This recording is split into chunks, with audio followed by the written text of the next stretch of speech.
makes me stronger.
농심 화이팅! 빅게임 가자! 리엔즈 농심 레드포스 화이팅! Welcome, ladies and gentlemen, to LCK 2025. I'm Atlas, I'm joined by Orcs as we get into the final day of the week. And it is a big one. This one could be going the distance. You wore it, Max. I said I was going to wear a green. Now we look so biased. I said that I was going to go Christmas theme. Oh, well, now... Well, also, I'm not biased. I'm wearing one for each team. I got red for Nongshim, and I've got green for Bro. So I'm the bias caster. You are. But I think, you know, we already established that on social media a little bit more recently. We are going to be getting into it, though. Bro are going to be taking on Nongshim. This was actually, these ties were given to us by the makeup team and not our decision alone. And so please excuse any bias. It is definitely going to be there for Bro. That is all us. It has nothing to do with our ties. They're in 7th place right now, but they did just get a 2-0 victory over D+, who then went on to beat HLE, so it doesn't make any sense at all. Nongshim looking pretty good in 4th place at the moment, but neck and neck with KT, who will be playing tomorrow. Sorry, next match. Yeah, and I think ultimately Nongshim lost a lot of momentum. There's 3 teams, 8 wins. Wins now are super important. A win against Bro does mean they get a minimum of 6th place, which isn't enough for Legend Group, but is enough for the road to MSI qualifiers. So big stakes. If Nongshim secure that, then they will have a chance to fight for MSI, but still need a little more to secure that Legend Group spot. Yeah, but that's only one spot away, right? This is the race that we're seeing between Nongshim, DK, and KT is sort of the main ones, unless HLE continues to have their astronomical fall from grace, but we'll see whether that does happen moving into next week. Bro's last victory against Nongshim was in 2023, which is kind of insane because they did just take down DK, which seems like more difficult opposition at the moment. But we mentioned that race. Maybe things aren't that set in stone. Yeah, I feel like, Bro, you never really know when they're just going to bring it out. Yeah. And obviously they're ramping up towards their match against Gen G next week to stop their undefeated streak, which a lot of people are honing in on. Indeed. As they've done funny things like that before. Well, they've got double trap games as well. It's KT and Bro. Like, Gen G is so doomed. It's not even a question anymore. It's more about like how it's going to happen rather than whether it's going to happen. As the team's going to be fist bumping there as Vital out once again. G not quite there as Bro are indeed wearing their orange jerseys. This is actually really, really good. G-Sun just let us know that we're off the hook for our bias allegations. You can see that all of LoL Park is green, so that does go against it a little bit over their side of the rift, but still, I think that does give us a little bit of an edge. We get a pass. I'm going to call it now. We can give them the pass, so it's okay. Not biased, confirmed. I think when it comes to bias, though, if you're biased for any team other than Bro, you're a biased jerk and you don't want to be listened to. Whereas if you're biased towards Bro, I think you're just based.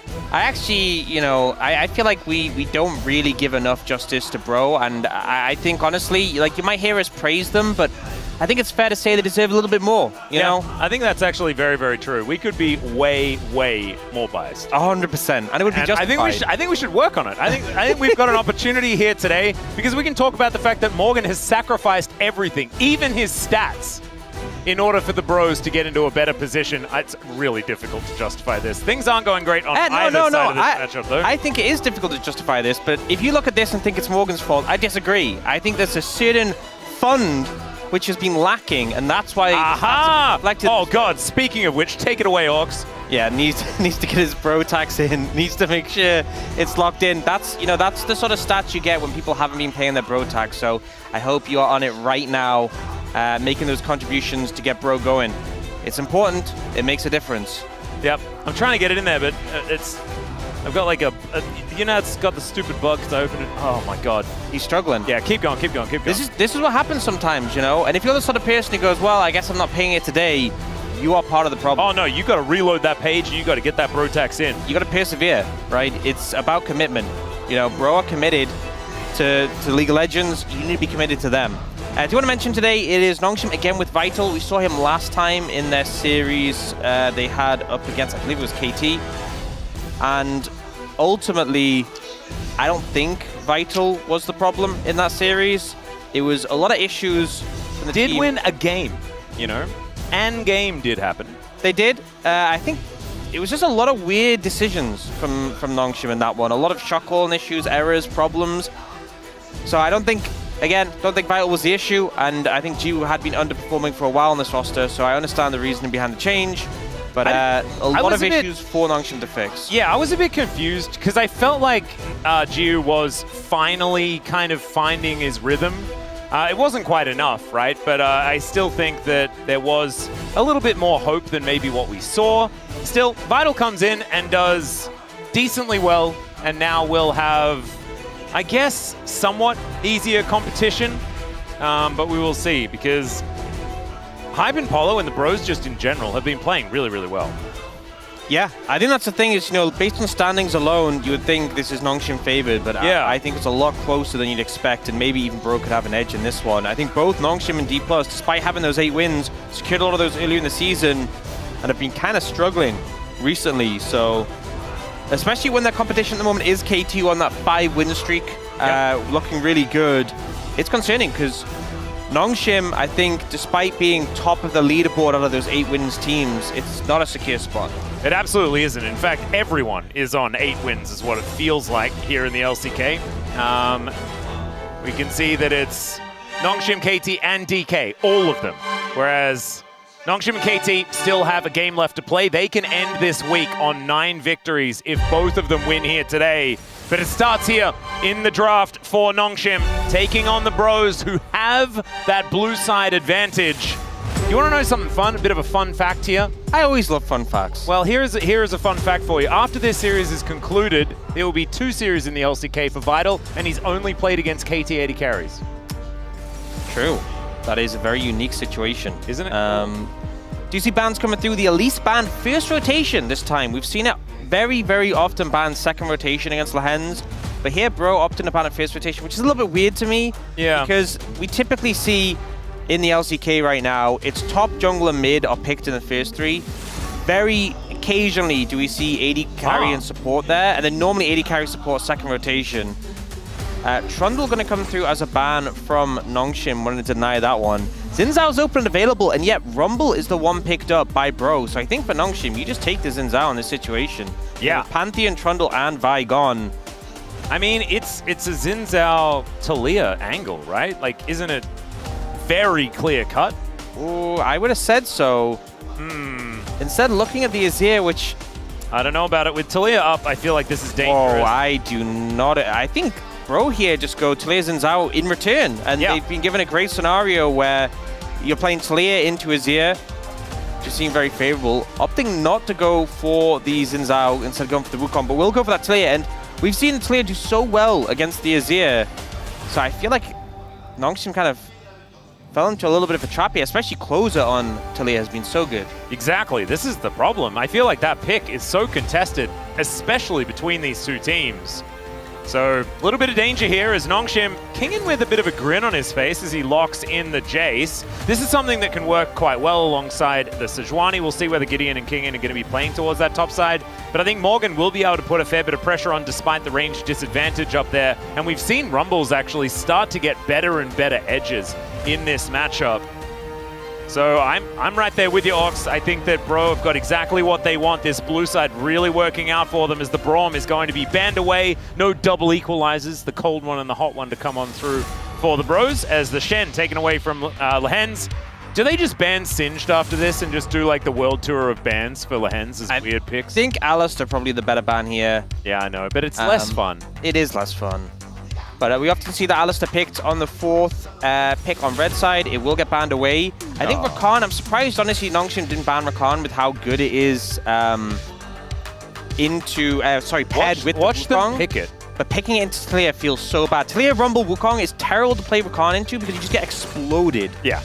Well, now Xayah Rakan could come out from the Bros, and they'd be probably pretty okay. Outside of getting pretty outranged, especially with that Varus now being locked in, so maybe it is a little bit more dangerous, but you see Taliyah on your side, a Poppy banned, and you're like, well, it's got to be a Rakan angle, right? I think the Rakan's good. I think that the Xayah I'm less convinced on, and obviously you can't play them without that pairing. looking for the Jhin. Like that. See, they could just end up going for like the Rel instead in this situation. But I definitely think you need engage with this composition. You are ranged pretty heavily by the side of Nongshim. You do want to close the distance. You do need to get into the back line. And really, Bro have this very team fight focused composition with a lot of dive threats. And for Nongshim, it kind of feels like their goal is just kind of stand there and hit you from a distance. Yeah, and they're going to have to play pretty well because the Wukong can always get in there from stealth. You've got the walls that can be set up at all times. They have to make sure that they're in perfect position because otherwise the wall goes up, the curtains are opened, and it is just, you're just dead. Yep. And honestly, I think Bro, bit of an edge in this draft. I feel like the priority on the Azir over the Talia here, the Sejuani as well, didn't really resonate with me too heavily. We have seen like Jace Sejuani go together, but it's still a sort of composition where you have 1.5 melee champions with a Sejuani. You know, we've seen Yone Sejuani be so effective. This is not that. No, it's not. It's not that sort of melee topside. Even with a Rumble, you can find a decent amount of effectiveness. But Gideon on a tank has been very, very powerful. As that guy with his mouth open was like so excited about this game. Did you see him in sort of the back of the audience? If you guys are watching on YouTube, you can actually just scroll back a sec because that guy looked amazing. I need someone to zoom in and just send me like a little caption of his face on Twitter. That would be absolutely amazing. He really epitomized what we're talking about heading into this series. It is pure elation and excitement. Oh, and Croco and Closer with his skin synergy. Oh, Skinergy. Matching our ties as well. Oh my goodness. The amount of synergy is absolutely absurd moving into this Sunday's games. Let's dive into the riff for game one. 소환사의 협곡에 오신 것을 환영합니다.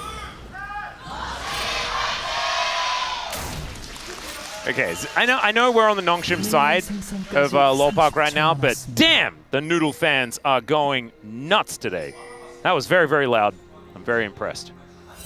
That's all right, let's get into it. Let's see whether that cheer from the crowd can be enough to give Nongshim the energy to win against what is looking like a really difficult composition to take down for them. Yep, and I think, you know, a lot of emphasis think needs to be put on Kingen.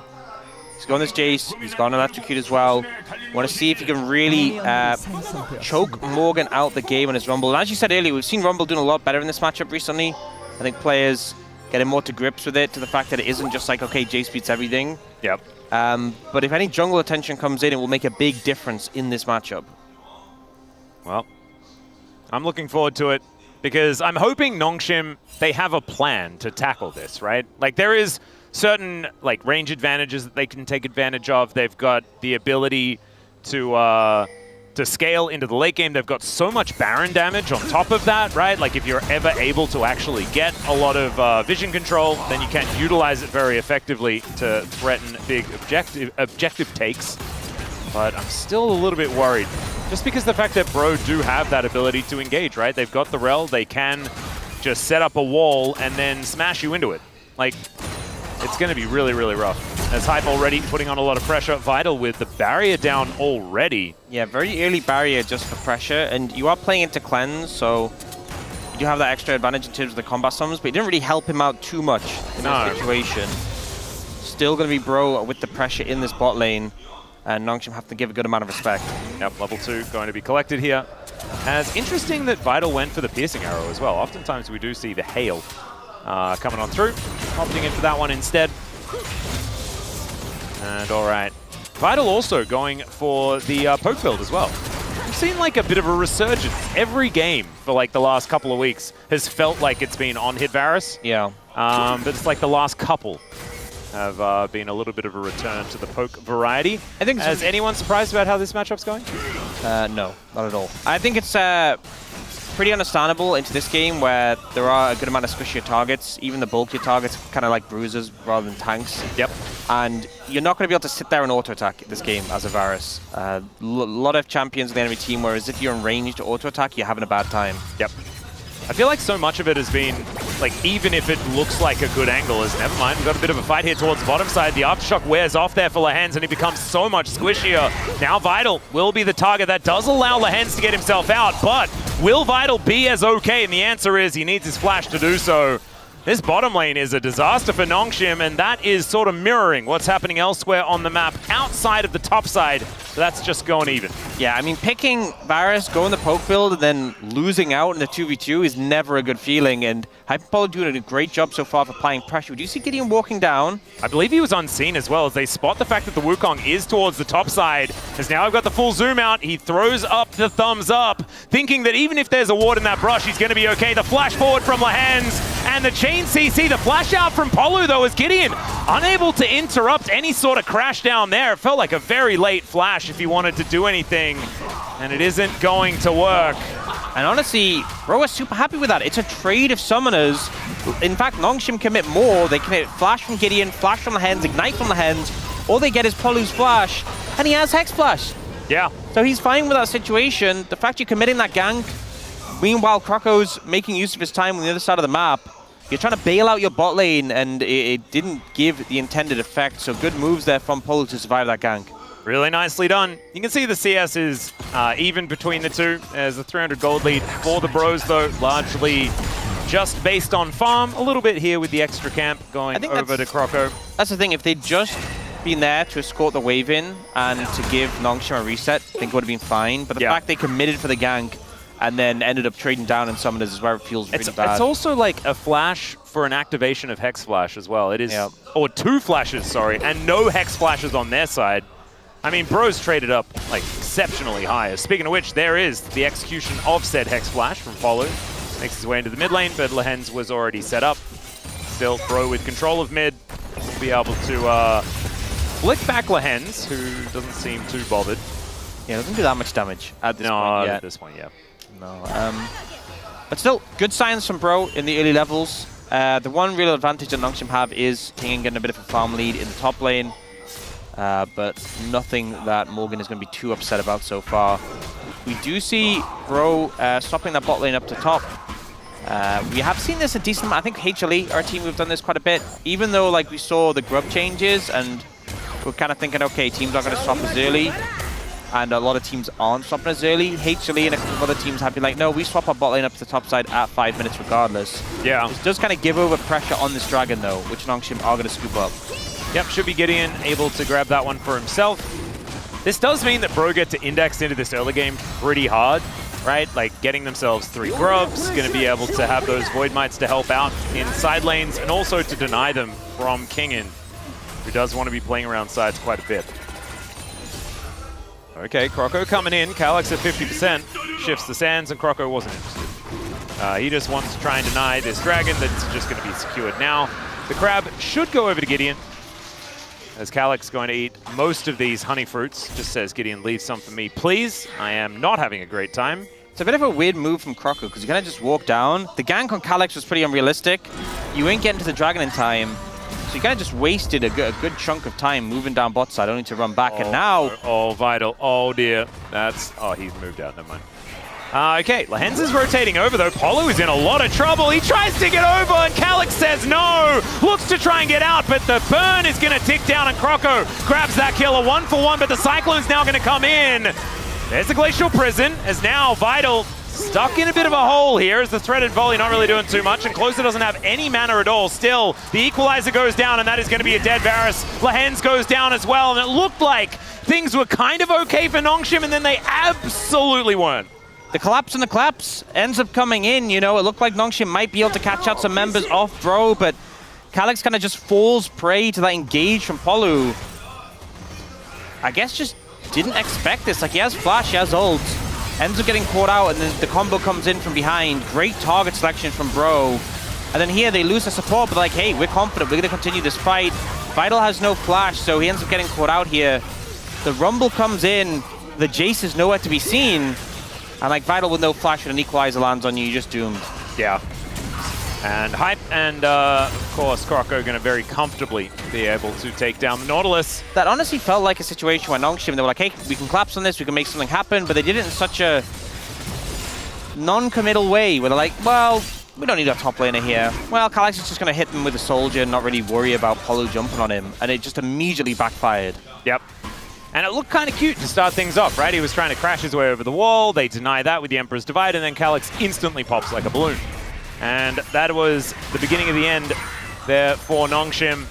So the bro composition working out very nicely. About 800 gold is going to be their advantage for now. It's not end of the world, right? Like, Nongshim still have this comp that can stand and deliver pretty effectively. But I just feel like the win conditions start to stack up for the bros as they retain, like, bigger and bigger leads in this game. Like, the snowball potential of this composition is absolutely absurd. Oh, 100%. And especially, we see summoners being burned quite frequently from Nongshim so far. When you're playing into Bro's composition, anytime you don't have flash on, you know, Jace, Varus, even the Azir, you feel really vulnerable. So the more fighting that goes on, the better Bro are going to feel, even if not every fight goes in their direction. Yep. Closer still set up here in this lane. You can see Calyx doing a decent job as far as farm is concerned. That is going to be great news. Only 100, 200 gold in it between the two mid laners.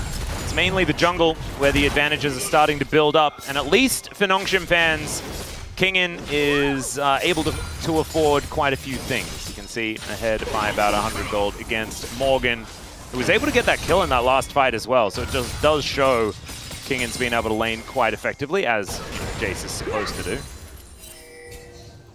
Next dragon going to be a Hextech as well. So Cloud Hextech, we could have, like, the Chemtech Ocean chances are so high right now. Yeah.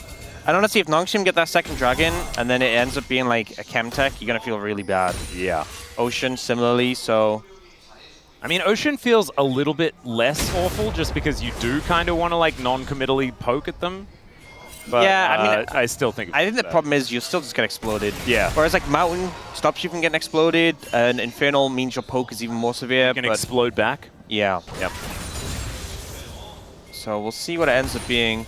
By the way, because again, the gold lead's not super substantial right now, and Nongshim did manage to pick up those 3 grubs of the dragon, so they're feeling pretty good about that. But when we get into those team fights, it is going to be an explosive composition to deal with. Right now, though, both teams with that bot lane around top side, not making any moves really towards this dragon yet. That's spawning in 45 seconds.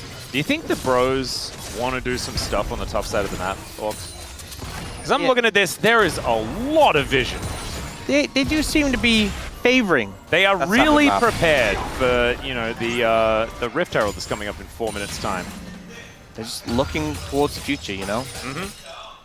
And Nongshim have basically no vision on any part of the map, really at all, outside of like a couple of wards towards the top side. They're going to need to set up around this dragon if they do want to continue stacking those up. 13 seconds until that Hextech is going to spawn. Yeah, so Nongshim make the move towards the dragon. You know, they're moving the bot lane into mid. Azir is going top, where's TP. Oh, Croco. Bro do have Croco in here, but they're only just now moving Hype down. You can see Hype and Closer swapping on the map. So we'll be a little bit behind in this prio. And Vital just trying to set up shop, take down these minions. Can certainly do so from decent range. So the Varus pretty good at standing alone in mid. Moving now down towards the bottom side of the map. Morgan with no teleport right now. Does have his flash, a difficult target to dive at the minute. As Polo's going to move in, Croco alongside. I think the bros can sense it. Yeah. There is some danger here. I think especially since they have vision, you know, towards mid lane and they don't see anyone, they're kind of assuming they're shadowing, covering for Kingin, who is playing very far up in the lane. And they will hold their nerve, do kind of push out and contest the vision. Oh, Lehans is snuck into this position, though, as you can see. He want to be here anymore. They're going to have to go for... Oh, my God. He finds the max range hook now as Gideon's going to come in. Flashes forward. The Winter's Wrath comes down, but Morgan does manage to get the equalizer off. A teleport coming in now for the bros as now Kingin's on the wrong side of it.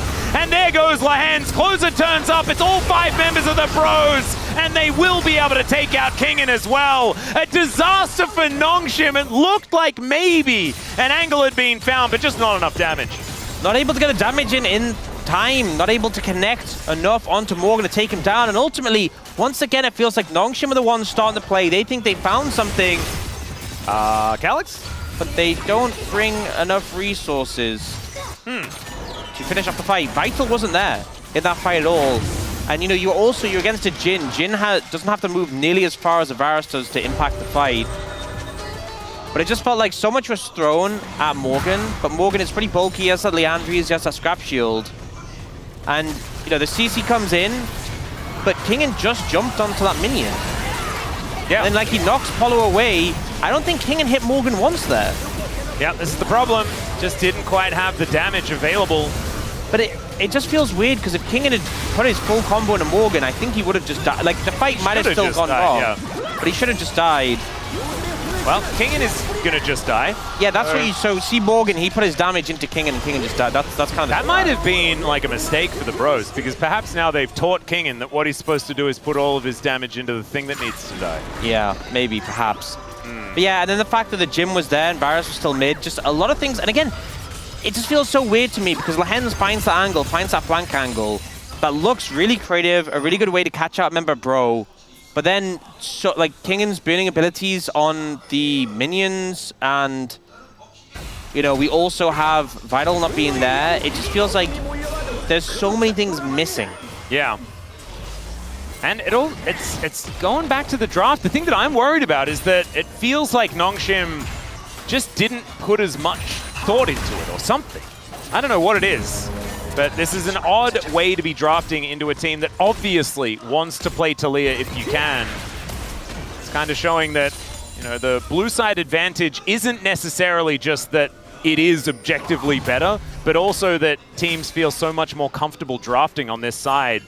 I don't think the bros were ever even expecting to be able to get a third round Taliyah pick. It's working out very well. 004 right now for Closer. But 3-0-2 for this Wukong. Croco having an absolutely phenomenal time on this jungler. I think as well, we've seen times Taliyah, you know, played into Ahri, and the Ahri's done pretty well, but the fact that it's that you get to pick the Taliyah when the Zia's already taken was really, I think, the big blunder that came out.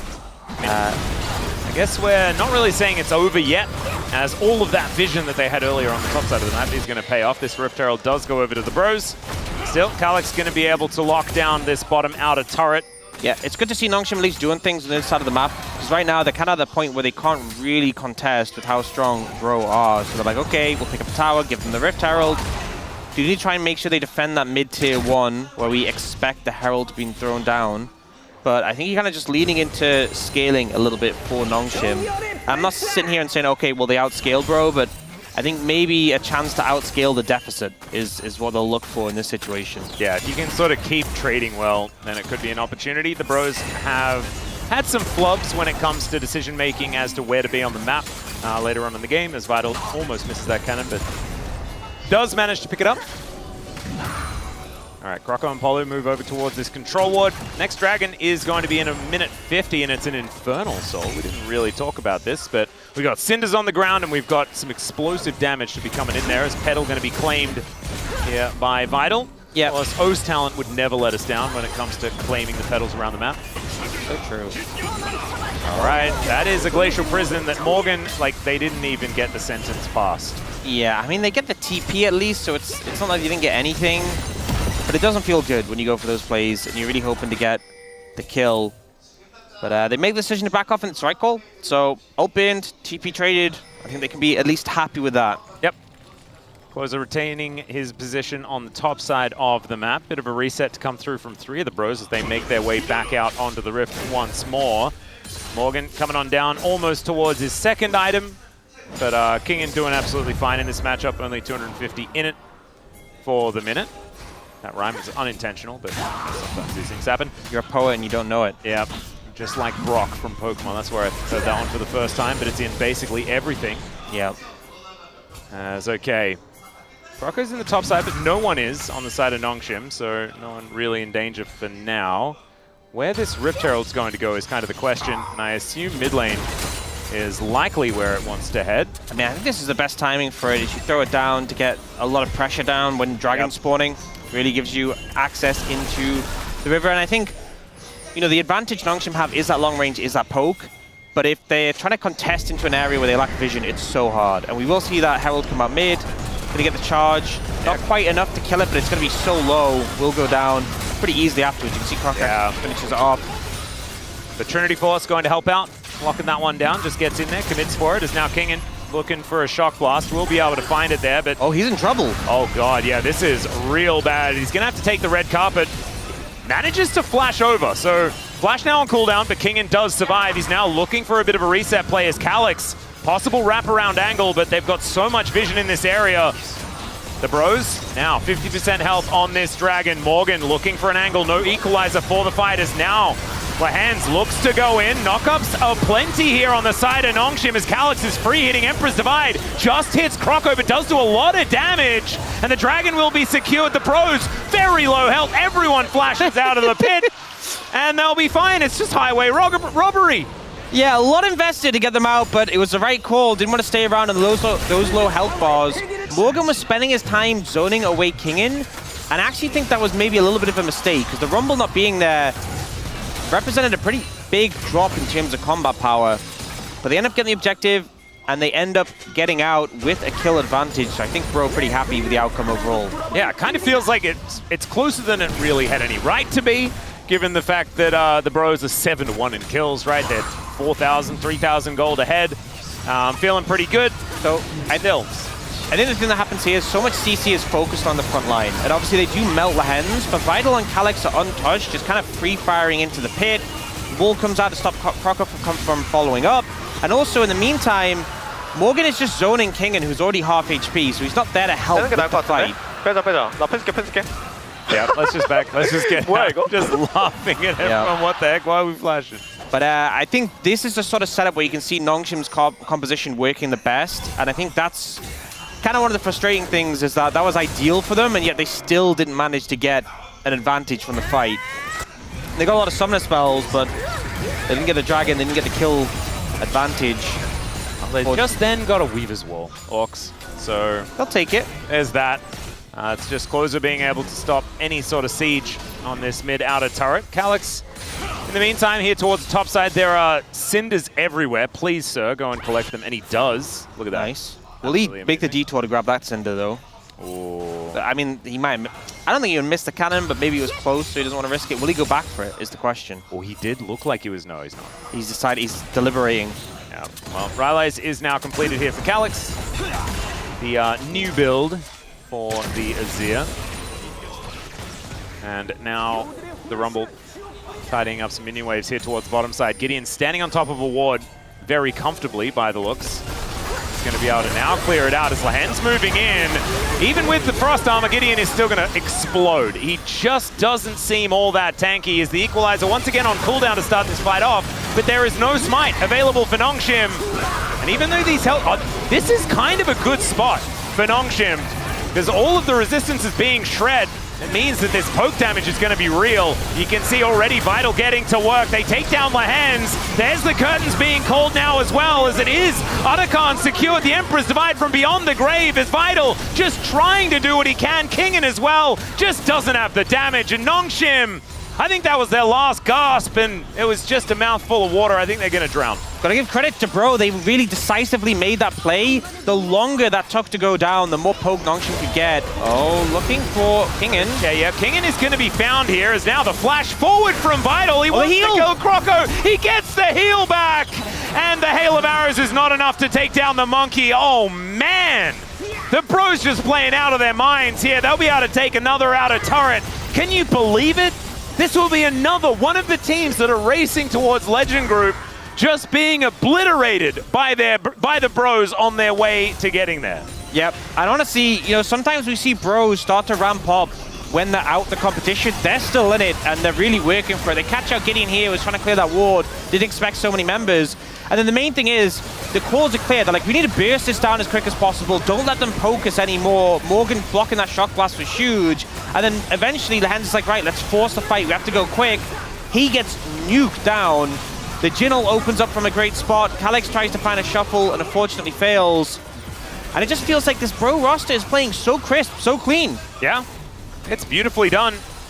And we mentioned that their composition's good, but there have been so many times where Bro have had a great comp and it's just not worked. Yeah, and I do want to mention, I think Sundered Sky is broken. I think this item's so strong. The healing you get from it in the skirmishes, I think a big reason why we've seen in the meta Pantheon, Xin Zhao, Wukong really rise up.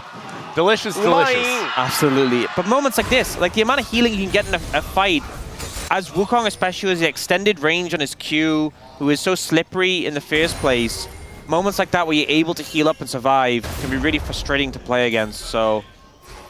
I think people are going to be thinking twice as well when it comes to blind picking things like Sejuani, right? Like Sejuani is which is such a question mark for us. Because it's like they're both so counter-pickable with really good champions in the meta at the moment. Yeah, I think really for me, we've seen the priority of Sejuani drop off. I think if you're playing Sejuani, it's because you have like Sejuani Gwenna, Sejuani Yone, or both. Or you're picking Sejuani into something that you know you can play into, right? Yeah. Like they pick Skani, you're like, okay, it's my Sejuani angle. We can just agree to be tanks. It's going to be fine.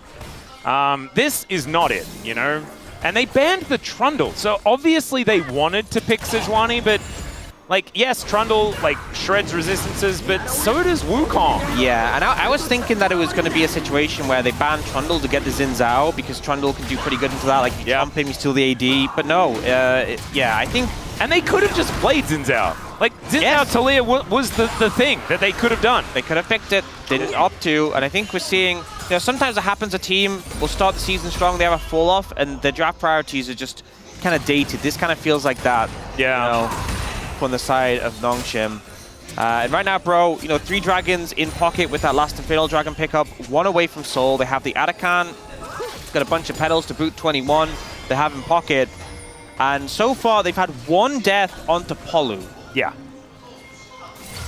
And that's Polo 100% doing his job. Oh, and Hyper's the upgraded boots on Jin. Yep. With Ghostblade and Rapid Fire Cannon. Because the thing is, you know, any boost in Adaptive Force is so big on Jin, who obviously, like, he gets the multiplier. But, yeah, you get so much movement speed on Jin, you'll actually end up with a ton of AD as a result. It's kind of nuts. And not to mention the fact that Hype will just never be hit by piercing arrows and shock blast and things like that, because he's just going to be teleporting around the map. With how fast he goes, see already, that is the case. Polo clearing out some vision around this Baron. Nongshim do have control vision over this wall right now, as we can see. But looks like Bro not really going to be taking too many chances, continuing to respect Nongshim to the utmost degree. I think it's difficult now as well, because Nongshim's comp, the way you get back into this game, is if Bro take too long on an objective and they're around like a Baron, and you just poke them, you know? And you have Croco on the Baron for an extended time. But you can see that Bro just aren't even interested in doing the Baron. Oh dear. Yeah, Croco just wants to kill King, and by himself, he takes out half of his health bar. The Equalizer comes in, that's going to finish it off. Yep, that's a lot of damage. Yeah. And the thing is, you've just sent your jungler for a bot side play. And you have no concerns that they're going to do Baron in return, which is completely the right call, but like that's how rough Nongshim feels at the moment. The fact that, you know, your top laner dies in the bot lane, doesn't even burn the flash because he knows he's pretty dead, and on the other side of the map, you get some extra wards placed, that's it. It's a 2-level advantage here in the jungle as well. And you can see Croco just running the show entirely. Nongshim at least do manage to get vision down around the Baron, so they're not as worried about that. But I think now for Bro Bro, can just move in and clear it out. You just need to keep vision up on Baron. You don't need to start it. There's no pressure to do it. Infernal Soul in 2 minutes 30, and you just play for that. And what's probably going to happen, because it typically does, when one team is about to get Soul the other's miles away, when Bro's set up for Dragon, Nongshim will lean towards Baron, and then Bro will run over and chase them off, and then they'll just go back to Dragon and kill it, or maybe have someone solo it. That is, I 100% think that's what's going to happen. And I think at this point, Nongshim, you're looking at Hail Marys. They might just have to start Baron in 2 minutes and just go, you know what, we send it. Yep. Do or die. Because then they play around Baron very effectively once they get there. With the fact that they have this composition that sieges relatively well. Side lanes, they can get some stuff done. As Calyx moving on over to this mid lane, Vital just doing his very best to keep these waves in order. Nongshim at least onto the map in a decent position. King transitioning towards the top side does show that they might be onto something. They might be thinking the same way you are there, Orcs. Prioritizing this Baron to teleport in from the Talia as the engage onto Lehens is decent. He's going to have to flash away, throws down the anchor as the Equalizer is going to be wandered through here by Gideon, but Lehens is going to be the target and he's taken down. Bro do invest a fair bit into taking down the support, but now they're looking to just grab themselves this Baron. There are control wards all over the place right now as Closer taking a fair bit of damage. There is the piercing arrow coming through, and this Baron is taking a long time to kill. Remember, this is a Jhin composition. They're not exactly the best. at taking down Barons. The flash forward from Morgan, though, as out goes Calix. He's trying to survive. Gideon has a whole lot of tankiness, and it's Polo that just goes down. That's a good answer here for Nongshim, as once again, not pressing too far forward. Calix looking for an angle, and Croco is going to find him. Calix, you can't be flanking as an Azir into darkness. And you know, this was actually a good angle for Nongshim. You could see how it started to go in their favor. I think Bro got a little bit overzealous, but then Calix makes that flop, makes that mistake, and suddenly all the pressure is gone. Dragon up for 30 seconds, Calix won't be alive for it.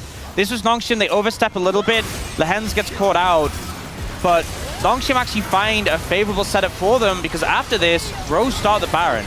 And the comp of Nongshim has a ton of poke, and you can see Bro don't really want to finish the Baron because it's taking so long. Croco's getting poked down. They look for this engage. Gideon gets a great interrupt. And this is all good. They're chunked out. They're low. You should keep this pressure on them. But instead, Calix looks for this flank, and it was just such an unforced error that's immediately punished.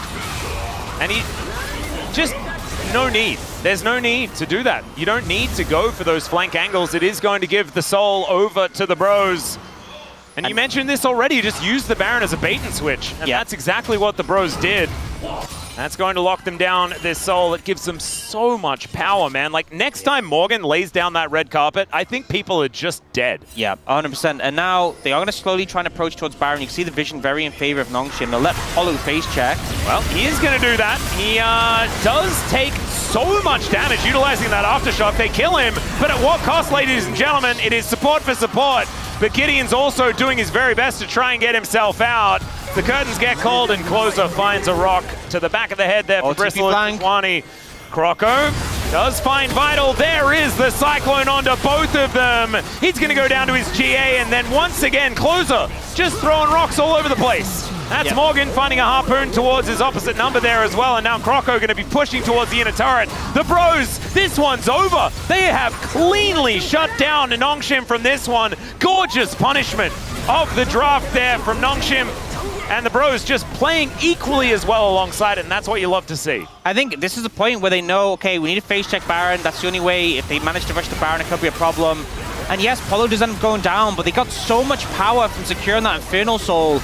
The gold deficit was already making fights hard, but you add in that extra boost, and it just wasn't even close here. Like, it took them a long time to take down Polo, who had that Celestial opposition, making him very bulky against that burst. But with the Infernal Soul in pocket, it's so easy to play out from here for Bro. They get the Baron as well, 10k gold lead. Oh god, look at those spikes that just came in. Bloodletter's Curse from Morgan, so that Shred even more severe. And also, what's interesting is when you go this item, it's Shred for your whole team.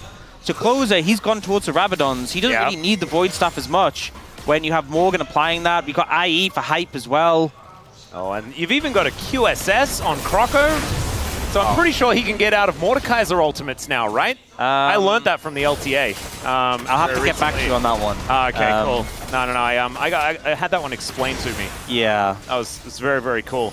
Good to know. 7-0-10 on the Wukong, though. He could have built whatever he likes. Yeah. And it's absolutely fine. He has got cash to spare. There's Calix. Oh, there we go. Some bounty gold, boys and girls. There it is. And it means 0. It's an 11,000 gold lead. And the Bros, they've even got Weaver's Wall, right? They've got the most comfortable sieging at this stage of the game. Yep. And the thing is, Bro just aren't hesitating. They're being quick. They know the only way Nongshim can find an advantage is they start to land consistent poke. Only Polu's been poked down. Everyone else is healthy. And they're just not giving any space for Nongshim to breathe or get set up. Yeah, this is really, really rough. Vital does at least have his little shield, but they can't even move towards these siege minions to take them down. The Bros are able to stand so far forward to deny any sort of entrance. Gideon, he really wants to throw out that Glacial Prison, find an angle, but the Equalizer doesn't really do too much. The Weaver's Wall does come down, though, as Closer moves himself out. Lehens realizing that they're going to have to go for something, but you can't really make something out of nothing.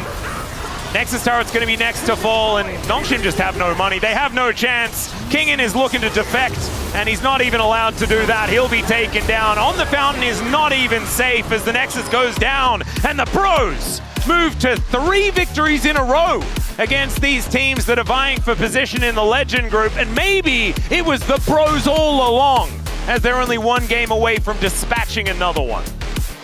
And Nongshim, you know, I think Draft definitely gave them issues, but there was gameplay problems there too, some wrong decisions that cost them pretty heavily. This team feels like they're in free fall at the moment. You know, so many things going wrong for them. And at this point, it's not about whether they can make it into the Legend group or not. It's whether do they even want to be there, because they will just get trounced if they keep playing like this. It is still a series ahead of us. They're only down 1 point, but with everything going wrong at the moment, they really need to do a lot of workshopping quickly to regain control. Yeah, and points are very, very important between these teams, right? Nongshim is on right now +1. Well, actually right now 0. So Nongshim, KT, and DK are all on 0. Yeah. The game score is so tight between all these teams. So even if Nongshim come back and win this series 2-1, they could be kicking themselves for not taking this game even after all is said and done, because it could just come down to game score in the end. And the thing is, because we have this long season, just rounds 1 and 2, we have round 3, 4, and 5 later, these scores carry over. And so any losses here, it's not like you go, okay, it's spring, we wipe it away for summer. These losses can make a big impact for the whole year. It is always LCK 2025 until it's 2026. Let's go to a short break, ladies and gentlemen. When we get back, the Space is going to break that one down, and we'll see whether the Nongshim Noodle Boys can get it together for Game 2.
노틸 노플. 오케이. 노틸풀 돌았다. 노틸풀은 돌았다. 얘네 제이스만 노플. 그럼 깔아볼게 얘들아. 오케이. 이번 깔고 이번 샷에 안무 줄게. 이번 안무는 이제 타부터 해봐. 이제 타부터. 오케이. 야 강남 아지르도 가볼게 이거. 야 노틸부터. 노틸 잡았어. 한턴 뺄게. 제이스 딜 못해. 제이스 못해. 일단 다음 바텀 라인 쓰고 나 이번에 풀러 갈게 이번에. 사우차 제이스 가야 돼. 이번에 아지르도 풀러 갈게 이번에. 아지르 노플. 나올려야 되는데. 끝내주라. 라이브 할 사람. 나와 나이스.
Hello and welcome to the space. We are here after game number 1 of Bro up against Nongshim, and it wasn't a very close game. The Bros, they brought out their muscles and they squashed them in that first one. It was a big stomp, and you know, Nongshim weren't having a good game. Bro were having an awesome game, and they're looking great after that win up against DK earlier in the week. I'm Valdez. With me is Chronicler and Wadid. How are you guys doing today?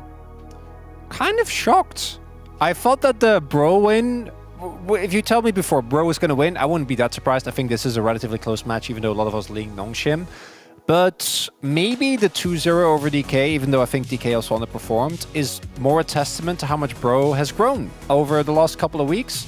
I think they are very much on the upswing again. And even though we are going to really go in on Nongshim, because there was a lot of decisions made in this match that we did not expect from a team that a couple of weeks ago was contesting for an actual top spot, I also want to give credit to Bros. I think they're actually playing really clean League of Legends right now, and they're very cohesive. Yeah, I really like the way how they do the laning phase. Especially, I was so shocked that the closer was just cramping on the Calyx on the mid lane. So I feel like, yeah, Nongshim right now, they feel so disconnected. Even though everything is on the paper, they cannot like follow one leader. I'm not sure if they are like trying to follow one core, or like if they are really trying to like plan as a together. Because like whenever I see them play around the objective or the team fight, they look like just disconnected at all. So like I'm just wondering what's the issue and how they can fix this issue. Well, we did notice a lot of issues from the side of Nongshim for sure, and we did want to point out some of those issues in our first highlight here. It's WaTV, he is back, and he's going to show us what went wrong in this first highlight. Yeah, so it's all about the Drake setup. Drake is spawning really soon, so it's here for them to get the mid priority, but obviously Bro is leading the game, so it's really hard to get the mid prior, so you can roll the clip. It's really great decision that Nongshim decide to get the priority from the bot side. So it's fine to give up the mid priority, because definitely like they have the control in this side of river, so it's pretty hard. So it's great decision by Lehans to just go bot and try to get some vision around the river and try to force something on the bot side. So here, right, so they cannot get the mid priority, so they have to do something on the bot side. So Lehans tried to camp in this brush, which is such a great idea. Whenever you cannot get the mid prior, you have to do something on side. And this is so clear. Now, we all know that they have to do something on the bot lane. Because if you don't do anything on the bot side, you're just gonna like miss everything. You're just gonna like give up everything here. So I think everything was correct. So you can just keep playing the clip as well. Everything is just so clear. Just follow Lehan's call, right? So all you need to do is just flash on the target when Lehans try to like go on him. So it's just very clear that they're just gonna fight on bot side. And here, yeah, you can pause when he landed the hook, but Kingen already used his every skill shot on the minion waves, and Gideon is not even flashing on Rumble. And on top of that, you can show top as well.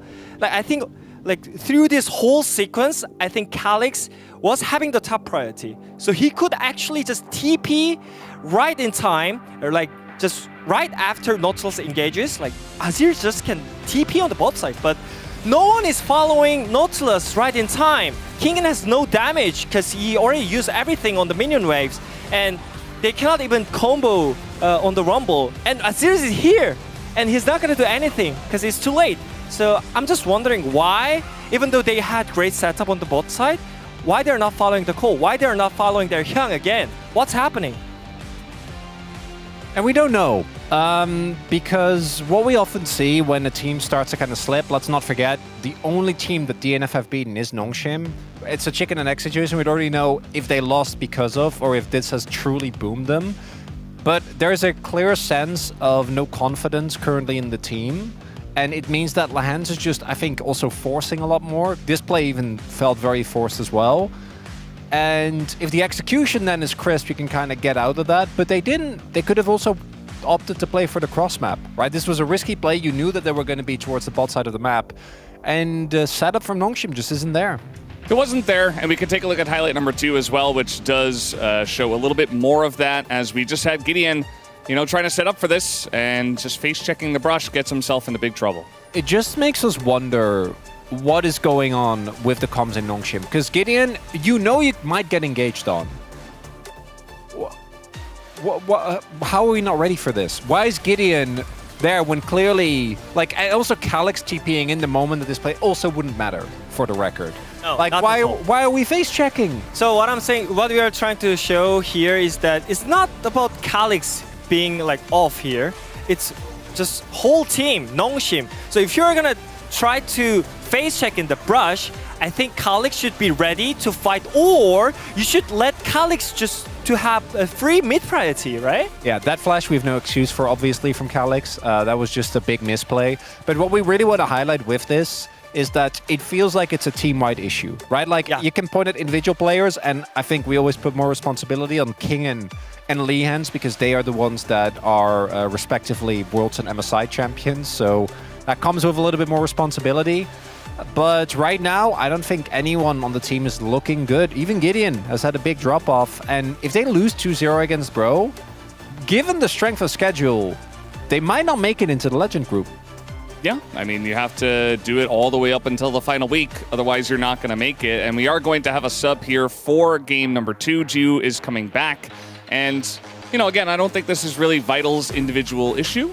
But maybe they want a little bit more experience with Jiu coming back in here. So we'll have to see how this does work out. As it does look like we're getting ready for game number 2. So I'll hand it back to the casters for this one. Thank you so much, Valdez, for letting us cast this one. Hopefully we can cast the next one as well. I don't know what the other options are, but I'm looking forward to seeing what that is, if that does ever come up. It is time for us to jump straight into the draft. And Orcs, before, like, as we get through some of the bans here, with the fact that Jiu's making his way back in, we've got a brilliant opportunity on our hands. Yeah. And that is to see whether changing one piece of a team is enough to throw off the synergy completely. Because we saw in this first game that it just looked like it 100% wasn't there, right? And now with Jiu coming back, having a lot more experience with the team, are the vibes going to be changed, and will the Noodles actually be able to bring us to a game 3? That is my big question. Look, I understand making the change because obviously game 1 didn't go well, but I think if Nongshim had Viper last game, they still would have lost with how they were playing. But that's what I mean. That's my point, is it's not about the individual player. It's about, can you actually have that hive mind mentality actually work if you just change one piece, right? Maybe it's just completing the circuit is what they needed to do. I mean, and maybe that's Jiu. what they're hoping, but I really feel like it's I don't know. I think they need more than that. I think it was hard because you have a little bit of time between the games. I don't know what the coaching staff will have said to them, but play better is probably what you'd have time for. I think, we were trying to lip read while we were having a look at the coach's booth. I think that's what they were saying over and over again. And Jiu was like, well, I didn't play bad. And they were like, that's true. We'll sub you in. There we go. Yeah. It's that simple. Bans have started to come through. Once again, going for the Yorick Trundle bans from Nongshim, despite being on a different side. They will ban away the Poppy themselves. And Calista going to get picked up. So no Trundle, no Poppy to limit the impact of that pick. No Trundle, Poppy, or Talia. That's actually a pretty decent angle. The Ashe still up and available, something that Hype has had a fair bit of success on in the past, so they could go towards something like that. Ashe Renata could just come on through. Then you're staring down the barrel of a Nico potentially, but I think you might have to pick Nico away, honestly. Scion Nico? Because if you give over the options for the Calista, it can be really painful to play into. Like if you pick Renata and they pick Calista, Nico feels bad. But if they get Renata, that also feels bad. Victor going to come through. They're not even giving a look in at all towards the bot lane. So wait, is it now just like Nico Nidalee? Is that what they do? Because Kingan's already done it. Yeah. They could go towards it again. We'll see. And theoretically, the Nidalee would also be a flex. Oh, so now we're going to go with the Xin Zhao. Now Xin Zhao exists, you know. I don't. Maybe last game. Maybe when you're on the blue side, you can just see so much more clearly. Yeah. You know that it takes away the fog. There's a mist, that hangs over you if you're on the red side. Oh, God. Well, the Xin Zhao is going to come on through. This is a lot of power already for Nongshim on their side of things. The Pantheon is also open, by the way. Oh, so you just lock Xin Pantheon. Okay. What? That's a Calix Akali. Okay, well, I think, bro, if I'm in this situation, I just pick the Pantheon up. Point-and-click CC into the Calista. It's been higher prio than the Xin Zhao. They are not opting to go for that. Instead, look on the Ezreal. The mist. The fog. Yeah. They can't see through it. I can't agree with some of these. I mean, I guess they want the safety into the Calista Akali. They're like, look, we need to make sure hype is okay. Well, it's a thick jungle that they're going to have to wade through, and instead, they're going to pick up an explorer that can possibly make his way through the mist and the fog effectively. So I think now Bro have two options. They either ban Renata Nico, or they ban Renata and pick Nico and ban something else. On the side of Nongshim, you're banning Pantheon, I hope. I don't see why you wouldn't in any situation ban it. Yeah. And then maybe you ban Braum as well. Shen? Okay, as long as it's Shen Renata, I'm okay with that. I think that'd be okay. Skarner ban comes out. Well, I guess it gets rid of all of the tank junglers as well if you just ban Skarner, so they don't have that option. But you don't really want it. You've got Sion already. Okay, so they did go Shen Renata, and that's probably going to be a Nico pick on 4, I would think. I wouldn't want to give over the Nico because it's a really strong pairing with the Calista. Pantheon. Was Pantheon shadow banned? Is Pantheon global banned? I thought Xin Zhao was shadow banned last game. Yeah. Maybe it's a game 1 thing, and then game 2 is the Pantheon ban. It's a gentleman's agreement. Maybe. Well, we'll see whether the Spartan is going to be taken away, and there he goes. Away. So do Bro just go for Nico here? Go for the Alistair instead. It's a little bit dangerous, right? Because now they have no ability to pick Nico into anything, as Lehens is considering a whole bunch of different stuff.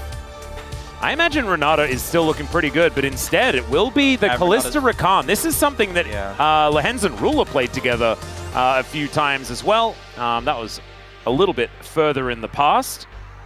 And that's Camille. Okay. Well, that is certainly a composition. It is. Now looking for a jungle pick for Croco in this situation.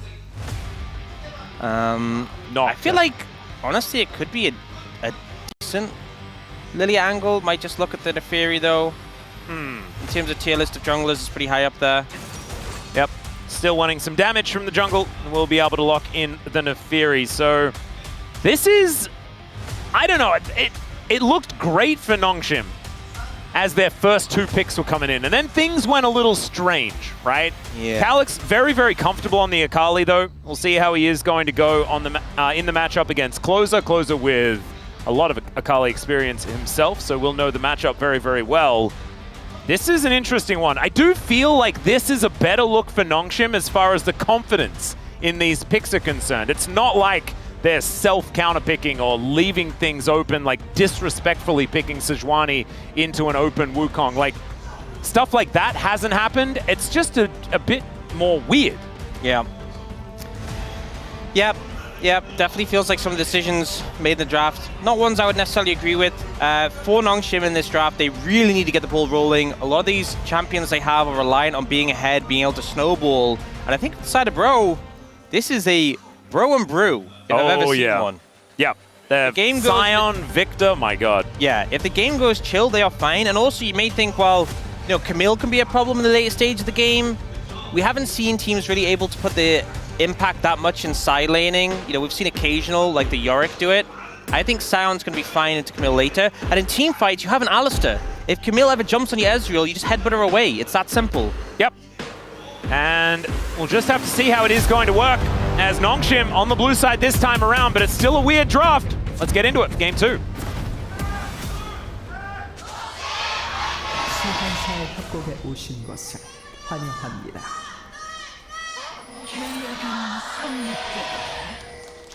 And I'm worried. I think the big thing that you mentioned as we were getting into this game is the fact that Bro don't have the onus on them to do stuff. Yeah. And that's very scary because Bro are very good at not doing stuff. Yeah. Especially mid to late game. And that's when they ideally want to be doing the least stuff. and letting Nongshim just try for things. Nongshim, they have a lot of split pushing power, right? The 1-3-1 is going to be relatively strong, but 4-1 is probably more what they're looking towards. And eventually, I guess Morgan's not going to be able to win side lanes, but you mentioned already, like, it's not exactly set in stone. It's not clear cut, and I think Kingin's going to have to get a bit of an advantage. Kingen definitely will beat Morgan in the late stages in the side lane, but we've seen, like, you know, in previous games, like a Scion into even like a Nidalee can just kind of weather the storm and clear the waves. That's all you need to do. You don't need to kill Kingen. You just need to stop him from taking towers, and that's pretty straightforward. And Scion can always just TP in and then have impact immediately with the ult, so I don't think it's a big deal. I will say, though, Crocker's playing the Neferi, really strong skirmishing champion. You cannot skirmish into this Nongshim composition very easily. A lot of champions on their side, excellent in these little scraps, so you have to be cautious there. Yeah, a bit dangerous. Didn't have a lot of junglers left over that he really wanted to be playing, so just went for the doggo instead. Still, might be able to find some value. 6-1 on Scion, by the way. Yeah, this is the Bros, right? This is a Rise team right now that we're seeing in, you know, like 7th place. 6-0. You know, it's crazy because I feel like the only team who has records like that is like Gen.G, maybe Hanwha, and even then, like some champions, they don't have that good records. 6-1 is kind of crazy for a pick for a team who are on the bottom half of the standings. Yeah, they're not really doing that well. So most of the time when Morgan picks the zombie man, he's just having a good time.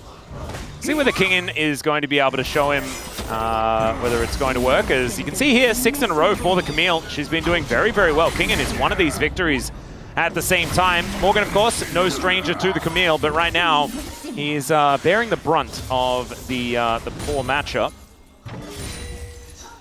Although this is not when it's supposed to be that bad. It's supposed to be kind of all right for now. Yeah, I mean, to be fair, he was trading back pretty decently. Yeah.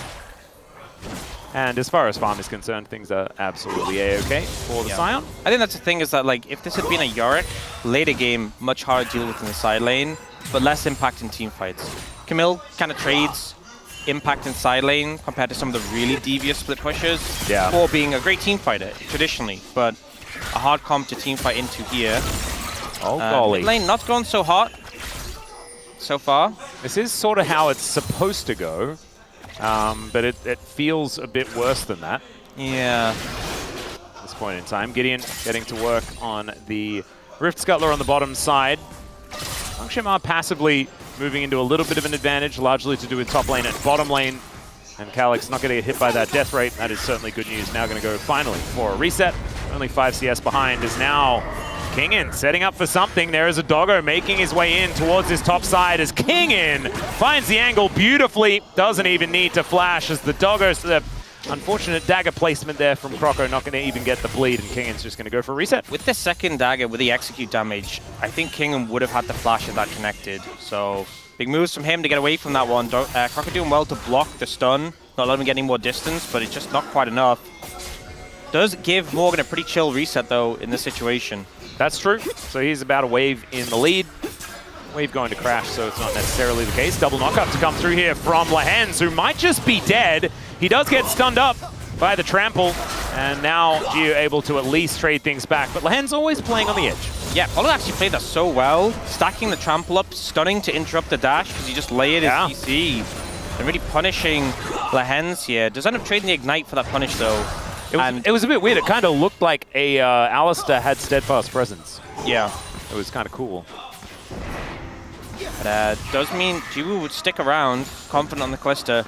But it does mean Polo and Hype will be able to get this crash.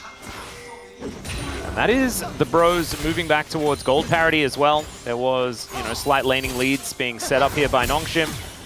As Mystic Shot going to be able to tag that W nicely. And now with Lehens coming back, he should be A-OK. Kingen still taking Q after Q. And Morgan will just be punching these minions down. Gideon, sorry, starting off this dragon. Is that a... Nongshim once again might be able to get the first one. Is that a longsword I see in Morgan's inventory? Yes. Okay. See what that turns into, as Lehens going to be discovered here. Croco just going to front flip out of the grand entrance. As that control ward will be eliminated. Some lower health bars here as the Arcane Storm comes down and Closer will get engaged on. It's a great gravity field as Polu getting amongst it. These health bars are going so low as June needs to get himself out of their lands, finds no one, and out goes Calyx. They don't lose anyone, but Hype is going to find the kill on the jungler. That's first blood going over to the Ezreal, and Hype taking matters into his own hands. Polu, though, his play in that fight, you know, we've seen Alistar be so heavily prioritized. Some of our players have had some fantastic Alistar performances. Delight, Duro comes to mind. Oh, yeah. But Polu really showing his mastery of the champion. There's an earlier trade on the Hens, which is pretty well played, but this one, completely saving Closer from that situation with the flash Q and then the headbutt away. And I feel like this is the point where Nongshim start to worry a bit, like, we gave him this champion. I mean, you see them, they go for the engage in a Closer, is that a mobile Victor? And then Polu with a triple knockup into the gravity field, headbutts Dew away as well, into the Arcane Storm. And immediately that snap play from Nongshim in the bin. Yeah, and they do manage to then theoretically get out, but Hype is like, nah, man. I've got the Arcane Shift Flash Q. And you know what? That was pretty hype. It was. That was definitely, that was a high play. And also gives Bro a real advantage, because otherwise it's just a whole bunch of trades of summoner spells and things like that. And maybe they're not as comfortable taking down the dragon, but instead, Hype gets that kill, takes down the enemy jungler, they're guaranteed the Drake, and they get themselves a slight gold advantage at the same time. It's not a huge one, but like you said already, it's just feeling like the Bros have the vibes today. Absolutely. Nongshim haven't found it at all. We have some committed Bro taxpayers. Yeah. Is the lesson. And every time I look over at that Twitch chat, there is some purple to be represented. That's and important. It's all you guys. It's all you guys. We've said this before. Just because they're in a good spot now doesn't mean you stop paying the Bro tax. Oh no, no. It's a subscription model by the minute. Yep. That's how that one goes. We've seen things quickly go south when people stop paying it. Yeah, well, Morgan is just going to move over and hit some minions. Croco has started up the Void Grubs as well. Vision is available there for Nongshim, but they don't have the priority to be able to lock that one down. It's not going to be for quite some time that they will have mid lane priority. Maybe they'll need to move Dew into the areas. Okay, Calyx looking aggressive as he finds the ulti, gets the backflip as well. One more, and he will be able to get it. And that, as I was saying it, he just picks up the kill. The flash out from the ulti that wasn't going to hit. He just gives it to Hype because he deserves it. He's got himself his solo kill, and that is the answer. Nongshim back on the board in a big way. Big play from Calyx, and one of these champions on the side of Nongshim, you really want to be ahead in this game. Finds solo kill. Kingen having a little bit less fun into the Scion, you know, but yeah, that's okay. Camille, obviously, I think Camille a lot less snowball dependent than Akali. And this is the thing that really inspires a lot of confidence for for Nongshim, sorry, when you see a play like this happen. Manages to ult out of the Arcane Storm, and Closer just runs out of cooldown, doesn't have that ability to get away, and Croco is there a little late. The ult from Gideon to knock him away is beautiful. Yeah, so Calyx didn't quite need to flash towards the end of that one, but also didn't have a whole lot of information, and doesn't kill himself with the flash. I've seen those flashes go into certain ultimates, so that one working out. So now, things kind of changing up, because now as the all-in is possible here for Calyx, it's going to get even easier here for the second time of asking. And at level 9, it's even going to be more scary, right? Like, the 5-point strike is dangerous. Well, now we've got a game on our hands. I'm starting to see it. It's here. I mean, it's faint, but it is here. Yeah. 600 gold, the lead for the Bros, though, as I try not to get ahead of myself. I mean, this is going to be a very explosive game. This is a game where a couple of plays gone in the right or wrong direction can really influence it quickly. Yep, and a bit of Brotax here and there is going to be the difference maker. Obviously, the influx of Brotax just wasn't quite there for the last few moments, and then Calyx takes advantage. Morgan going to have to flash to get himself out of the way of the Hens. The Brotax, where is it? Getting engaged on, having to use flashes? Yeah. Just shows that we haven't got enough to invest. A little bit of slacking, you know, only takes a moment. It does. Well, I don't think the noodles are out of the woods just yet. I think the Brotax is still looking fine. Yeah, no. Oh, Morgan. Okay, Fate's Call going to come on through there as he does ult to make sure that he doesn't get CC'd, but I still think that as he gets corralled, he's still going to get taken down. Yet the sticks get ripped out. Where's that Brotax? Is now the engage onto Kingen, but he's hook shotting away, and he is absolutely fine. Has no priority here towards this bottom side of the map, so the tower could take a lot of damage, but still Nongshim trading up in a big way. Yeah, finding this pick on a Morgan, his ult was down at the very start of that play, so couldn't just ult out of any CC that comes in. Obviously, Flash has been before and does end up getting punished, so pretty sad for Morgan there. Yep, and now Hextech Dragon going to get started up here by the Bros. A teleport in from Calyx, though. This may not be taken without a fight, as never mind. Jiu's on the top side of the map, so not likely that one is going to happen as Blast Dragons for Bro would actually be huge. Yeah, this is massive.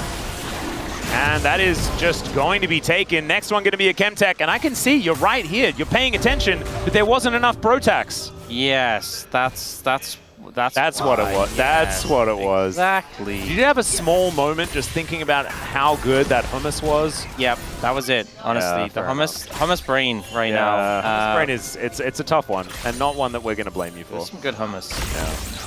All right, well, that means that we get a Chemtech Soul. Hopefully we don't have another one today. One is fine. You know, one is okay. No one can stay focused the whole day. Yeah, exactly.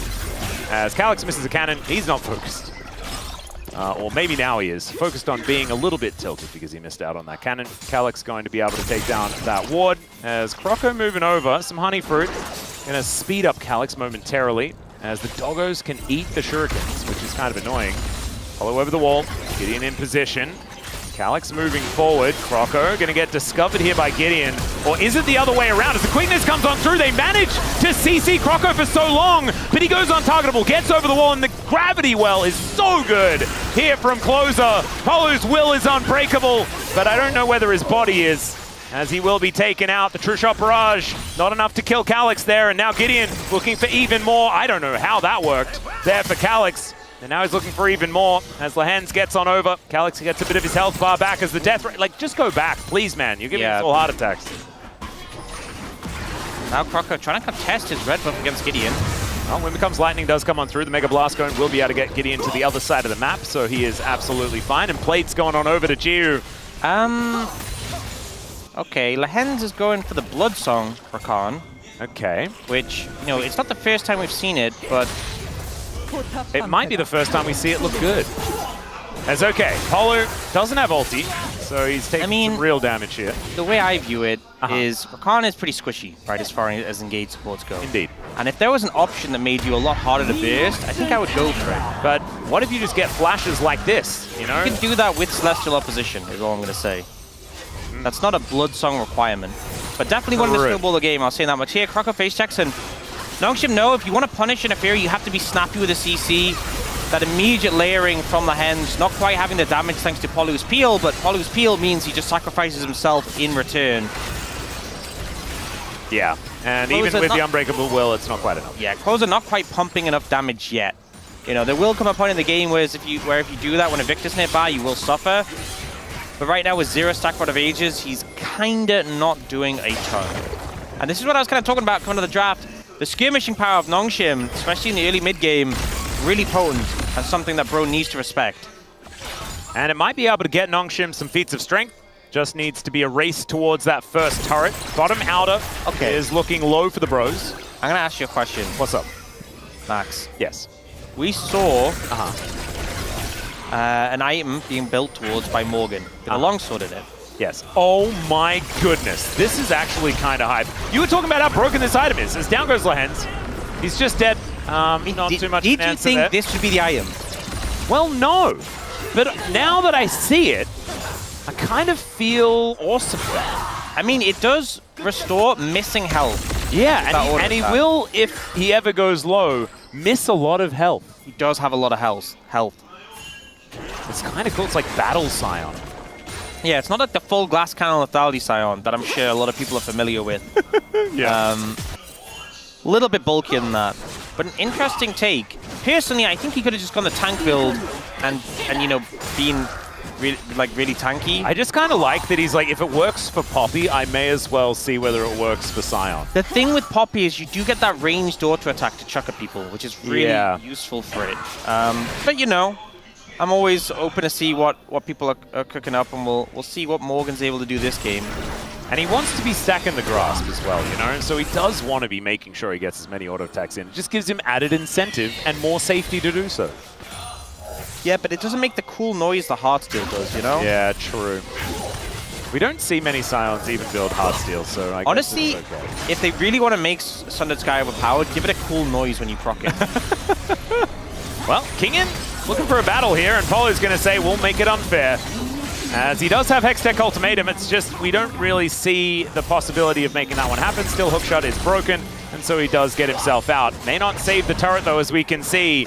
Two members up here. Hype now possibly in trouble as Jiu going aggressive. Fate's Call going to get on in there as the double charm comes through. Gideon with a great follow-up onto Hype, and over the wall goes Jiu, and they take down the Ezreal. Croco trying to keep them interested as the teleport does come in. Croco is untargetable, but then just dead. And bro, they're trying to salvage an already doomed situation, and it is not quite working. Closer gets knocked up, but Jiu is going so low, the Ren doesn't quite work. He gets over the wall, he gets the kill, and now it's Gideon to take down Closer. He flashes so the gravity doesn't hurt him, and he comes down soft as a feather. Able to find a huge pick there onto Hype, and bro opted into a lost situation. Instead of it just being a 1-for-0, so many members of Bro come down, ends up being 4-for-2. Gideon gets a chance to throw down the Herald. It will be Morgan who gets a tower first, though, so Phoenix trying to Bro, but here, Hype a little bit too far forwards, doesn't have flash, arcane shifts, but the follow-up is there, and Gideon, importantly, with damage here. And Croco, you know, playing the Neferi, you don't really have any way to keep them locked in a tower. He goes in so deep so early on, before the backup is there. I think this was a bit too risky. It was one of those plays where, like, we don't want them to leave, so go in now, but you just die. Yeah, Gideon also had the knock-up primed perfectly to make sure that Croco just couldn't do anything. Yeah. And he was just CC'd forever. Fortunately, Closer did end up killing Jiu, otherwise it would have been pretty devastating. And gets the flash out of Gideon here. Yeah, did have flash himself, but opted to save it in that situation, which I think is okay. And right now, it is time for the Chemtech stacking. Yeah. The Quadra Chemtech Soul. Imagine it. All right, Morgan going for a little bit of a run here. And they're going to try and turn it into a potential engage. Calyx getting taken down relatively low, and they're looking for the turret first. They will be able to find it. Hextech Ultimatum. And Morgan, he doesn't like ultimatums. There are 4 people here. It's so unfair. And no real options, but as we said, it's an ultimatum. There is never really an option.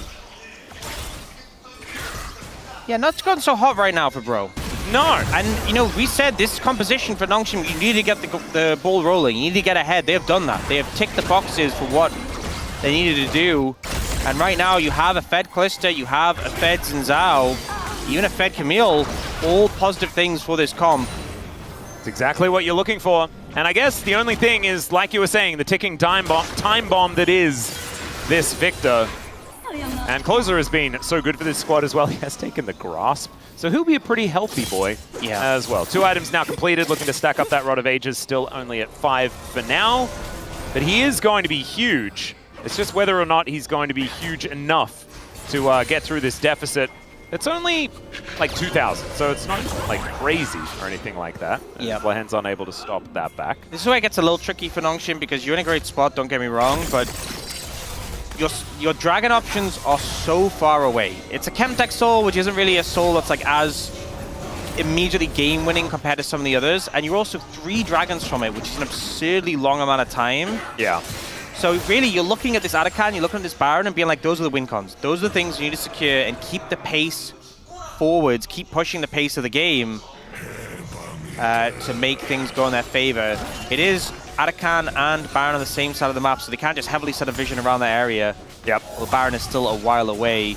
And also denying, you know, Soul Point from Bro, a good idea as well, does give them the ability to fight around the Artican as it has just spawned now. 3 minutes until the next Dragon is up and 4.5 until that Baron does come on through. Baron secure for a composition with a Callista, needs no introduction, of course.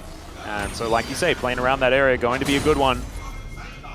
Kingin looking for item number 2, and as these items continue to come in, he is going to be more and more devastating. Able to buffer the hook shot quite nicely there and does get himself out of the way as the minion wave was dealt with. So it's an interesting, I think that the scaling conversation is a really interesting one because Bro have such a standard team fighting front to back comp, but there's also the fact that who deals with Kingen in side lanes, right? Like Calix, when he gets on top of Closer, does any, like, if he's ever discovered, he can't side lane to answer that. That Ada kind of just gone. It's just dead, yeah. As Lahens is going to be spotted by Croco. He's Rakan. I think the thing with the Camille on the side lane is if Morgan's playing it correctly, you shouldn't really be under threat. You just clear the waves out. That's all you need to do. And then you get your health back by using your Sundered Sky. Yeah. But even then, like, it's kind of hard for Camille to force that hard onto you when you have such a big shield. Yeah. And a lot of the time you'll be near your turret. It does mean Camille gets a bit more free window to roam, and when you lose TP, that's when it can be problematic. But I don't think it's the fact that Kingen will be able to two-shot turrets as the game goes. Just don't let him hit the turret, you know? Yeah. We even seen before, like I always kill the wave before it even gets there. We go back to that situation where like it was Rich on the Scion against, I think it was Zeus' Nidalee, and he just refused to hit the wave, and it's just like, just kill the, that's your job, just kill the wave, just kill the wave. That's all you need to do. I do think though one thing is that even though like I give the scaling edge to Bro, the thing is a Nongshim composition, the way that composition plays is like, we're gonna assassinate your backline. And no matter how late the game gets, if Closer's in the wrong space and gets blown up, you can just lose off that. Like, even if you're like, hey, we have full build Victor. I mean, obviously, he's quite bulky now. He's going towards the Zhonya's. It's going to make it harder. But sometimes you Zhonya's and you're like, this doesn't change things. No. I'm still in a terrible spot. I just die a little bit later. For Victor, it can help you a bit more, you know? Gravity Field is delayed, and the Arcane Storm will always be doing damage. But still, Nongshim now able to get a bit of vision here towards this bottom side. Bro got the memo, though. They know that playing for top side is going to be very important. That's why they've invested a lot into getting vision around their red buff. It is going to be there now. Gideon looking to come on over and try and deny some of that. As Kingen is pushed really far up with less vision than he'd need.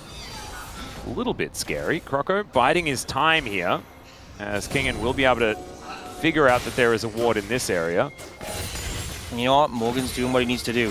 He just kills the wave. Yep. And he's also building a Sunfire Cape, which is more kill the wave. Yep. He really wants to kill the wave. I love that. It's not clear. Not really seeing the Sundered Sky tech get that much value so far, but, you know, who am I to question our Lord? Exactly. Okay, special delivery here as the Hextech Ultimatum comes in. Lahens was in position, and Kingen's now trying to escape, and he may just do that.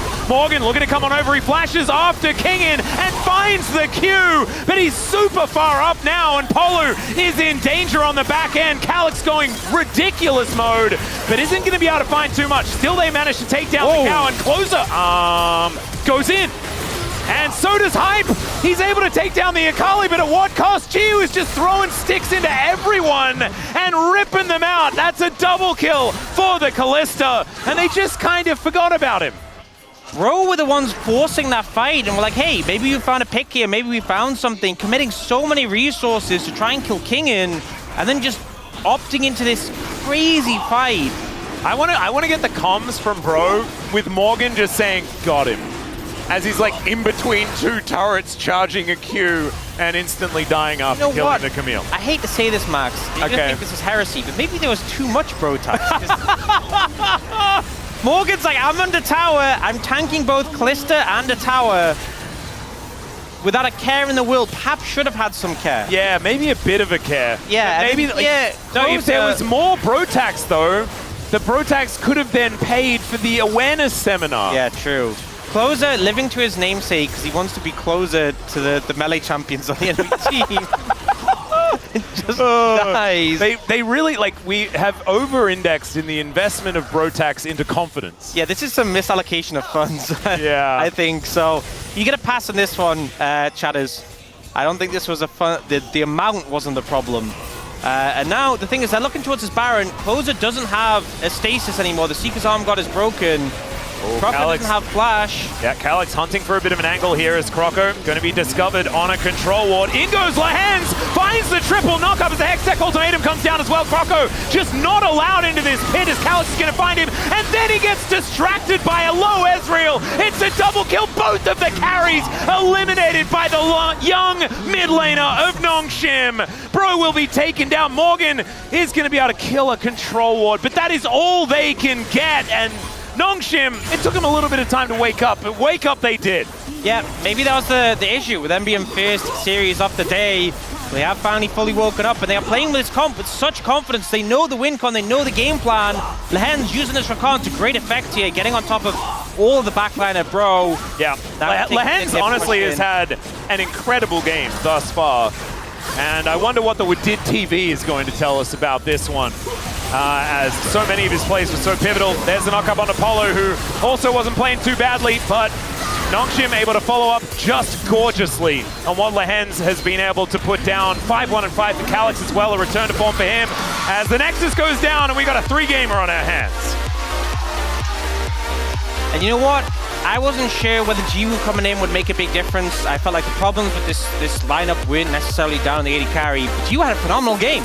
You know, his time out of the LCK roster seems to have done him well. Came in this Calista and was a pivotal piece as to why they were successful there. Really, really nicely done. And you could feel that Nongshim were kind of just feeling a little bit more. I think also the draft was, you know, better. They weren't just instantly double counterpicked in their first two picks. So as we head deeper into Fearless, it might be that a team that has Lehens on it is just going to be feeling a bit better, right? There are so many of these bans that need to be thrown towards him. The Shen, the Elise, yeah, still haven't seen the Singed. Exactly right. And so a ton of options. King and also very extensive champion pool, and maybe the Bros are going to be stretched a little bit thinner. Yeah, Camille now 7-0. Yeah, it's kind of nuts, so far. man. Getting a lot of value in these fights. And Closer doing a lot of damage, but just not quite enough. I felt like this game meandered a little bit for a time, and then just Nongshim twisted the knife. Yep, and Lehen's always there, starting up the fights. It's really great when he just decides it's time to lock in, guys. We need Legend Group, we need it now, and I know how to get it. He absolutely does almost every time. The Rakan looking really, really good. We are going to go to a short break. When we get back, the Space going to break this one down, and then we'll have the deciding match between Nongshim and Bro.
깎은 거 같다. 해볼래? 잘 봐. 붙어봐. 얘네 다 노플이야 얘들아. 이제 10초. 야 이거 나필 잡지 말고 얘들아 알리부터 아래 거부터. 알리 연하다. 아래 거부터. 잠깐만 삽주가 먹고. 내가 알리 먹을게. 보자. 알리부터. 타올게. 아래 타. 아 잡다. 천천히. 타올게 줘 얘들아. 타. 다행이다. 한번 내려봅시다. 아 라인전 조금 아쉽네.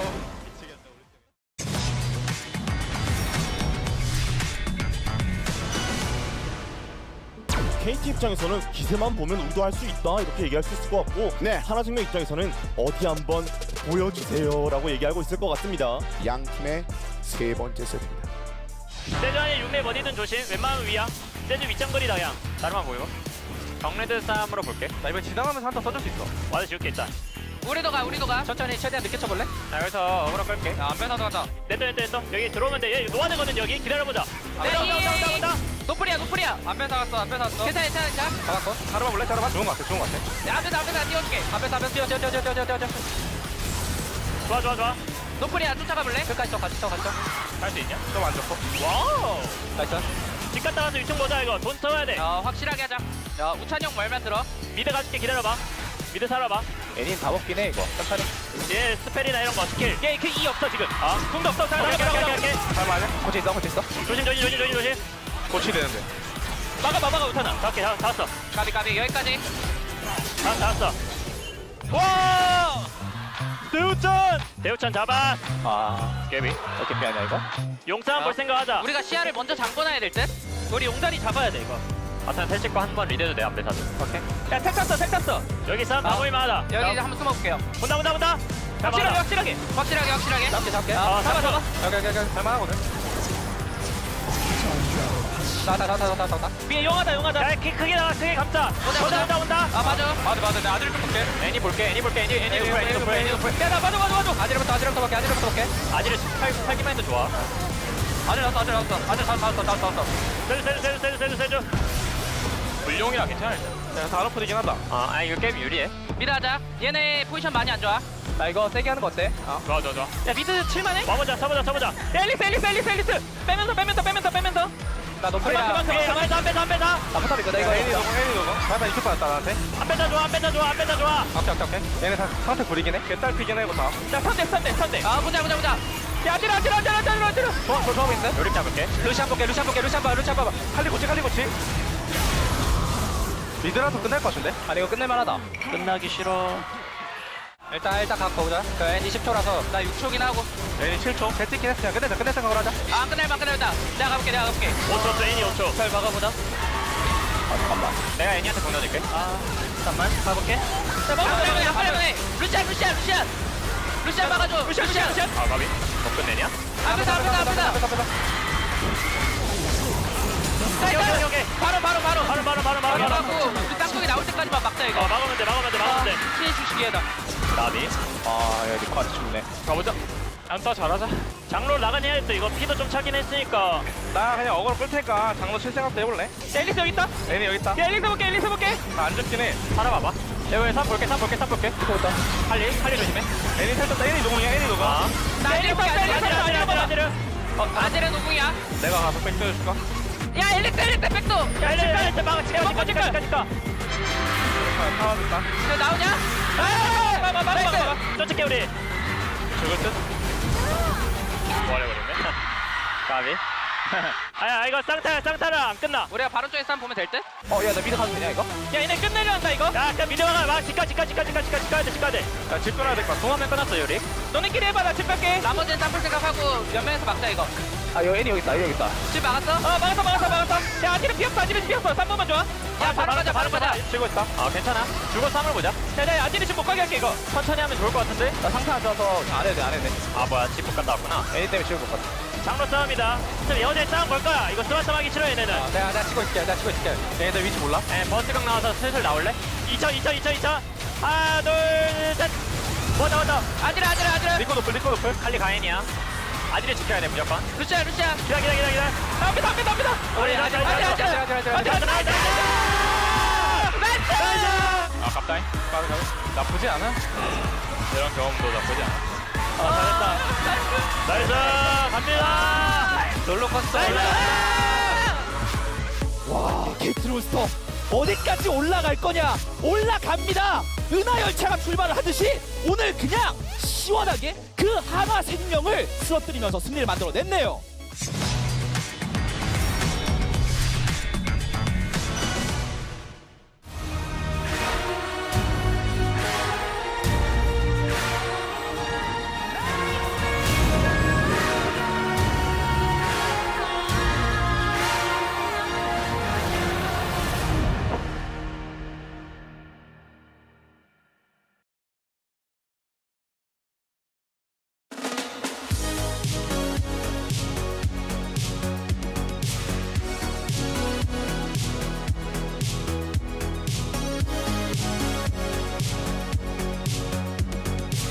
Hello and welcome back to the space here as we have Nongshim taking down game number 2 and giving us a series on our hands.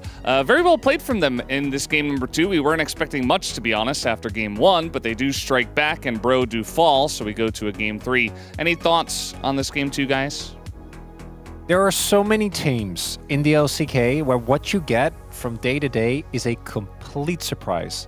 And even from game to game, apparently, because after seeing that draft, we're like, okay, I can see how this draft is supposed to work. Because I do actually think that what Nongshim end up with is pretty cohesive, right? You have really good engage and disengage, and then you have a really strong 1-3-1. But after game 1, I did not expect them to actually be able to play that out even remotely. And both the Kalista and the Akali, if they fall behind, they fall flat. Camille, obviously, especially into the sign, like always will become relevant eventually. And I guess theoretically Akali could if you have like 45 minutes and eventually in side lane you can always beat the Victor. But they skirmished so well early on. I'm kind of flabbergasted this is the same Nongshim we saw in game number 1. Yeah, and also like about the draft again, like it was Victor, Sion 1-2, right? And I think it was not worth enough to like give up the Kalista for free. I don't think they deal enough with the Kalista pick. But here, the issue begins with Akali here, mainly. The fact that Calyx has a really bad performance on Azir and is just like, pick me Akali. And we go, oh yeah, sure, Calyx. And then he actually plays it really well. I was not a believer. He was not a believer. I was like, Veldus, no, like, he is not going to play this this challengers, well. it's going to be fine. I did believe, I didn't expect that they was just going to get solo kills. And then the other, Jiu, at least in this first game, he did get Kalista, which obviously is an insane power pick. But it really does feel like the Classic gets sent down to challengers, and then they're like, okay, I'll lock in, fine. Because his Kalista game was also crazy, and this is one of the picks where if you get it, you do need to make a big impact on the game. Yeah, and you already mentioned that every single game, like teams like making a different kind of choice every single time, right? So whenever we predict, oh my god, it's gonna be 2-0. No, definitely not. Other team is gonna just bounce back, but we don't see the reason why those teams are like struggling, because every game is different. So we can't really say what's the reason. So I don't know. We don't know. We actually don't know. Even in this game, it out. there's obviously a lot of room for improvement, but particularly Lahens, not with all his Ws, but wherever he was a lot better. And then Gideon also had a really good game on the Xin Zhao. Yeah, I just feel like every single player on the side of Nongshim turned it up, right? Everybody did their role. They were actually able to play out this somewhat complicated draft really well. And it came down to about 16 minutes in where we felt like this game kind of ended. Yeah, now I'm thinking maybe it's overconfidence after the game 1. So here, they're getting the top priority. Alista, your support is moving towards top side to push out the Camille. So Victor can get the top push for free. So all you need to do is just give up the mid priority. But you greed. You greed for a little pokes on Kalista and you get punished instantly. And this is one of the easiest punishment by Kalista, because it's always easy to just jump on the target with Rakan as well. And so it was kind of a little greedy, because you don't have to get anything, or you don't have to do anything on the mid lane, because your Alista and Victor is just getting free priority on the top lane. But yeah, after like Azrael, Hive just jump into the mid lane, I think they got really far ahead on the mid, so it was really poor execution by Bro here. It also really highlights Kalista is the same as the Jhin, where if you take a bad fight, if your initial decision making is flawed, you're just cooked, because she is just going to keep hopping. You don't really get to opt out of a fight the way you do against a lot of other AD carries, so ends up being a relatively one-sided affair in game 2. Yeah, just got chased down in many close skirmishes that we did see. But guys, we're done here on the space for game number 2. Let's go back to the casters for game number 3. Thank you very much, Valdez and the gang, for that breakdown of game number 2. And now it is time to see whether you guys have put your money where your mouth is. And that is paid your bro tax. That's what you need to do. The bros lost. And that means it's just what you have to do. Unless you want them to lose, in which case don't pay it. It's fine. Why would someone want that? I know, it's absurd. So make sure you make this chat purple, and then we might be able to find you a bro victory. A bricktory? A bricktory, indeed. Or we could find a noodle-tory. doesn't quite work out No. as well on the Nongshim side. Sounds like isn't a dory a fish? Sounds Yeah. like a fish noodle dish. Isn't it John Dory? Yeah, so Dory is it's the like name of a fish. But it's like noodle dory. Ah, yeah. Why are we talking about fish? I don't. I'm confused. Why? Ah, Noodle you know, Dory. Victory. Yeah, noodle dory. That's Ah, why. Right, It's right, like- right. But it starts with a D, so I got really confused.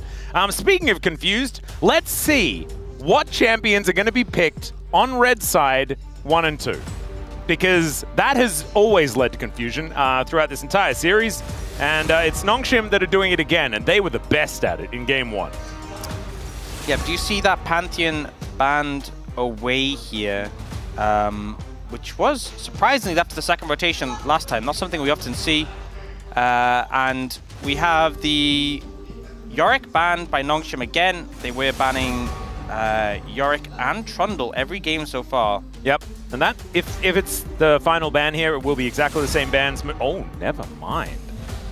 Okay, so Trundle is up. I don't know whether it's first pickable, but they will ban away the Braum. Why? I don't know. Did I put you on the spot there just a little bit too much? I'm just thinking maybe if you really want to prioritize Leona in this situation, a lot of the engaged supports are gone, you know? Okay. Have Rakan, Nord, Rel, and Alistair. They do pick the Yone for closer. No Sejuani to pair up with it since that was taken in game 1. Is it time for the Gideon Poppy? That's my question. I think it could be a good pickup here. Could be an angle. We'll come the Ari into the Yone first and foremost. And I think the thing with the Poppy is you can pick it and feel confident in it as a flex. That's a Nidalee. That'll be locked in. Is technically a flex. True. No clear indication where it's going to go yet. Have we come full circle? Is it time for Nidalee mid lane? Throw back to the old times. The Nidalee Corki combo. Oh god, we've seen this one before. Yeah, doesn't really inspire particular joy. But it does give a decent amount of poke. Assuming it's Nidalee jungle, Corki mid, it could be that Nidalee top lane still. Nothing really confirmed so far. And looking to pair some AP with that AD mid laner and also match the clear speed that Nidalee has. Yeah. Rocco looking at the Lilia right now. I feel like Lilia is a good choice as well. It denies Kingen from going towards something a little bit more tanky, which is what you can do with some more damage coming out of the jungle. Because, of course, Lilia does a lot of max health damage. And now, what does Morgan do? The Poppy will be locked in. So the top lane Poppy here for Morgan. Could also be support, though. So True. Has that flexibility option. And now Nongshim trying to make up their minds what they want to do in response. I think you only really know solidly what the mid jungle is from the side of Bro. And maybe we'll give away. I feel like you could just pick like an AD carry here or a support, and then you keep that Nidalee as a flex. Do go with the Leona for some setup. They did have that Braum band away. If I'm Bro in this moment, I'm like, okay, let's put the Poppy support. Because the Braum's gone. The Poppy is a good matchup for the Leona. Can block his Zenith Blade. I think you'd be happy with that. And we'll see whether Nongshim expect that. They're going to start off with the Tristana band, denying that from Hype. An interesting one. Absolutely. There is still that MF open and available, and even though I've said this so many times, we don't see teams combo the sleeping bullet time very well. No. They do like to pick it together. They do. And it still works, right? Like, even if the sleep is broken a while before, you've held them in place for a few moments, does mean that you can find some good angles to get your Misfortune into position. As final ban to come through now for Nongshim Red Force. The AD carry pool really getting thinned out as that Ashe is going to be taken away as well as the Tristana. See what else is going to leave at the same time. The Ornn going to be banned away. So expecting that Poppy in the support role. And, you know, with Yorick gone, Sion gone, Ornn gone, a lot of options taken away from Morgan in the top lane. Yeah. And I think as much as people do like picking Nidalee into like a Sion, I think tank and just scale is a pretty good strategy into her. Have to pick a champion that's trying to match her is a lot more uncomfortable. I wonder how... okay, it's just Renekton Nidalee, baby. As Kingen going to be locking that one down. Of course, Slice and Dice a little bit more difficult to use into a Poppy. But you imagine the Renekton will probably have a decent time, at least earlier on into this champion, and can still just walk up and stun. I still think that they'll probably put, I mean, this is where it gets difficult, because the Poppy, obviously a good defensive pick. I think you actually go Jax here, if I'm being honest. I think you go Jax, put the Poppy support, probably pick up the MF. Because I think the Poppy into the Leona is such a good matchup, and I think, you know, Jax is being picked into the Renekton plus whatever for such a long time, just because of that Counter-Strike having so much value. We know Morgan could definitely play the Jax, so I would think that would be the pick for me, because I don't know what else you really want to pick up in either lane. Because if you go Poppy top, then what do you take support into this Leona? Well, the Aatrox is going to be a consideration instead. Not feeling so positive about this one. Because I feel like, you know, there's this ability that Jax has. I don't know if you've heard of it. It's called Counter-Strike. I have heard of it. Aatrox does not have Counter-Strike. Oh. Well, Senna doesn't have Counter-Strike either. That is going to be the choice here for Giu.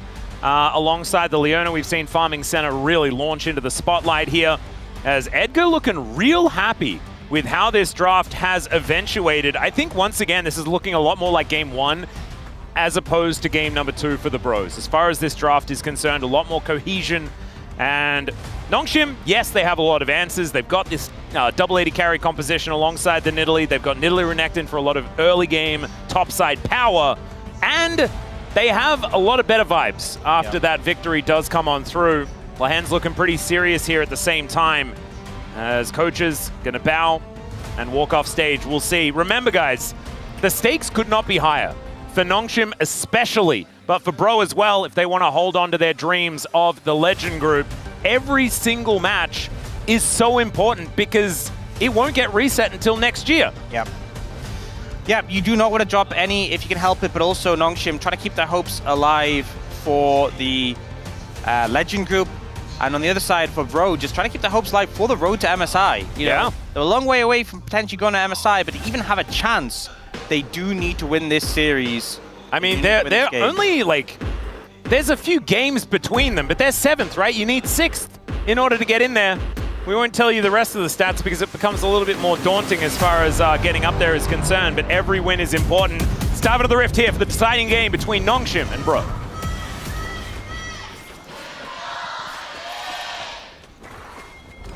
소환사의 협곡에 오신 것을 환영합니다. All right, here we are, ladies and gentlemen, under the Rift for the final game of this series. Remember, after this, we have the last series of the week, BNK versus KT. KT, another team, vying for position here alongside DK and Nongshim. And this is one of these situations where Nongshim, they've got a lot of early power with like that Renekton Nidalee. The Corki's going to have prio as well into the Yone. But if you get a lead and you sort of start to move into the mid to late game, you have so much range and poke in this composition. It's going to feel suffocating if Bro fall behind. But I think if Bro can make it to the later stages and they get to the team fights, you know, they have a lot of team fighting power. There's a lot of good targets to engage onto with the set of the Corki, the Nidalee. So I think it's definitely feeling a little bit Bro and Brew again for Bro here. But I think if they give up too much space, we'll see a repeat of Game 2. I'm a little bit worried. Polo, I think, a lot on his shoulders as far as getting things done is concerned. Bit of a 1-2 punch coming on through there, but Poppy pretty happy. And Hype not going to get too much value out of the double up. So laning just going to ensue. You have to remember that Senna, very early on, going to be doing a whole lot of work. And the Misfortune pretty good in the early stages of the game. So I'm expecting Bro to have a bit of prio here towards the bottom side, even if top side of the map not going to be somewhere where priority is going to be easy. Yeah, also the fact it is the Poppy into the Leona, it's very hard for the Leona really to find angles, even more so when Hype has cleansed. Yeah. Often we see the support picked and the Poppy be like the Nautilus, because even if you get blocked, the hook still connects. You're still able to find something with Leona. Until you get your ult, if Polu's on point with their steadfast presence, you're just not going to be able to engage. Well, we got first picks across the board, as we can see here for Nongshim. Quite a few of those on Bro's side of things as well. Both of these junglers having not played these two champs so far in the LCK. Gideon on the Nidalee is going to be an interesting one because Nidalee does often require a license in order to pilot. And because he hasn't played it so far this season, we're not sure whether that needs to be refreshed or not. So what you're saying is this is his test? Yes. This is feeling like it. right now going to be starting off with some pretty aggressive pathing, moving towards this top side now, trying to take away the blue buff from Croco. Should be successful here, as Croco is making his way in. Still, yeah, Gideon comes on over, gets the smite. Still, watch out, Eep comes through, pounce over the wall. Gideon does make it out, but still looking a little worse for Wear. Yeah, unfortunately, Croco, him throwing the bowling ball over the wall just signals to Gideon that he's coming. Gideon immediately smites and secure it. Doesn't want to take the chance and will back off to his own jungle. You know, both these junglers do clear really fast, but Nidalee is that one who has so much mobility to get in, get a camp, get away. So I like that Gideon is taking the early initiative. Yeah. And set himself ahead. Should be out of 3 buff as well, as far as the start is concerned. Not even going to give up a crab either, as that is what he's prioritizing now, as we can see here, thanks to the observers. So a big start here for Gideon. You can see things are actually even as far as camps, but there aren't very many of them left over for Croco to go towards, and whereas there is the Krogs and the red buff here for Gideon. We'll see then where he goes. As topside, pretty gankable. As Nidalee Renekton, that's kind of the thing. That's what they're supposed to do. Oh, it's a thing? Yeah. Renekton? Oh. That is a thing. Yeah. I think I've heard of that before. Yep. Teams have done it in the past. Yeah, you know what? I've also heard there's this thing, Zeri Lulu. I don't know if you heard of that. Ah, I have heard of that one. What about Lucian Nami? Oh, Lucian, rings a bell. Well, Polo is making his way towards this mid lane, and he's out again. Yeah, this is one of the things with the Poppy, is you can stop dashes, which sounds great, into Nidalee and Corki. But there's a lot of situations where they're just going to be able to dash away before you even get close to them. Yeah. Calyx is now taking a fair bit of damage here from Closer, whose Yone has been fantastic this season. As Wolf likes to say, it's the year of the Closer. He has been playing exceptionally well. This is one of the champions that really has given him that name. As Jiu and Lehens pushing up towards hype here, as there was the slight room from Polu. Gideon back towards his bottom side. You can see now a couple of camps in the lead ahead of Croco. But no big advantages being built up yet. Yeah, it's like 400, something like that. This is a bit of value from Polu. So you're going to need a bit more in that Piercing Darkness to try and get something done. But as we can see here, things very even as far as farm in the bottom lane between the Misfortune and the Senna. Which you can imagine as a champion that scales to infinity, you're pretty happy as Kingen goes in. Finding a bit of slice value into Morgan, who does get the Infernal Chains to land. I feel like the thing with the Senna... Oh dear. Well, let's see whether this spear is going to connect as he waits for the watch out. Eep! Is he just going to go in and steal it away? Spear is going to miss, so yeah, he is just going to try and take his stuff. He doesn't really care about killing Bambi. He just wants to make her have a rough time. Not going to actually work out here, though, as Closer down relatively low, and Polu in position early. There's the flash forward from Croco as Calyx. He avoids the ult from Closer, but he's still just dead. First blood going over to the Yone. And the Corki just caught out of position. Kingen not interested. Yeah, I'm kind of interested to see how that play started for Calyx. Obviously, we saw what was happening in the jungle. I think Calyx wanted to move to support his jungler and just ended up in such a bad situation. I think the roam up from Polo as well, just catching him off guard. And making some bad decisions, because there's a lot of scenarios where you can path back in your jungle and you're fine. But not sure how he got exactly to there, and I think he could have just gone over the wall, right, from the... Oh, bowling ball missed, but never... Iron Pit. Huh. I don't think it's end of the world. You can see as far as gold, it hasn't really changed too much, but first blood, good bit of gold injected into the Yone, which is kind of where they want it. He'd also save his flash, so has that still for the safety. All right, this time Gideon finds the spear, as they are really trying to make sure that Croco isn't able to like get any of his stuff. Yeah. Trying to do a lot of denial. Not working that well. No. Especially since Croco has more farm than Gideon. Yeah, and it's because he's been winning out on the sort of smite fights when they do come in to try and contest, if he's actually ever there. Outside of maybe that first blue buff, as now Kingen could be in trouble. Remember, no Dominus available, as he will break the chains that bind and walks his way out. Walk. Such a powerful strategy. It is effective. It's really good. A little bit left, a little bit right, and he's out. All right, Polu going to come on over, make this a 2v2. You know, so far, slow game. I think pretty okay for Bro in this regard. You know, we haven't really seen the Nidalee Renekton pair up so well so far. Not just yet. Some opportunities to make things work later in the game, of course. The Leona going to be helping out as well. As speaking of which, he goes in, sends Closer out pretty immediately as the bowling ball does pick the gap between all of the Nongshim players.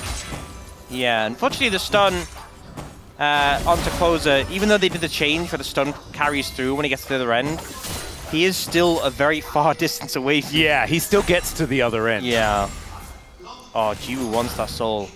Just go for it. You know you want it. Oh, he's going to take that one instead. Will you get bullet time for it? Yes, 100%. But, you know. Calyx starting to be able to stand his ground and get some work done here as he has a couple of long swords in his pocket. Gideon wants these grubs. Should be able to get all of them. Morgan coming on over. And we'll try to convince him to leave. And Gideon's like, nah, not really convinced. So he's going to take the last one and move on. Leaves on his own terms. So 3 grubs picked up for Nongshim. Pretty nice there. Especially, we talk about them wanting to get more pressure as this game goes on. Now looking to challenge for a blue buff, but it just got smited away by Croco. Yeah, so Croco once again going to be denying more camps, and that is going to keep him in the lead. Jiu and Hype still just continuing to push waves towards one another. Lahens moves over with that broken ability called Eclipse that stops you from taking a damage. Oh, that always feels bad. When you press Ruthless Predator but don't actually manage to auto-attack your target, and then you just look silly with the little green thing around your head. He secured the cannon though, so it's fine. True, true, definitely good. But yeah, I feel like we've seen attempts from Gideon to really push the lead. Nothing's come from it. Top lane has a bit of an advantage for Kingen. Sure, that's fine. And the bot lane, it's like both supports have just been roaming to assist the junglers, and G1 and Hype have just been 1v1. Yeah, and not even really one. Oh, there's the flash over. It's the flash out from Calyx. He just found the angle. Yep. And so Closer looks a little bit silly in the end. Quick response coming out from Calyx to dodge away from that ult. Certainly would have gone down if that had hit. And just a trade of flashes as is. Which I think, honestly, Closer's okay with a trade of flashes in that situation, because I think the Corki flash is a little bit more valuable when the goal of Bro is often going to be to target him. But still, was looking for the solo kill angle and does not find it. Not quite. And still having to go for a bit of a reset could be problematic. We'll see. As Morgan fighting against Kingen once again. Chains do work out here, and you can see the Aatrox having a final time into the Renekton. We know that our Lord, a bit of a Renekton connoisseur, so does understand this matchup very effectively. He knows all of Kingen's tricks. Oh, he does. He, in fact, wrote the book on them. Does he know the most advanced trick, though? The have Nidalee gank trick. Yeah. I think he does. He knows that there isn't very much of an option there outside of call the rest of your mates. And they know that one as well, as Polo getting taken down solo. He'll be killed. Calyx gonna grab that one for himself, and now Morgan knows that he's even more in danger. As Gideon hasn't quite found the spear angle. Dominus popped already. As Kingen just looking to clear out this wave. They don't need to kill him to deny Morgan a bunch of stuff. As they will probably still kill him though, if they're given the opportunity. Still flash out from Kingen, flash out from Gideon as well, as Croco shows up. And Morgan feeling okay about this, outside of the fact that the farm situation's not looking great. This passage of play, I think, started really smart from the... Oh, Croco. Okay, watch out. It's all right, Lahens. 50% health on him now, as Gideon can actually heal him up. He gets out of the bullet time, has another Eclipse. And there is the sleep onto Gideon. Croco is going to sacrifice himself for it, and Kingen getting the kill is probably bad news, but he gets 2 for his trouble. There is the knock-up, as Kingen will just get shot in the back of the head by Hype. And down goes the Crocodile, and Bro, in the end, trade up pretty massively. What started is actually a pretty heads-up and good play from Nongshim with this pick. So they're pressuring the top lane, and they know that means Bro are going to move over to respond. So they get this great pick on Apollo. This is really smart stuff. And then they stay around. You know, they lose flashes on Gideon and on Kingen trying that dive for no reason. And then they hang around way too long, and you have limited time to make a play. If you hang around long enough, more members will show up. In fact, Polu's back after dying. That's how long they've been here. Yeah. And they just give over a ton of free kills that Bro are happy to take. And Kingen as well might have been able to get... Okay, never mind. Got a bit of a battle here in this mid lane, as both of our mid laners are just taking away their own health bars. And otherwise not too much is going to occur. But I do feel like if Kingen had have just stood near his turret a little bit more, the heroic charge would have left Poppy there. She was like, she could only tank 3 turret shots. Yeah, I think he was like, I don't want to get stunned. I'll get stunned if I stay here, but he got stunned anyway just outside the turret. Yeah. Ended up worse in that situation. I don't mind the decision. It's just interesting that in hindsight, he might have just naturally killed Polo just for existing. Hindsight is really broken. It is. It needs a bit of a nerf. It does. Echo should really be a lot stronger than he is. Yeah. The hindsight. Low accurate Echo is pretty unbalanced. As Chronicler would know if he had have watched Arcane Season 2. Yeah. I mean, at least we know that we mentioned it to him, we bullied him for it, and he definitely went home on that day and watched it, right? No. Right? What? No, he didn't. No, he didn't. In fact, it's got to the point now where there's no hope of him watching it because he's just too stubborn. He is very stubborn. It's a little bit of a rumble. Yeah. Oh well, that's okay. We'll be able to find another analyst. It'll be fine. Yeah, I mean it's okay. I just I guess some people aren't into League of Legends as much as others. Yeah. Some people just aren't dedicated. Like we are. I watched it day one. Oh, same. Immediately.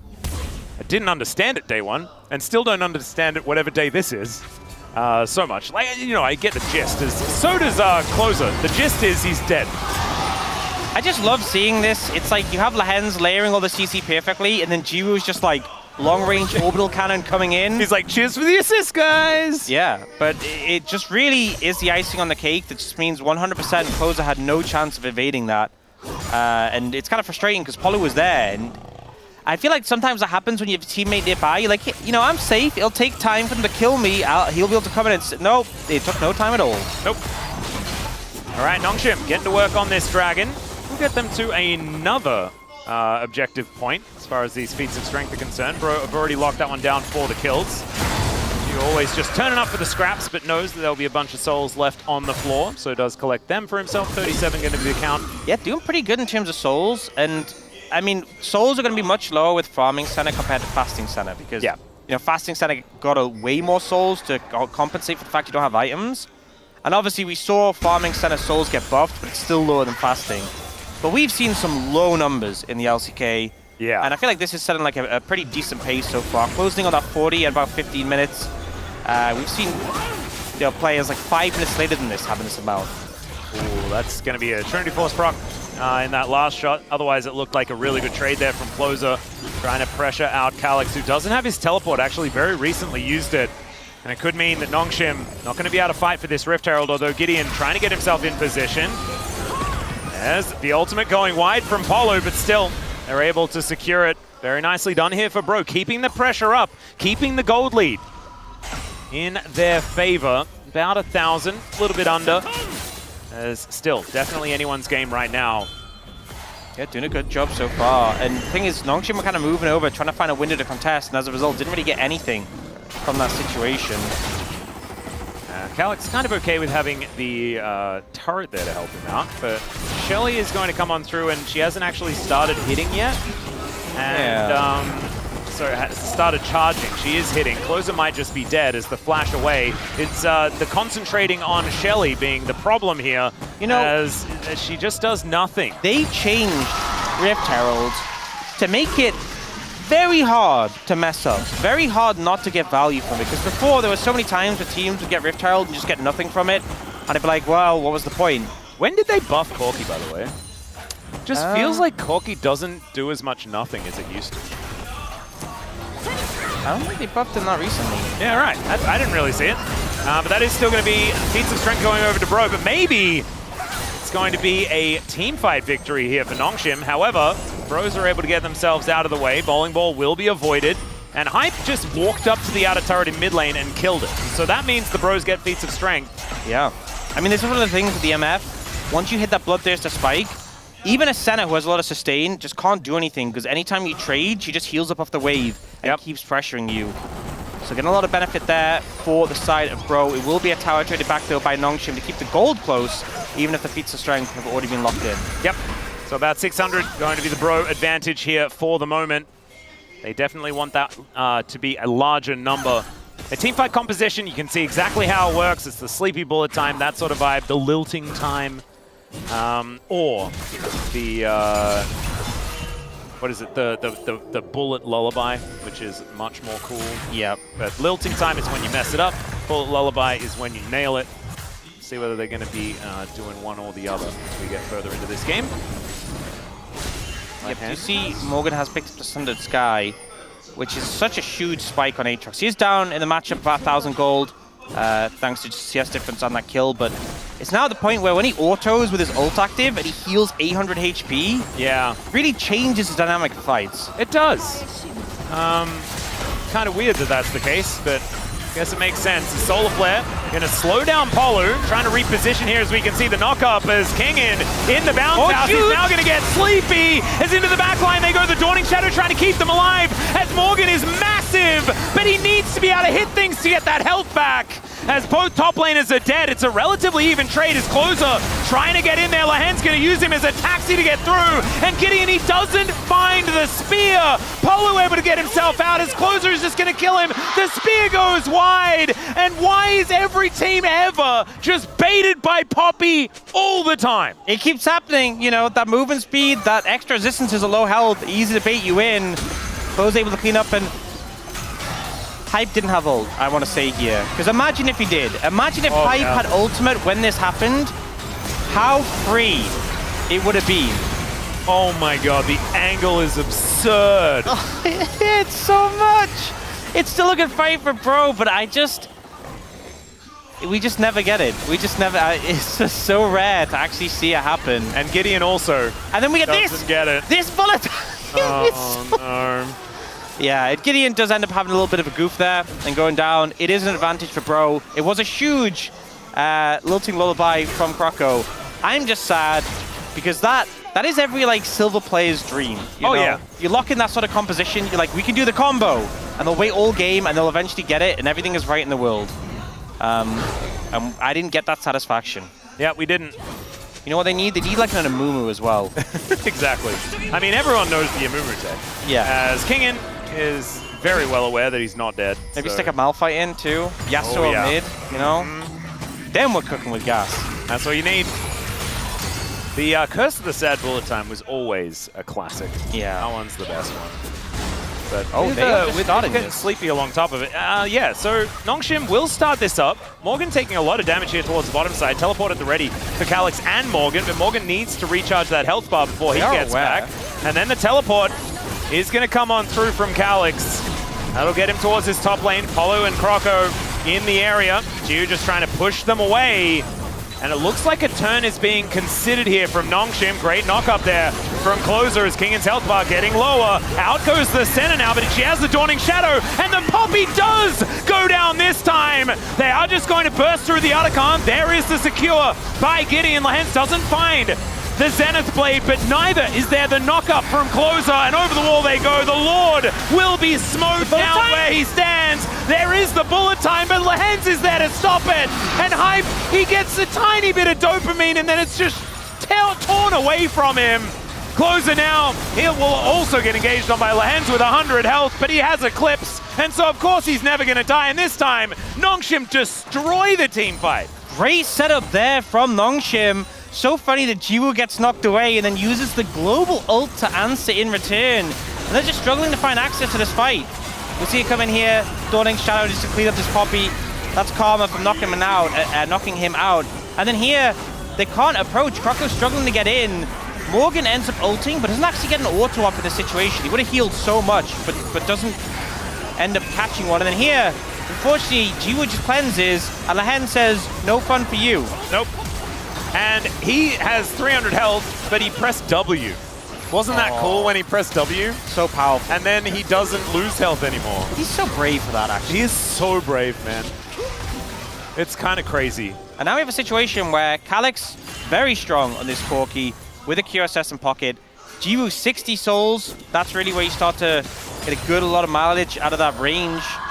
Yeah. He's approaching the Rapid Fire Cannon as well. There's so much poke on Nongshim. And their composition will get more and more dangerous. As you can see here, my god, Croco just gets obliterated. There's nothing he can do. Now Polu trying to get himself out of the way. And in the meantime, Nongshim have more health and shields because Dawning Shadow is going to rain down on top. And Nongshim are just not going to stop. They're going to take this inner turret at the same time. Hype has no right walking up here to try and deny this. And yeah, Morgan manages to get an outer turret on the top side, but Nongshim are just feeling fantastic. All of a sudden as well. It kind of feels like Nongshim turned on a dime after that Arakan teamfight victory, and now it's looking doomed for the Bros. Yeah, it's looking pretty rough, and I think what makes it worse is the fact that they're starting to be able to itemize defensively against the engages with like a Seek Zarmgard and Gideon, the QSS on Calyx.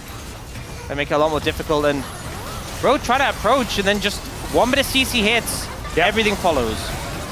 Croco, nothing he can do about that one, and he just wanted to try and kill some of these minions to take some pressure off. And it didn't really work.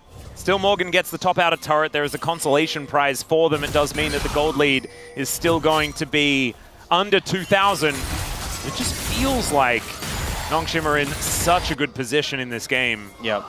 1-0-6 for Gio as well. That's a whole lot of value from these Dawning Shadows he's thrown out on every single fight. As Closer comes out of the brush, Kingen is going to greet him with a stun, but too much more going to happen there. As we've got the side lanes set up, Lehens looking to try and answer here as Croco is doing the same thing but on the bottom side. And the thing is, Bro is struggling to find angles to get in. You know, despite the fact they have this super strong Lilia with a big lead over the Nidalee, not able to get onto target, not able to connect. They are looking to connect now on a Kingen. Yeah, Kingen just wants to hold this wave away from the turret so he doesn't get dove, and he may not get dove, he may just get killed instead, but Dawning Shadow is looking to try and save his life. Polu can't really tank this forever, but is able to tank it for long enough, and Croco blocks down the kill. The answering turret is going to go down, though, towards the top side of the map, and Nongshim, I think, monetarily do come out on top, but still good for the Bros to be able to take some pressure off the map. Yep. On its Mountain Soul as well. Oh, God. If they get that, it's just so completely over for Bro. Yeah, here, Kingen does everything he can. Even the Dawning Shadow comes in to stall things out, but the ult from Polu will knock him up, and the follow-up is there. Polu is playing really well. I feel like this is like, it is actually just supportal combat between these two teams. Yeah. Both of the supports really leading the charge. I mean, Lehens is like 5-1 or 6-1 on Leona so far, and he is showing it in this game. His Leona has always been pretty good.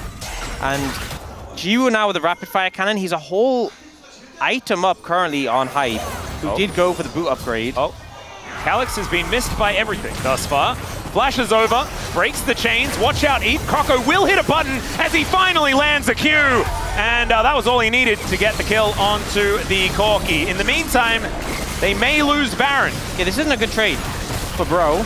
That's if this Baron does go down, as they're looking to go for the turn. In goes Lehens. Solar Flare not really going to find it, as Nongshim staying on this Baron for now. The Lilia getting closer and closer. This is scary. Closer looking for that angle down to 3K. Croco getting in there. The bullet time not really doing too much of anything. And that is somehow the Renekton taking this Baron. That was more of a risk than you needed to take, Nongshim. And Lehens is on walkabout, as we say in Australia. We'll see what he can find. He finds a steadfast presence represented by a Poppy and will be eliminated. That's the thing, the Senna not doing that much damage to the Baron. The Corki is the one who was the most DPS and he was dead. So Bro had time to approach, but I just feel like their approach was a little bit off. You know, the bullet time was kind of underwhelming. It was an odd scenario. Yeah. This was also a bit of a cavalcade of errors, as Calyx is able to dodge everything until he's just instantly dead. Yeah, a lot missed. Took a lot of time to take him down, and the pings are immediately coming out onto the Baron.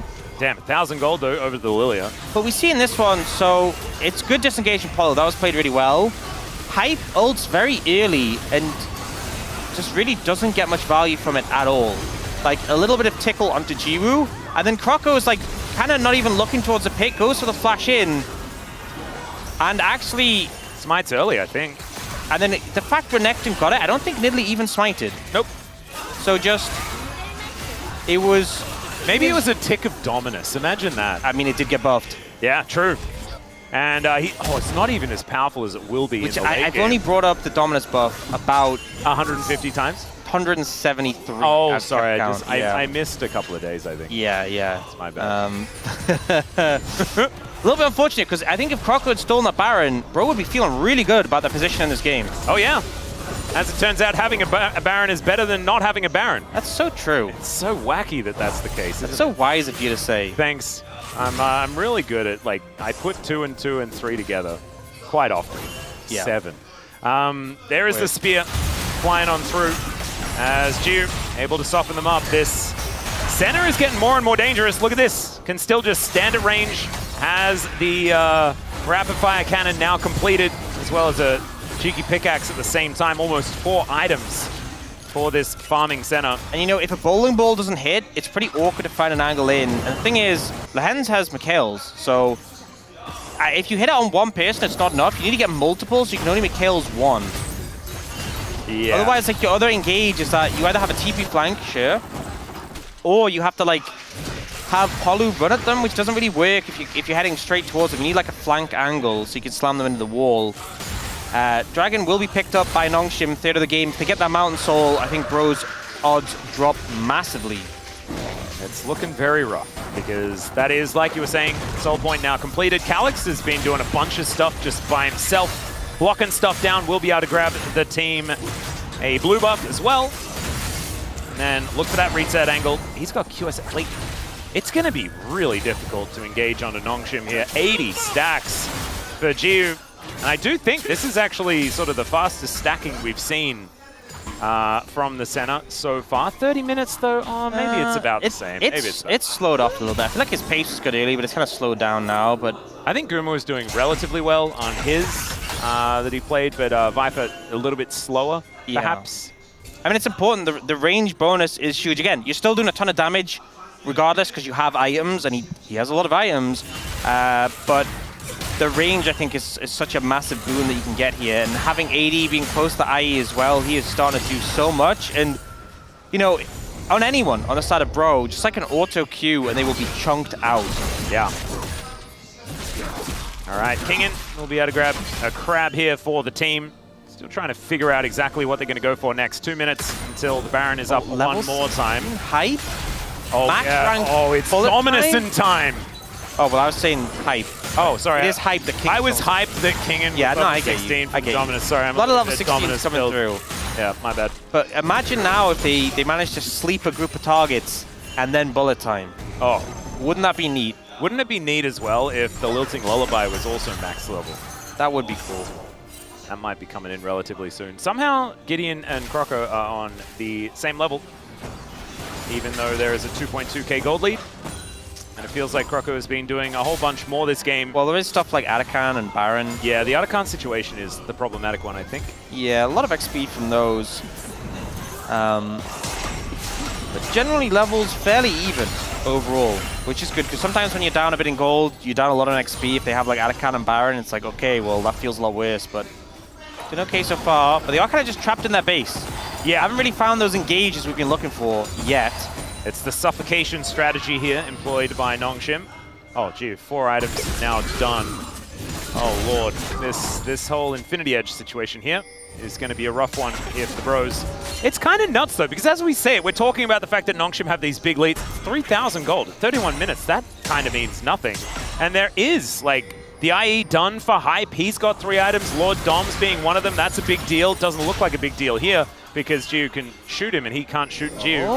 As that's a teleport in from Morgan. The Lord has decreed that we be fighting now! And I don't know whether it's really a good idea, Morgan, to be perfectly honest. Maybe it's something we should probably just not do, as a spear is going to come on through here and Kingan's like, okay, I guess I'll win. Yes. Split push Renekton in the classic. Yes. Late game, man, you buffed the Dominus, now look at him in this side lane. What a monster! It's kind of showing the desperation Bro are feeling right now. They're like, we need a TP flank, we need to go. But they TP flank with an Aatrox who just loses most of his health and walks away. Didn't die though, GigaChat. Yeah. So Nongshim, 1:30 until that dragon. I think you just keep the game in this state and you can just do that. They are looking towards the Baron though. They're trying to duo it, which is... They feel very confident with their level of vision, which as we can see is very clear. But Nongshim seem to be getting a sniff of something. They haven't seen the Yone. Oh my god, Jiu's just kiting them. This whole time, they cannot get on top of him. The flash forward as Jiu's going to get taken down. It takes everything from the Bros, but they get rid of the center. Now Kingen could be in trouble. He's getting sleepy, but this dominant damage, ladies and gentlemen. And the Baron will be secured. Look at that. We pop into the pit. It's gone. Even the observers are like, wait, where did it go? Croco held his sleep. He was like, I don't need this. We can kill him. No, you can't. Not that quick. Definitely gone. As lands immortal once again, but there's not very much follow-up as the phosphorus bomb comes down. Nongshim, this might be a little bit of an overreach as they do manage to take down the Aatrox. Gideon goes golden, and Calix is doing so much DPS. Down goes Closer. That's going to be the ace. Just one lone kitty cat left alive, and one lone Baron as well. So a little bit of an odd choice there for Nongshim, but with 17 seconds left on this Drake, that's going to be Mountain Soul as well. Should be. There's more reinforcements coming in quicker for Nongshim. We do have Croco coming up soon, but it'll be a 1v3. But here, misses the ult. Jiu kiting well. Hype says, fine, I'll do it myself. And just flashes in and ults to finish him off. But here, Croco could have slept Kingen at any time. Like now. Yeah. Not now. No, he's dead now. But any time before that, prior to that, he could have just slept him and it secured the kill, but instead held on to it and died, unfortunately. And here, this was super scrappy, but if you still have your jungler alive, this is completely different how this plays out. Obviously, jungler is great at healing up of camps and stuff, and we see how much value Calix is able to get off here. 3 this whole time. The Gatling gun is just doing so much. Yeah. Oh! Yeah, Calix really wanted the heal, but also he did just kind of kill everyone. As, yeah, Digon is a little bit stressed. I don't know where he's going.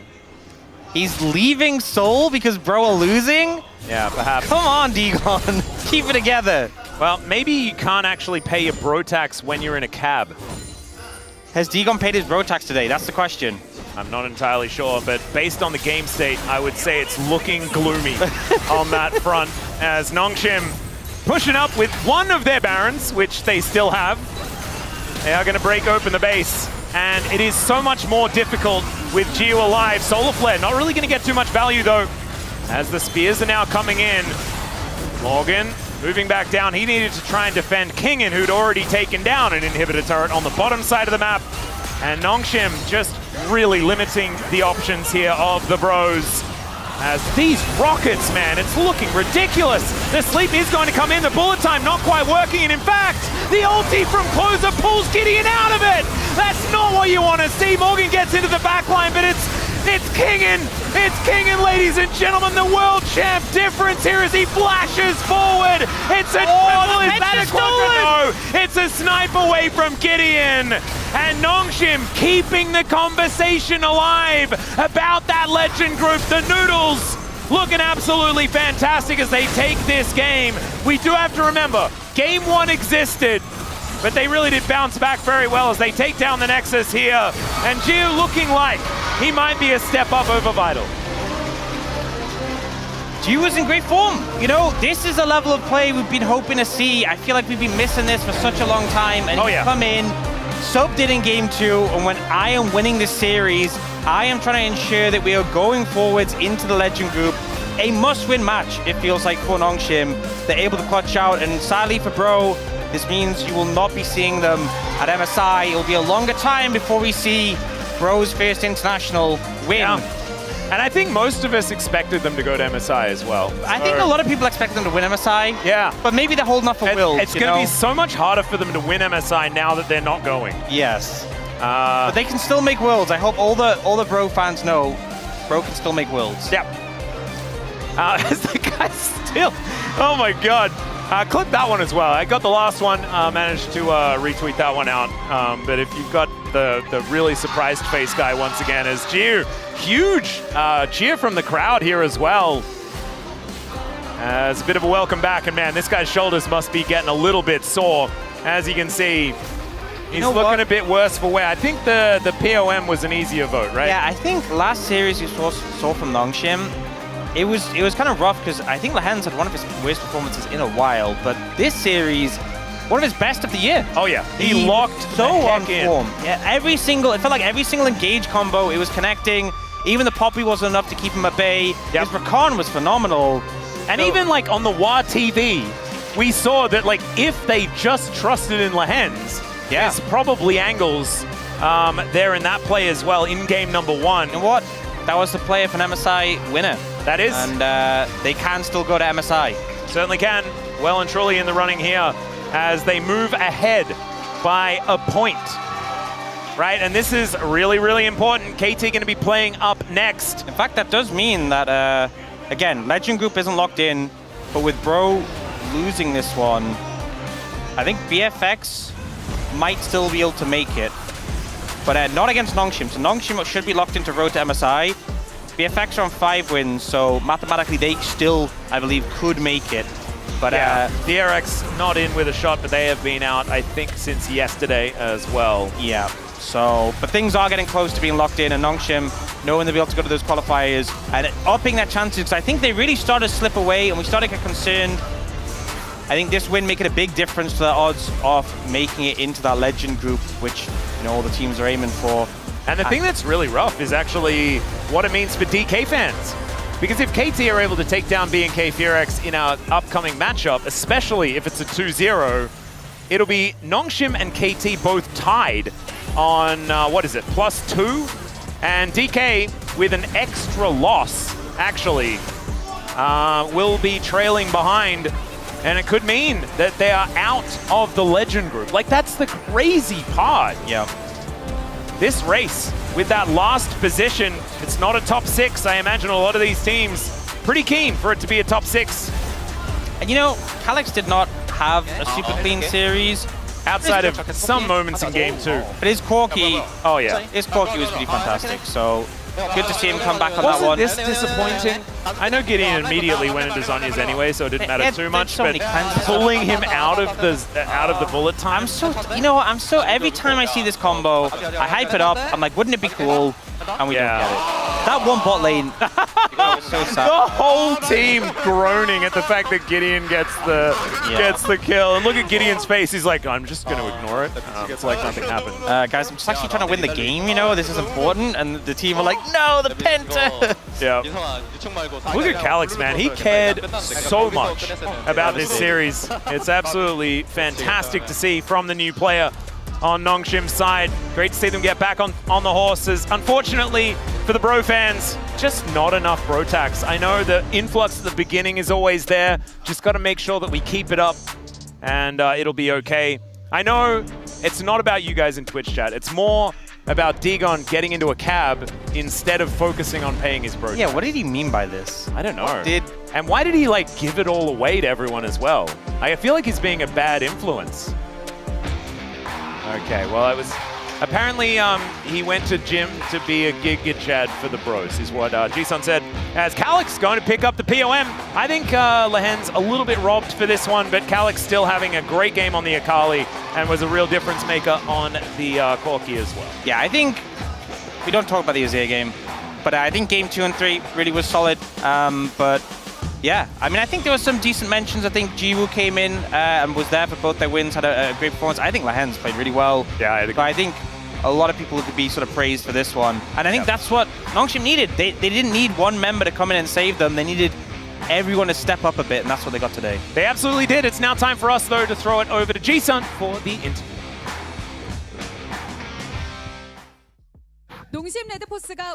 Thank you very much, guys. This is Ji-sun for the POM interview translation, joined by colleagues on the side of Nongshim Red Force. Congratulations. This victory means a lot to Nongshim. You have secured a spot on the road to MSI, and you have also taken a lead in the mid-tier battle. How do you feel? Indeed, this match was not just about the road to MSI qualification, but also about the whether we're going to land on the Legend side or the Rise side. I'm very glad that we got a precious win today. After a tough loss in Game 1, Jiu subbed in. What kind of direction did the team set going into the next game? With Vital on the lineup, we still had to work on some of the teamwork and synergy, so we wanted to go back to the Jiu on the bot lane. And Jiu also reassured that let's play out with our confidence as we normally do. Well, in game 2, Akali was able to solo kill Victor, which is not an easy thing to happen in this matchup. How did you see this angle? Our comp had to keep making stuff happen, you know. We had to make actions in order to accelerate. And then I noticed Victor was pushing a little bit forward, so I went in for the play. We had a very fresh draft in game 2, just like you mentioned. Camille top, Akali mid. Could you walk us through that comp? We did mention Ari during the drafting, but I was very vocal about locking in Akali, you know. And then the rest of our players and coaches had trust in me and let me play that Akali.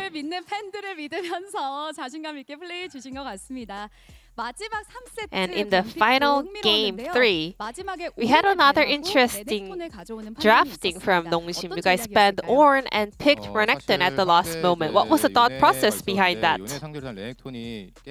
Opponent already had Yone, and I think Renekton is a very good pick that counters Yone. And then without Ornn, I thought we would be able to have a very comfortable game.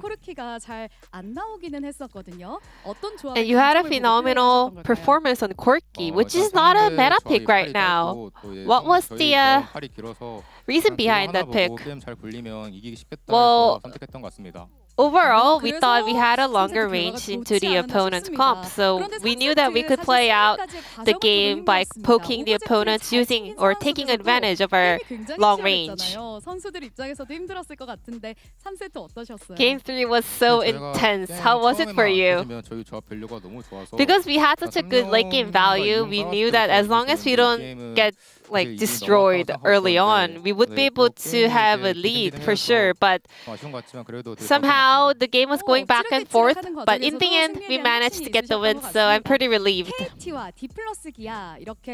You're in a tight race with KT and D plus Kia for the middle table of the LCK. Your next opponent is T1, and this is a must-win match for you guys. What is your mindset going into that match? My first match in the LCK was up against T1 as well, and I believe we were so close to winning that one. I think it was all about our, early teamwork issue. So this time around, we will be able to get a win for sure. I really wish so. Lastly, before I go, I would like to say to my fans that I really appreciate all the support throughout, our slumps and our, win streaks. So I'm very grateful. Thank you, everyone. And this will be the end of the colleagues interview, and back to the space. Thank you. Thank you, Ji-sun, as always, for that awesome translation. Great to hear from Calix as he was able to get onto that Akali and then onto that Corki and essentially help in carrying the team across the finish line. Good stuff from the Noodle Boys, as it is 5 out of 13. Kind of all over the place, but you do see a lot of bottom side of the map votes as well as mid. Yeah, I think those 3 would be the front runners as well. I think that you can also kind of see that Kroko in particular had a really good matchup, so not too much attention for Gideon. And King ended strong, but the middle part was not necessarily the best. So both Jiu, as well as Lahens, as well as Calix, I think were really the standouts for Nongshim. And Jiu, what a super sub! Yeah, he subbed in for game 2 and definitely changed the whole thing for Nongshim. Especially, we criticize Jiu a lot whenever Nongshim plays. He's kind of disconnected. He's not really chipping in any kind of play. But here, he was consistent. He was not getting cut at all. He was the consistent DPM for Nongshim today. And we know he's good. So it's nice to see that what seemingly worked for Perfect as well gets sent back or sent to Challenger for a week. I think for Gio it wasn't even for Perfect it was 2 weeks. For Gio it was maybe a week because he only started playing Challengers this week.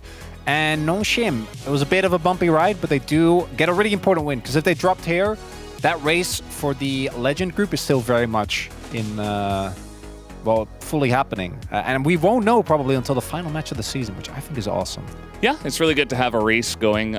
We do want to take a look at our POM comments here, starting with Wadid. Your thoughts on Jiu? The team is struggling, and Jiu is here to lift them up. I personally really like the way how he plays.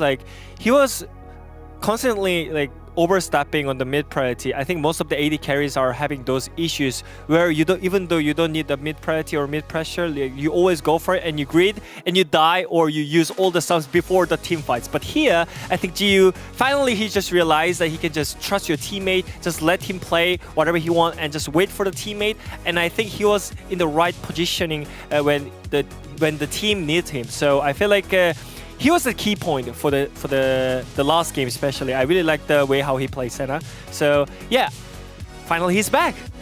Which is good, right? We knew GU was better than what he showed for the entirety of this year. And I think even in 2024, he kind of had a drop off.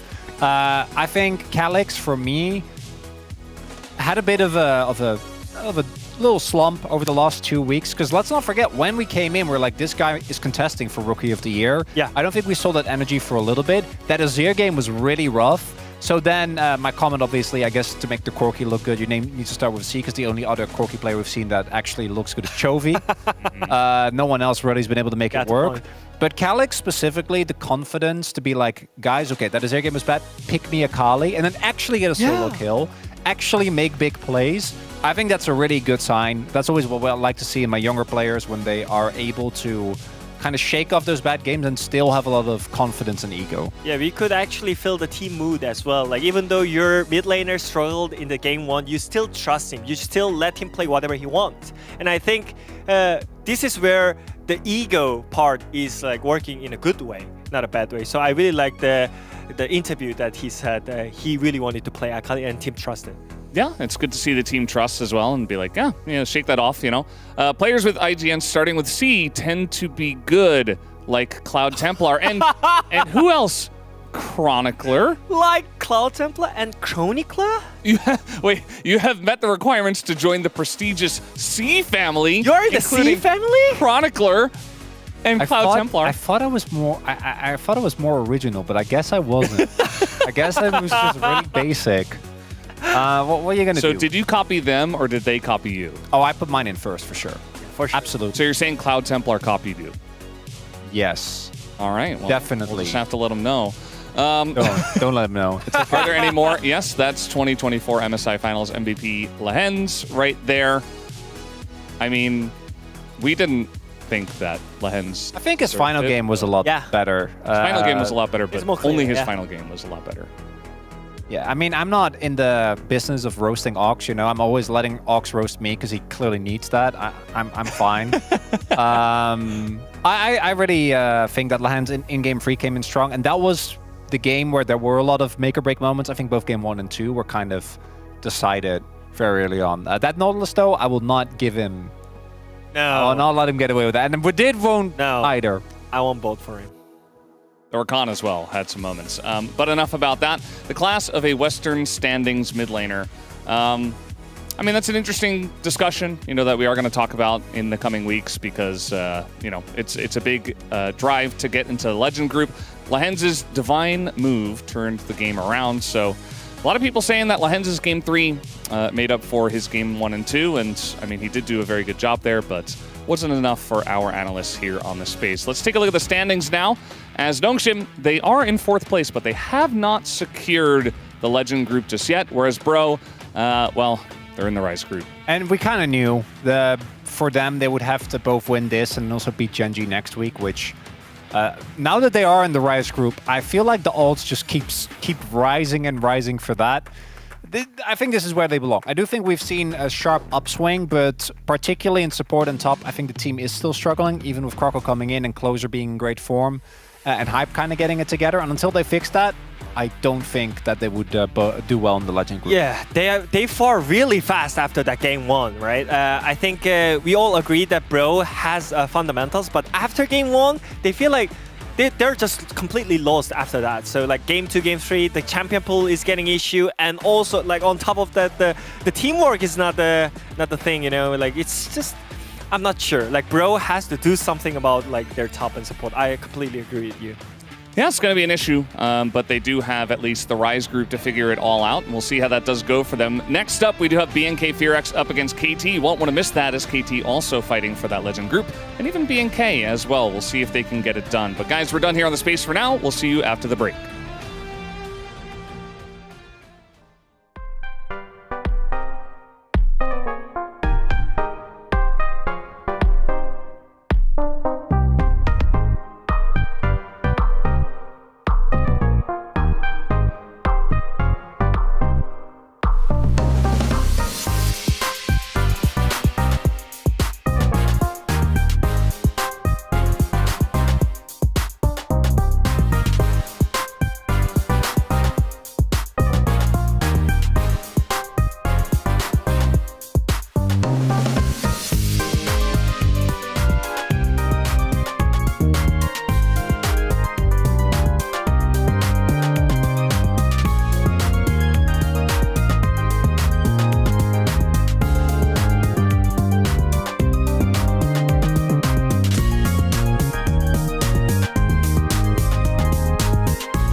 传奇该如何铸就？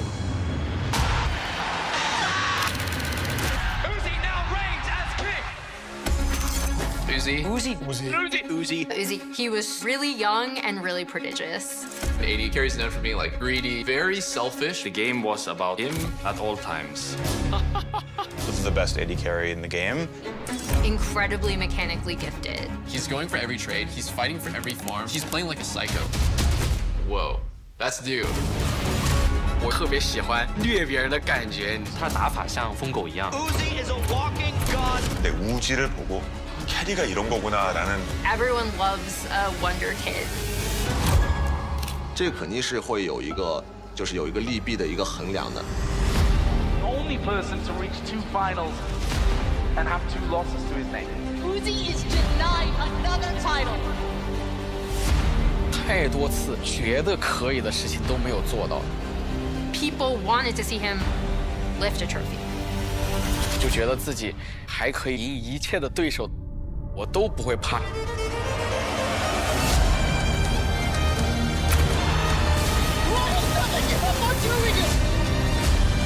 他们会在他登场的那个瞬间，就是他的这些经历、这些故事，到今天依然能打动你。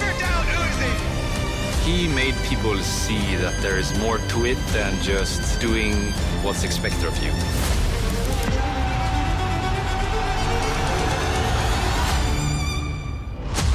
The crownless king now rules the world.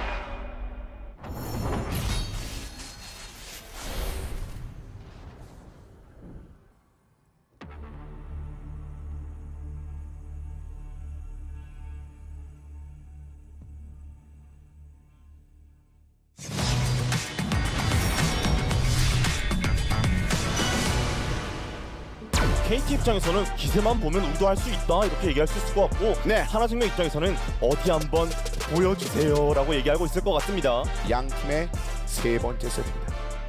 세주 안에 6렙 어디든 조심. 웬만하면 위야. 세주 윗장거리 당양. 다르만 보이고. 경레드 싸움으로 볼게. 나 이번 지나가면서 한타 써줄 수 있어. 와드 지울게 일단. 우리도 가. 천천히 최대한 늦게 쳐볼래? 자 여기서 어그로 끌게. 야, 안 빼놔도 간다. 냈어. 여기 들어오면 돼. 얘 노아되거든 여기. 기다려보자. 온다. 노플이야. 안 빼나갔어. 괜찮아. 잡았어. 자르마 볼래? 자르마? 좋은 거 같아. 야, 앞에서 띄워줄게. 앞에서 뛰어. 좋아. 노플이야, 쫓아가 볼래? 끝까지 쳐. 같이 쳐. 할 수 있냐? 좀 안 좋고. 와우. 나이스. 집 갔다 와서 유충 보자 이거. 돈 써야 돼. 확실하게 하자. 야, 우찬이 형 말만 들어. 미드 가줄게. 기다려봐. 미드 살아봐. 애니는 다 먹긴 해 이거. 천천히. 얘 스펠이나 이런 거 스킬. 얘 그 E 없어 지금. 궁도 없어. 잘 갈게. 잠깐만. 고치 있어. 조심. 고치 되는데. 막아 우탄아. 잡았어. 가비 여기까지. 잡았어. 와! 대우찬 잡아. 깨비. 어깨비 아니야 이거? 용싸움 볼 생각하자. 우리가 시야를 먼저 잠궈놔야 될 듯? 우리 용자리 잡아야 돼 이거. 아탄 탈찍고 한 번 리드해도 돼 앞에 사도. 오케이. 야 택 탔어. 여기 싸움 마무리만 하다. 여기 한번 숨어볼게요. 본다. 확실하게. 잡게. 잡아. 여기. 할만하거든. 나.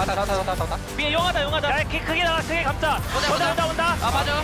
내 아들 좀 볼게. 애니 볼게. 애니 높을. 야, 나 맞아. 아지르부터 볼게. 아지를 팔기만 해도 좋아. 아질 나왔어. 아질 나왔어. 세주. 물용이라 괜찮아. 야, 다 러프되긴 하다. 이거 게임 유리해. 미드 하자. 얘네 포지션 많이 안 좋아. 나 이거 세게 하는 거 어때? 좋아. 야, 미드 칠만해? 와보자. 쳐보자. 앨리스. 빼면서. 나 높이야. 안 빼다. 나 포탑 있거든. 이거 애니 너무. 발판 이쪽 받았다 나한테. 안 빼다 좋아. 오케이. 얘네 다 상태 부리긴 해. 개딸 피긴 해 이거 다. 자, 3대. 보자. 야, 아지러. 좋아 있는데? 요리 잡을게. 루시안 봐봐. 칼리 고치. 미드라도 끝날 것 같은데? 아니 이거 끝낼만하다. 끝나기 싫어. 일단 갖고 오자. 그 애니 10초라서 나 6초긴 하고. 애니 7초. 대찍긴 했으니까 끝낼 생각으로 하자. 끝낼만. 내가 가볼게. 5초, 애니 5초. 잘 막아보자. 잠깐만. 내가 애니한테 공략줄게. 잠깐만. 가볼게. 빨리. 루시안 막아줘. 루시안. 가비. 못 끝내냐? 앞에다. 오케이. 바로. 바로. 우리 땅속에 나올 때 끝까지만 막자 이거. 막으면 돼. 피해 주시기 해다. 나비. 아, 야, 리ኳ드 죽네. 가보자. 안따 잘하자. 장로 나가니 해야겠다. 이거 피도 좀 차긴 했으니까. 나 그냥 어그로 끌 테니까 장로 칠 생각도 해볼래? 앨리스 여기 있다. 애니 여기 있다. 앨리스 볼게. 나 안 죽긴 해. 살아봐봐. 제호에 3 볼게. 이거 있다. 할리 조심해. 애니 살짝 애니 노공이야. 나 앨리스 아지르. 아지르 노궁이야. 내가 가서 백 빼줄까? 야 앨리스 백도. 야 앨리스 막아. 치카. 타워줄까? 저 나오냐? 막아. 쫓을게 우리. 죽을 듯? 부활해버렸네. 가비. 아야 이거 쌍타라 안 끝나. 우리가 바로 쪽에 싸움 보면 될 듯? 야, 나 미드 가도 되냐, 이거? 야 얘네 끝내려 한다 이거. 야 그냥 미드가 막 집까지. 야집 끊어야 될 거야. 동화면 끝났어 요리. 너네끼리 해봐. 나 집 뺄게. 나머지는 쌈볼 생각하고 옆면에서 막자 이거. 아, 애니 여기 있다. 집 막았어? 막았어. 야 아지르 피었어. 3번만 좋아. 야 바로 가자. 치고 있다. 아 괜찮아. 죽어서 3을 보자. 야 아지르 집 못 가게 할게 이거. 천천히 하면 좋을 것 같은데. 나 상태 안 좋아서 안 해도 돼. 아 뭐야 집 못 간다 왔구나. 애니 때문에 지금 못 갔어. 장로 싸움이다. 지금 여자의 싸움 걸 거야. 이거 스마트 하기 싫어 얘네는. 내가 치고 있을게. 얘네들 위치 몰라? 버스강 나와서 슬슬 나올래? 2차. 하나 둘 셋. 왔다. 아지르. 리코 노플. 칼리 가인이야. 아지르 지켜야 돼 무조건. 루시아. 기다려. 갑니다. 우리 아지르. 아 갑다잉. 나쁘지 않아. 이런 경험도 나쁘지 않아. 잘했다. 나이스. 갑니다. 롤러코스터. 와, 게트로스터 어디까지 올라갈 거냐? 올라갑니다. 은하 열차가 출발을 하듯이 오늘 그냥 시원하게 그 한화 생명을 쓰러뜨리면서 승리를 만들어냈네요.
Welcome, ladies and gentlemen, to LCK 2025. Once again, we are here for the final series of the evening. One that we shouldn't get excited about. One that is just going to be another series.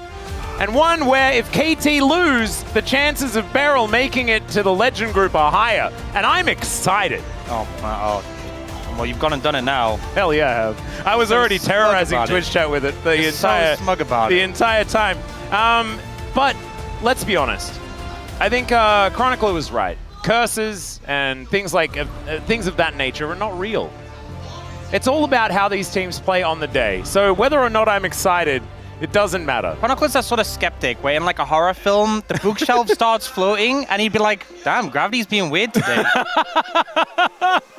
Oh, yeah, probably. You can't argue with what's in front of you, okay? We've seen the cases happen in real time. We certainly have, and we've also seen a lot of teams get locked in and out of Legend Group as Rise Group does claim another one. The Bros not going to have a way out of Rise this time around. BNK FearX still in with a shot, though, as you were saying. They're going to need a victory here today. Yeah, and on top of that, if BNK FearX lose, then they will be locked into being out of the road to MSI, sorry. As you can see there, Rise Group confirmed and road to MSI eliminated. So not only is the benefits for KT on winning this, but D+ locked into road to MSI, but also the odds for Legend Group do go down. So it's kind of a mixed bag. Yeah. One thing that was really, really cute actually before this series happened, having a look here as the streaks collide, opposite streaks, ladies and gentlemen, it is not exactly what you want to see. But I did see Kellen and Doctom actually hanging out together, having a conversation about how things have gone and stuff like that. Really great to see that even if they are facing off against one another, still retaining the friendship. And speaking of retaining things, B2D has certainly been retaining his spot in the LCK for quite some time, moving towards 800 games. As far as like the all-time GOATs are concerned, they would be the top 5, and it's all represented in the amount of games they've played. That's the thing. Sometimes we see top 5 for like top lane or mid lane, or we see top 5 wins, or we see different categories. This is just top 5 played. He's third at the moment. Yep. Third to make 800. And I don't ahead of him. Yeah, I don't see Deft. I don't see Deft actually playing very many more games in the upcoming weeks as well. When the only active player you're behind is Faker, you know that's a lot. Yeah, you know you're going to make second because you're never making first. That is not happening. This guy, though, is going to join that race, at least for the mid lane, as Daystar is making his LCK debut.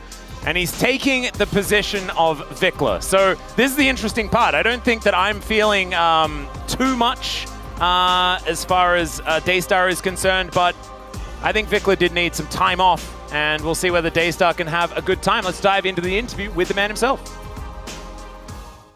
안녕하세요. 이번에 새로 BNK POX 미드를 맡게 된 데이스타 유지명입니다. 2군에 있으면은 LCK라는 무대가 되게 꿈의 무대이기도 하고 다들 원하는 무대라고 생각해서 이번에 이렇게 첫 데뷔전 하게 되어서 정말 기쁜 것 같습니다. 아리랑 탈리아가 제 주력 챔피언인 것 같습니다. CL에서 굉장히 많이 사용하기도 했고 했을 때 되게 편한 감도 없지 않아 있는 것 같아서 되게 많이 사용하는 것 같습니다. 저는 팀을 되게 잘 도와주는 미드라이너라고 생각합니다. 이유는 팀적인 콜 나왔을 때 되게 그거에 대해 맞춰주려고 되게 노력하는 편입니다. BDD 선수 경기하는 거 많이 봤는데 제가 잘 안 무너지고 잘 맞춰갈 수 있다면 팀적으로 되게 잘 됐을 것 같습니다. 오늘 첫 데뷔전인데 승리할 수 있게 열심히 잘 해보겠습니다. BNK POX 화이팅! All right, pretty measured takes there from Daystar as he is about to make his LCK debut against the man who is about to potentially play his 800th game. They would need to go to 3 in order to make that one happen, but that is a challenge KT is always ready to accept. Oh, 100%. And Tolask, and I think he's been brought in at the last moment when BNK FairX are trying to make sure they can make it in a legend group, make it into the road to MSI qualifiers. It is the last moment to keep those opportunities alive. So a lot of expectations on his shoulders, but I think it's not just him who needs to step up and going to win this matchup. KT been in phenomenal form recently. Yeah, they really have. This is a team that's, I don't know, like the development of KT has been really fun to watch. The fact that Peter has had all of his plays start to get followed up on when at the beginning it looked like he was just a bit insane. Cuz's return to form has been absolutely glorious to witness. And the best part about it is that at a moment's notice, it could all evaporate. I also think, the thing you're talking about with Peter's plays looking a bit insane at first. I feel like if you look at some of the legendary supports in the LCK right now, do you need to be a little bit insane? Yes. I think you do. We just watched Lens, didn't we? Yeah, there's Beryl. Yeah. There's Carrier, I think a little bit of chaos goes a long way. And this is where we give you an example of a stat that doesn't really indicate how well things are going. And that is KDA. It's a little bit of a fake one, but Docdom has been able to do fantastically well as far as locking down kills and staying out of the way of death. And that's one thing that it does tell you, is the fact that they've kept Docdom safe in their round 2 matches. Absolutely have. And, obviously, the more you win, the more likely KDA is going to be good. But Docdom has been really solid. I think he was, of the entire roster, probably the player who got the most criticism earlier on in the season. Oh, yeah. And did spend some time in challenges. We saw Paddock come up, but deciding Docdom has been able to ready himself. And he really has. We've seen that. Oh, yeah. We've seen individual members perform well on KT, but it took a while before we saw the team connect. And that's what we have right now, a full team. And I'm looking forward to seeing it because BDD was the team. And now he actually has 4 other players. That sounds a bit overpowered, doesn't it? Because he was actually scraping together some victories, what seemed like completely alone earlier on in the first round robin. Now up against 2 very new players on the side of BNK FairX in Sobero, who's back once again after his debut performance playing Olaf into Doran, which was an interesting time to say the least. And Daystar making his way up for the very first time. And we have witnessed him play quite a few times before, but he was never one that left a huge impression on us, and was also coming in difficult times, starting off on Team Bliss, but then was with BNK Fear Youth for quite some time. In fact, joined them in 2023, so it's been a couple of years that he's been playing with BNK. Yeah, I think when you see that he's 2003 born, you immediately think, wow, well, he's like 15 years old. No, I'm just old. Yeah, You're just old. He's 22. Yeah, oh man, I'm 30 this year, man. I'm. Oh wow, I have so much sympathy for you. I'm not handling it well. Yeah, but you're ascending into dadhood, so it's fine for you. Your age doesn't matter when you're a dad because you have a young child. Yeah, I'm not actually aged anymore. Hi, I am dad now. Exactly. Okay. I'm looking forward to that. We actually will be able to get Valdez's opinion on this one as well, because he is the first dad of the LCK, of course, and we've got a couple joining him as well. Seems to be that time. Okay, BNK FairX on the blue side up against KT on red. And the Yone already taken away from BDD. The Gwen going to be removed from Perfect. I think the Rumble is going to need a look in. Of course, would have been definitely very, very high on the priority list if it was clear playing, but it is still Sobero in here. And Yeah, let's we did see get where that this is going to be. Kinda. You know what? It was a no. This sounds negative when I say it, but it was like a challenges Olaf game where you see some crazy shenanigans. It's really cool. Didn't quite work out in the late game, but it was, you know, Sobero. That's the sort of thing we get from challenges, you know. And he came in with some creative ideas, didn't quite pan out. I'm interested to see what else he's been cooking up. Talia will be banned away. This suggests a high priority on that Azir. You do not want to give Azir over to BDD, especially with the Talia gone. So they won't ban it. They will ban the Pantheon. And they are challenging Daystar to just pick Azir, and he won't. They'll pick the Rumble. Well, then they can just go Azir Zinzao for KT. Do you think that that is a relatively strong pair of champions? Does Cuz actually pick Wukong instead? Because his Wukong has been so good. Yeah, maybe it's an option. We've definitely seen Zinzao went from like we are slamming it all the time to consideration pick, yeah. Yeah, you know, Pantheon overtook it. Wukong's starting to gain some ground, a lot of value in those team fights and those 5v5s. And giving over Wukong Rumble doesn't feel fun. They actually will prioritize the Nidalee. Big pick for Cuz in the jungle. Certainly is. Does mean that the Azir becomes less of a option. Corki? We do see this a lot. And BDD loves playing Corki. It was the first one to find success on it, actually, here in the LCK this season.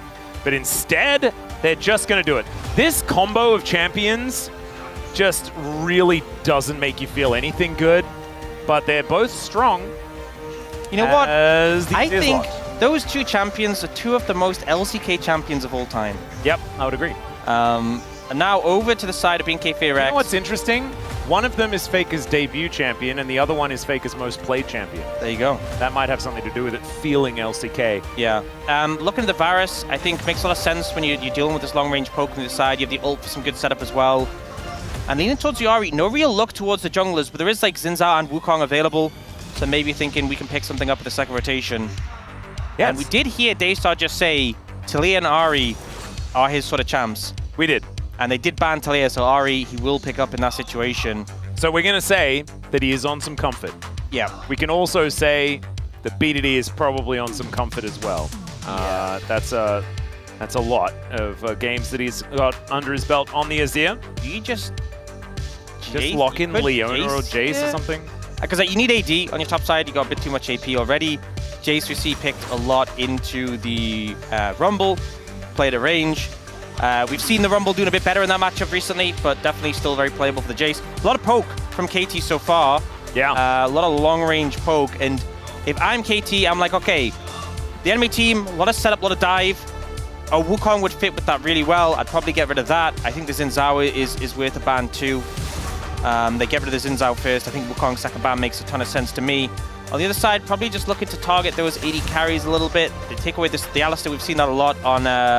I was thinking that the Poppy for Peter would also be really powerful. Oh, actually, that's a shout. We actually haven't seen her looking at the Nico either, and we often see Peter just spec bans given over to that Nico. So maybe it is more of a support-leaning ban phase. Well, I mean, they kind of want to ban Jhin as well. Like, if KT get Jhin, they're also very happy. There's no way for them to pick the Jhin away or anything like that. It does feel like there's just too many things to ban. The Wukong going to be taken away as well. We've seen it really launch in priority. As there is the Leona taken away. Leona often paired alongside the Nidalee. So now it could be Poppy, it could be Nico, it could be a lot of different things here for Peter, or they could just lock in the Jhin and let Peter counterpick. Yeah, I think just take 80 carry here and then keep support till later. I think Jhin tends to be what people would go in this situation, especially there's so much setup for the W as well with the shot blast with the spears.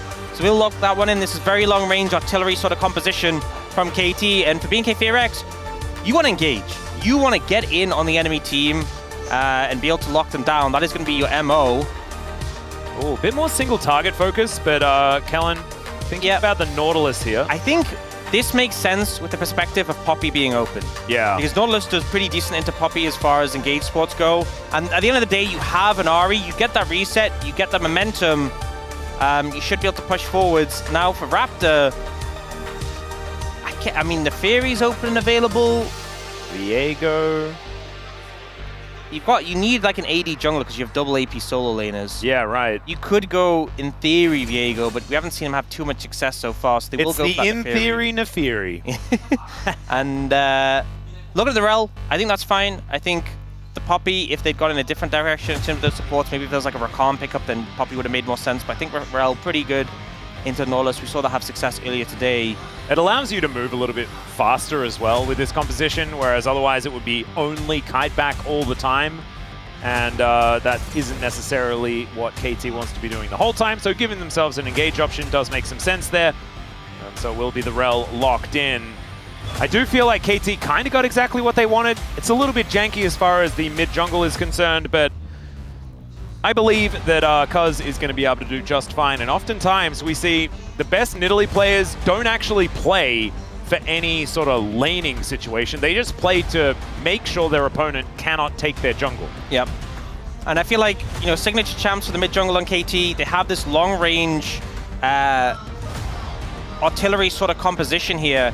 Whereas BFX, their composition is like, we want to engage, we want to brawl, we want to fight. And I think that's at least something they've done well, is they've ensured they have the tools to try and close the distance on this enemy composition, which they're going to need to do. If they start to fall behind, though, if the Ahri of the Neferi start to struggle, I could see them really struggling in this game. Yep, I could see that one as well. Man, I'm really interested in seeing how Daystar is going to perform, how this team is going to change with a different mid laner, because we were asking them to experiment as, is that a Digimon fusion dance? And Wolf's not here again? Oh, it's so unfair, isn't it? He always gets so upset because it's always Digimon references. And he would always say, he'd know which ones it is, he'd know all the we're clueless. I know, I think it was a Greymon or something like that. I don't really know, though. I was more of a Pokemon kid. As it was Patimon and Agumon. What? I don't know. Let's just get onto the Rift.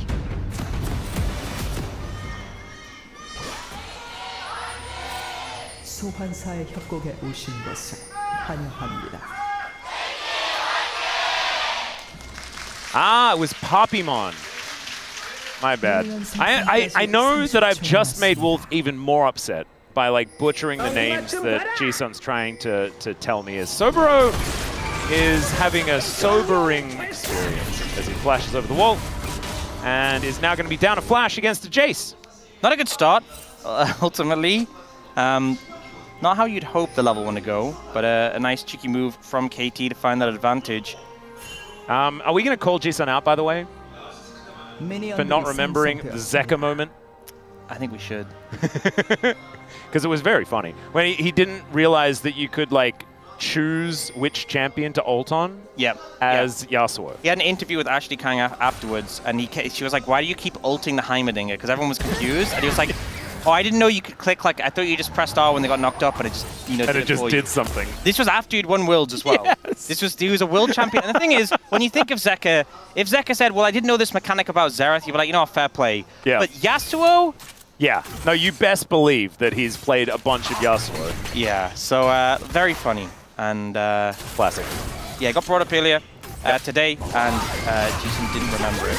And there are just a lot of things to know in League of Legends. That's why we were talking about the QSS and Mordekaiser earlier on as well.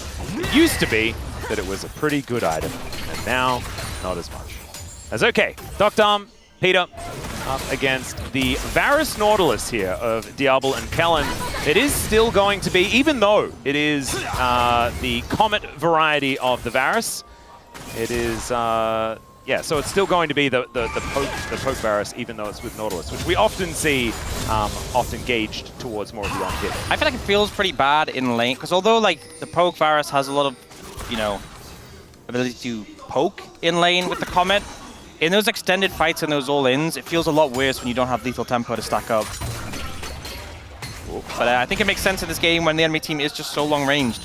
Yeah. Well, and pretty squishy apart from the Rel. We're just trading aftershocks. I thought that there was going to be like something that was happening, but it didn't actually happen. So it's fine. Looks like all is calm around the Rift. The main thing that we're going to be looking for in the early game is where Cuz is going to be, what he's going to be able to deny, how difficult Raptor's life is going to be based on where Cuz is going. And also, this flash being missing on the top side of the map, will it be early gank situation for the Nidalee? I mean, it's kind of hard because unless Saburo is like really pushed up, it's like a Jace. You don't have that much setup. I mean, there's zero setup anywhere outside of bottom lane. To the skies slow. Yeah. And like mid lane, it's like you can do the after 6, you can do like the shuffle into a spear, which is ambitious at best, especially since Ahri will then be level 6. Yeah. And Cuz actually going to get daggered here momentarily. It's cats and dogs here in the river, which is pretty cool. Used to be we needed Rengar versus Nasus for that. Yeah, which isn't a jungle matchup we've really seen that much recently. No. So now at least we've got Nefiri and Nidalee. Daystar is struggling. Yeah, did get BDD low on mana, but running low in the health department. Now looking for this bot side scuttle. Raptor's smite advantage, so this should be just his. Yeah. And Cuz, in fact, not even going to worry about it. We're just going for some resets. As the reset's also happening here towards the bottom side of the map as well. Diablo looking to push this one up. I'm a little bit sad that it's not on hit Varus. I feel like Diablo's hands are just so incredibly good that the way he kites on hit Varus is like a better utilization of his skills. But you could imagine why they're going for more of the on-hit variety, given the range advantages and things like this of KAT's composition. Still just makes me busy. I think that's the thing why Varus is still prioritized a lot as the early pick, because he does have that flexibility and you can just sort of switch up. I think there's some sustained damage auto attackers who you're like, oh, well, this does not feel good to play into. But Varus, you have those options. And sometimes we've definitely seen our players get it wrong. Yeah. But this feels like he made the right call. And a lot of the time, he'll just be following up, you know. CC setup from Daystar Kel, and his job is just to fire an arrow across that. Ooh, cheeky little control ward here. We're going to call that Jeff. You know what? Jeff is in the old school control ward position. Back when it was a pink ward, you'd buy one early, you'd go slam one down there, and it'd still be there until 40 minutes into the game. It was fantastic. You always knew when your opposition was taking red. And then people learned about it and they started clearing it. And you have to be a little bit more inventive, but that's how it cycles round. Yeah, that's the thing. Yeah, so like as soon as like it's being done all the time, that's when you don't bother with it. But Peter has successfully identified that the timing is up and he's going to get Jeff back in that brush. Perfect and Sobero doing battle. Perfect is just walking at the Rumble here. And misses the empowered shock blast. And there's an equal. Well, there's an equal. Oh, no. This is why it's called the Equalizer, because Perfect doesn't have like a true ultimate ability.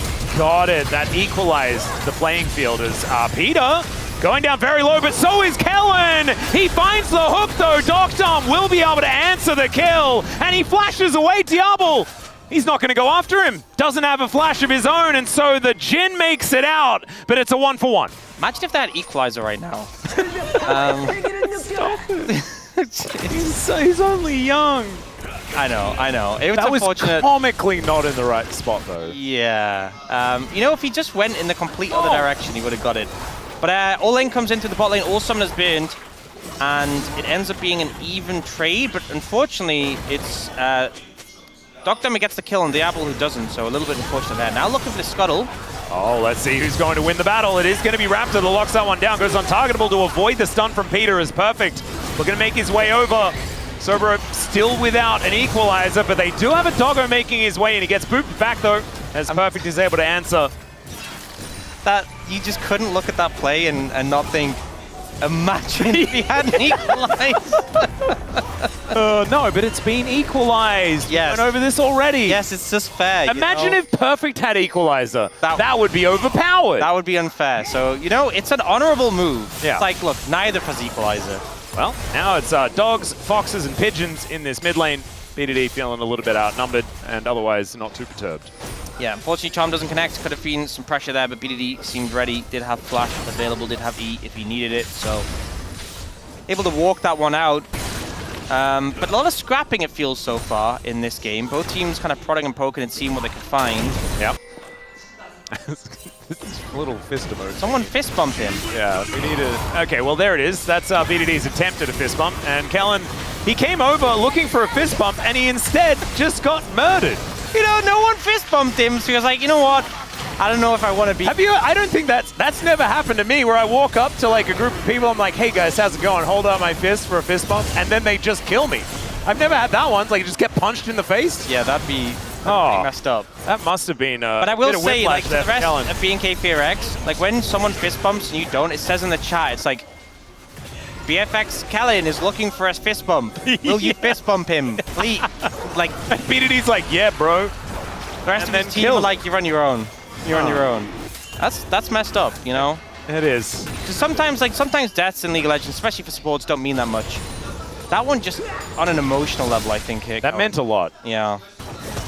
Especially when his close friend is on the other team. Of course, Dr. wasn't there, but he had killed him previously. And so it's just Kellen really not having a very good time. Kellen did play with BDD, of course, back in the day on Gen G, but of course it was more recently that Kellen and Dr. were together. As Cuz is hunting here in the jungle. It's just going to take away his Grump. You might think that it's the enemy Grump, but it's his Grump. This is not Nidalee though, as we can see a little bit of counter jungling from Raptor. You know what? I've actually been thinking about it more. Oh yeah? Okay. I'm going to hold back because I'm going to look for a dive here. That's a good equalizer. Yeah, that one's going to land onto BDD. BDD going to try and get out of the way. Diablo, though, doesn't find a great chance of corruption, but BDD is still going to get cut down. Reset's starting to come in here for Raptor as the bullet time is... Sorry, the curtain call does come on through. Oh, goodness me. Sobro takes the last one, blocks it for Kellen there very nicely. That's a team player right there. Absolutely is. And Daystar, not a team player, but is actually able to grab some plates here towards the top side. KT looking for a little bit more. Evening out the kill score, though, are BNK FearX, and they get themselves a gold lead. Yeah, a lot of times we see teams struggle and mess up when playing into a Jhin, overcommit, not able to get out, but they managed to dip away from that one. And look, here's my theory, okay? So this was a great equalizer. Got it. And you know how a lot of top laners like to change their settings? Yeah. Right? For the equalizer? Oh, he took off quick cast? Well, he might have not had it on, because, you know, when it's the last... Subaru has not been in the LCK very long. He might have not had the setting ready, or maybe this is his first Rumble game in a while, so that's why his first equalizer completely whiffed, and then this one was perfect. That's my theory. Is it correct? I don't know, but it makes him look better. Exactly. So I'm ready to That's what we're here for, you know? Yep, I'm about that one as well. We've all been there when the settings are wrong, and, you know... I mean, I can have the settings right, and my equalizers can look like that. Like, I don't know what you're talking about. Well, we'll have to do, because if the next equalizer is also great, we know it was the settings. Yeah, he sorted it out. Oh. Kellen is flashing in, guys. Perfect is flashing out, but that's a max range hook, and that means the Perfect will be dead. That's 4 people in the bottom lane. They really do not want Perfect playing the game. Yeah, second ago was 5, and easy trick. You just press R on Nautilus, and Perfect disappears. Yeah, and he thought that he could flash to create the distance, but man, the anchor range. Absolutely beautiful. And KT kind of fumbling here just a little bit. Yeah, I mean, if I saw this sort of play happening as a KT fan, I'd feel pretty angry at anyone who said the E word prior to the start of the Yeah, I know. Wouldn't it be frustrating if someone had have said excited at some point? Yeah. Oh, that was another good equalizer. Yeah. Okay. Got rid of it. I mean, it was an equalizer.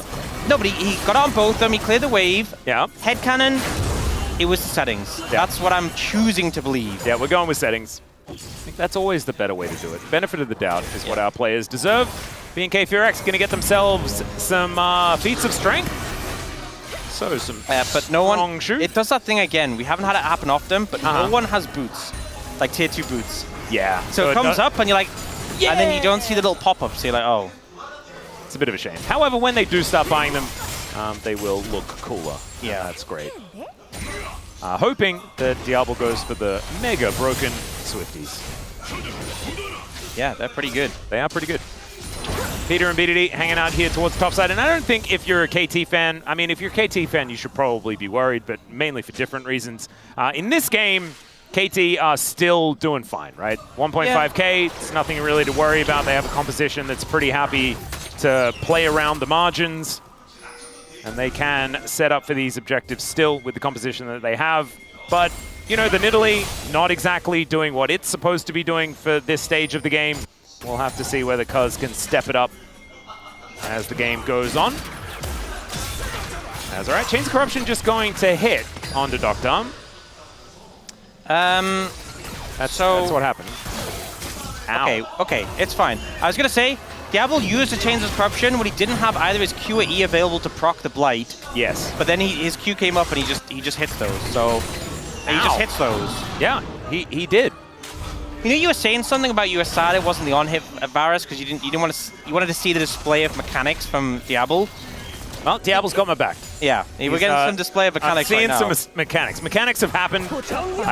They've been displayed. And they're looking good. And that does give Diablo some time with this turret. Might be some plate money going over to this Varus as well. As we can see, it absolutely is.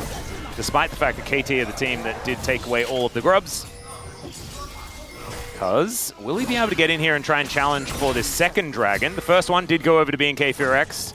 That's one nice thing about the Neferi into the Nidalee is that you can't just block the spears with the... Yeah, the doggos do make the spears Not the hot dogs though, it's not the hot dog skin. So... Oh, Sobero. Shock Blast going to come on through. Sobero gives away his position relatively quickly. Docdom in a little bit of trouble, needs to be in a good position to get this curtain call to work. Primal Surge though helping him out. Because with that little bit of healing going to be working out here as the engage onto Kellen isn't super optimal as now Peter looking for an angle. That equalizer was fantastic. It was the settings. It was 100% the settings as Peter looking to get himself out of there. The Magnus Storm is the answer here as Raptor does go untargetable because it's still looking for spears. And then the curtains get called. Daystar needs to flash to get out of the way of that one as PDD dealing with these hails of arrows. And no one's dead on either side, but everyone's health bar is basically gone. A lot of low health bars, trying to get some recalls in here. They're all on wards. They're all on wards. As he gets out, that was absurd. Oh, so close, but it does mean pressure given up, so BNK Fearex will get the dragon. Yep, Cuz still looking to make his way in here. BDD flying, he's still his ult, by the way. A lot of ults down, but he's still available. Kellen's is as well. Those are the two tools we're looking at. It looks like BNK Fearex will back off. Infernal this game as well, but still two Drakes in the lead for BNK. Very happy to see that fiery dragon be the one represented, only 2 away from getting that soul, which is so powerful. Let's see it once again as we're getting a replay of pretty much nothing. That equalizer was huge. The charm on a Duck Dummy gets really chunked out. Both Sobero and Daystar feel like really doing so much in this fight to force KT away. And then they end up disengaging. Duck Dummy finds an angle to ult, but his only good target is the Ahri, who does have flash. Yep. So being that, you know, you'll take it, but not really able to do much more in the fight. And it really felt like BNK Fearex had all the pressure there. It is going to be traded for a Rift Herald, so that does go over to KT. And now Sobero, once again, putting the pressure onto Perfect. Ghost Blades looking for a little bit of an option here as Sobero does make his way back towards the lane. But man, this guy's Rumble is looking very, very good. Finding some good angles. Constantly looking to challenge the Jace, and so far, the top lane's been going good. We're seeing Daystar, he had some rough time, a little bit of a rough time in lane, but he's been doing fine since Diablo's been taken over in the Varus. This is a really positive look for BNK Fearex. This is their last chance match. Yeah. They lose this, they lose out on both Legend Group and Road to MSI qualifications, and they chose a good time to lock in. Certainly now or never, as that one doesn't manage to land, but Diablo not hit by the Deadly Flourish either. Deadly That's Flourish, the most important part. If it hit, that would have been a kiss. That would have been a mega caster curse. Yeah. And I would have to start taking responsibility for getting excited about KT and stuff like that. But thankfully, you know, Chronicler's way of thinking still stands. It was not a caster curse, and therefore the previous one wasn't a caster curse either. Yeah. That totally checks out. Yeah. I'm still fine. No one knows my cunning ruse. Yep. It's all right. Diablo will be able to clear out that wave. Raptor looking for some options here. As KT certainly feeling like their backs are to the wall. But I think in the last couple of minutes, like, it's weird, but you could definitely feel KT putting up a bit more resistance. Yeah. You know, trying to find some angles, trying to find some challenges, trying to find the Varus, getting some poke back. And in some of these neutral states, when BNK Fearex aren't doing anything, there is windows where KT, they land a spear here, you know, a shock blast there, and suddenly can turn into something more. So even though they are at a disadvantage, definitely doesn't feel like all hope's gone out the window. They do still have that Herald in pocket as well. Yep, could break open some of these turrets at the same time. Haven't been able to get any of those just yet. In fact, everything outside of the top side outer turret are very healthy. The amount of control that BNK Fearex have had on these lanes has been pretty ridiculous. Have audience here from Doctorm just to try and help clear out the wave. It is going to allow him to do so, but they just don't have the priority. Okay. Just need to see something from KT. As I say it, BDD goes in, finds the flash. They separate Kellen, who looks to get himself out of the way, and now Diablo having to play DDR at the same time. He takes down the Nautilus, but BDD is sacrificed, and it's a double kill for Raptor. Cuz having to flash away is Doctorm. Nothing he can do either, and the answer from BNK FearX was amazing. Kellen knows his job. Kill someone, one person, just ult one person. Daystar will do the rest. The team comes in, the resets are there. They are looking for Silvero, but he's pretty confident he can turn this around and does have to back away. Raptor waiting in the wings. Deadly Flourish sidestepped beautifully there by Diablo. I feel like there's a feeling of deja vu, because I think Diablo, we've seen him sidestep a Flourish like that like 4 times this game. Well, Perfect is going to go in, and Silvero is going to go out. Raptor's going to go in, and Perfect is going to go out. Cuz almost goes in, and they both go out. A little bit of hokey pokey by the Dragon Pit. Yeah. Right. And that's what it's all about. Shake it all about. Yeah, shake it all about. That's what they have to do. Yeah. We'll see the replay. So yeah, Kellen's caught out here. The wall gun behind him means he can't really dredge line out, although obviously he was on cooldown there. But then he ults BDD. The ult comes in from Diablo, and that's enough. BDD, the charm is connected by Daystar. Once the resets start coming in, it is all in BNK FearX's favor on this one. Because cheekily grabs the Raptor before leaving. Of course in front of Raptor. He knows his priorities. Yeah. As 5-3, going to be the kill score here, and all of the kills for KT are Kellen. And it's meaning that, you know, there are some decent bounties being stacked up on the side of BNK FearX, but it does mean that KT's value has been much lower from the kills that they've been picking up. As Dragon has spawned here. Spears connecting towards Raptor could be meaningful. As Doctorm once again standing in position. I think KT are learning that perhaps engaging onto Kellen when he face checks is not going to be the way to win a team fight. They want to get some poke down though. Remember, Arakan also up on this side of the map, so they really want to deny this Dragon, but a one fight can mean so much. Well, there's Shelly. As Daystar doesn't connect the charm. I was a little bit worrying there for a moment. As Shelly's just getting very confused, really wants to kill Raptor. They recruited him as a fighter, it's 6v5. This is kind of nutty. Not going to get a charge. Maybe not the saddest Shelly we've seen today, but that's mainly just sad for everyone, because that wasn't a great Shelly. Still, it creates a lot of crazy as the max range hook once again. Equalizer, gorgeous once more. But KT do disengage.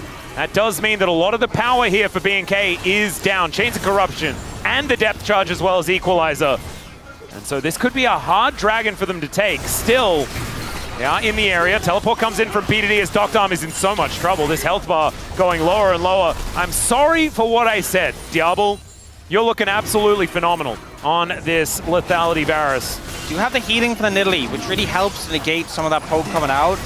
And I think help to keep Doctorm just healthy enough for them to go for this. So KT, they're able to secure the Dragon. It won't be a fight. Yarakan won't be taken down now. But denying that Dragon is so huge for them. Infernal Soul for either of these teams would be devastating. Oh, yes. There's so many long-range, like, bursty abilities that you add that extra damage on, and it's just game over. Oh, Daystar stopping his back so he can take the pedal? Didn't take the Cinders, though. Oh. Neither did Sobero there. There's a lot of things on the ground to pick up. You know, they're new to the LCK. Maybe they don't know the etiquette. Yeah. Maybe they don't know the etiquette, so don't really understand that it's very important that you pick up all the cool stuff on the ground. It's sometimes even more important than the game itself. We will have a conversation with them later. Yeah. Let's talk about it. As far as ground clutter is concerned, though, KT do make it pretty silly with the amount of traps they're throwing everywhere and stuff like that. If there are cinders there as well and pedals. No Teemo. Maybe he thought there was a trap on top of the cinder. Yeah, maybe. Maybe he thought there's like a Jhin trap. There's like, you know, like, have you seen like the AP Jhin videos where they stack like 30 traps? Yeah. The speedrun Baron is always done by Jhin. Yeah. So maybe something like that could have happened and he just didn't want to risk it. Which is a valid fear, I think, to have, even though it's not AP Jhin. Like, 5 or 6 traps would do a lot of damage. Is this how KT loses the game? No. Not yet. Because Peter is going to be backing. Doctorm is still desperately trying to keep his turret alive. You know what? I love the fact we have the Rumble with the Bloodletters. Yep. And we have the Ahri with Malignance. both of which provide Magic Resist Shred, it's like they're both helping each other, you know? Doctum has done half the damage, and in goes Raptor. Out he goes once again, though, as the Deadly Flourish comes on down. Peter is just going to explode. Raptor is out of this fight for the minute, as, oh my god, that was so close. But not close enough. I mean, it's important they did that damage to him, because if he was healthy, that's an Arakan. But Doctor making some mistakes that Peter has to pay for. It looks like they're moving down anyway to try and get control of the area. Yeah. Still, there is so much vision in this river that KT not going to be too worried. Look at that, Cuz landing a decent spear there. Does have his arm guard now completed. He's ready to battle, as we know. Still wanting to get some return priority put together here, as KT will be able to take down these minions. And okay, we're starting it. This is going to be a lot of DPS onto this Arakan. And Raptor is making his way over. He will get the information, but look at this. They're fresh off a reset. And Raptor will be able to say what's going on, but he's just watching. That is just taken. This is the second objective in a row where KT have been able to take it without any members on BNK4X actually being dead. It's just straight up, we found a window, you were resetting, people were low, you didn't have the right vision control, we pick up the Arakan. Double inner turrets would be too much to pay for it, but I don't know whether they will get double. Still, minion waves do go, and that will remain the gold advantage for BNK, and in fact extend it just a little bit. That is stats that just go over to KT that will be unanswerable.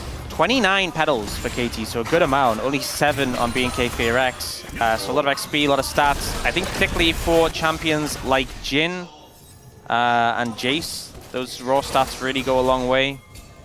So definitely appreciating those. But it does kind of mitigate it a little bit by the raw stats that BNK4X have from the boots. I've seen this before, as he thought he had the sidestep. He did not. In fact, he is dead. Could have flashed. Decided to hold on to it. Yeah. And Deadly Flourish does get avoided there by Diablo. That is 3 stacks of blight. If he's hit, he's dead. Yeah, there he goes. That's a solo kill. And you know what? Sometimes you see a game where, like, you know, 180 carries. Oh, Challenger fans in the audience there? Pretty sick. Sometimes you see a situation where one team is winning over the other, and it's not necessarily about any particular role. It's generally like a team diff or something. This game so far, Diablo's just been diffing Duck Dump. Oh yeah, 100%. No way to say it. He's had his number all game long. Been landing the poke, finds the kill there. By the way, going for this is not. This is not the way. This is crazy. It is. A turn would be what they want, but they're taking so much damage. No one can tank Baron. And so they are just going to hit it for a bit and then leave. Dragon's up in 40 seconds, and they just spent a lot of time invested into that Baron. We'll see the replay here. Great ult. He doesn't know he knows he doesn't have cleanse. Dodges away from the Deadly Flourish again. Beautifully done. I just feel like every time, it's like he just sees the Deadly Flourish, he's like, I'm out of the way. Boots of Swiftness definitely helping with that one, but Boots of Swiftness... I mean, Doctom has them too. Much, yeah. His aren't quite as upgraded and cool, but I don't know, man. Diablo is just pretty mechanically gifted, ladies and gentlemen. He's that guy. He is that guy. Doctom as well can certainly have his ups and downs. It's been mainly ups over the last few series. So let's see whether he can channel some of that for the KT fans here, as this Dragon is gone. Raptor is gone as well. As BDD just going to flash on top of him, gets the untargetable, but he does do those front flips, gets himself out of the way. Sobro now looking for the backline, as Peter going to have to crash his way out. Another fantastic equalizer, but they walk off it pretty immediately. And now Kellen finds a knock-up on everyone! Peter goes down first, then they get BDD, none of the damage, left alive, and I don't think a second Dragon was worth the lives of everyone! That knock-up from Kellen was sick! Catches so many with a flash redirect. We've never seen it done so well. He managed to, it went around like a snail shell. Oh, you know? It was beautiful. That was spiral. That was a work of art, you know? And we see the fight, so they get the Dragon. And the thing is, they could have just left. But they committed to try and find Raptor, but he tries to bait out his untargetability and ends up paying for it. And then we see this ensuing play. Okay. Equalizer is huge, such a great angle for it. And then Kellen here, the R flash. Oh my god. Gets both Perfect and Cuz, and then obviously the final knock-up at the end onto BDD. Those are the 3 targets you want.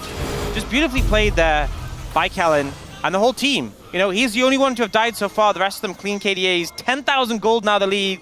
Yes, Arakan and those 2 Dragons went to the other side. But I think you were right when he said it ain't worth. Oh no. And man, isn't it just so perfectly KT? Like, imagine if they just lose this series 0-2 after taking down HLE, you know what? EK, Nongshim. Do you know who's going to be watching this series and so worried right now? Who's that? Gen G. Oh, yeah. Because you know... I mean, they are so... I mean, it's just never going to happen, right? They're facing off against KT and Bro in the same week, and it's the last week. Their last match was against Bro. Like, but the thing is, I think if KT went into that match in a huge win streak, I wouldn't feel as good about them. But if they lose the series, I'm worried for Gen G. Yeah, they're straight back up there again. And they're looking like they're at least going to lose this game, ladies and gentlemen. That is great charm. Right as Perfect has the extra movement speed as well, so he just books it towards the enemy team. Cuz gonna die as well, and BNK looking like they can do no wrong at this stage. BDD just setting himself up underneath his Nexus, and the flash forward from Daystar, the young player, making the plays. Peter gonna be cut down where he stands, and BDD, the pigeon who could. But unfortunately in this game, he could not, as Doctarm as well relegated to his fountain. And Sobro, I don't think he's dying here. In fact, he's got some untargetability to utilize, and that will be the end of BDD and the end of KT's Nexus, as BNK FearX come out on top in game one.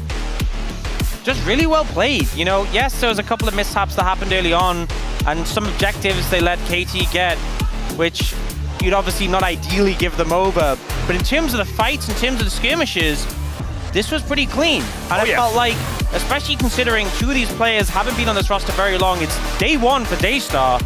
They look like they were fitting in pretty well, and I think they can be happy with this performance. Obviously need to continue it across the series, but KT, we kind of thought they were the one out of them, out of Nongshim and D+, with KT's form, we were like, they're probably locked in. They were looking really good, as well as the fact that they've already taken down Nongshim on their way through. That's going to be that was going to be a very difficult battle that they managed to overcome, and getting the head-to-head advantage is always really, really strong. But this performance was not. This was just not it whatsoever. You know, and I wonder... Diablo was an absolute monster. I wonder how much of that damage he did to Doctarm, because he was just having a rough time. And sometimes we've seen Varus hit or miss a decent amount of times in the LCK. I think Diablo making it very clear you don't give it to him because he doesn't miss. Yeah.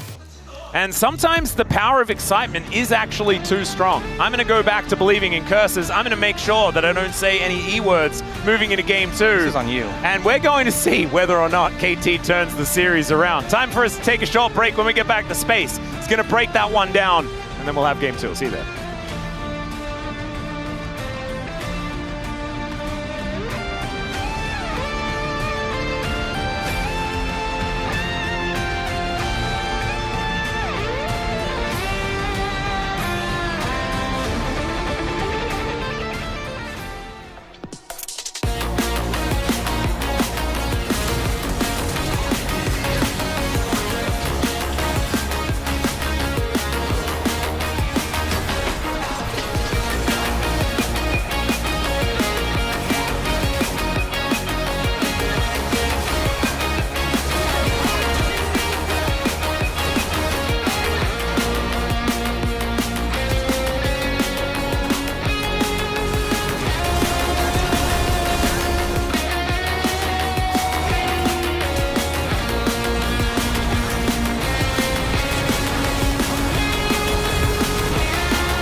다이버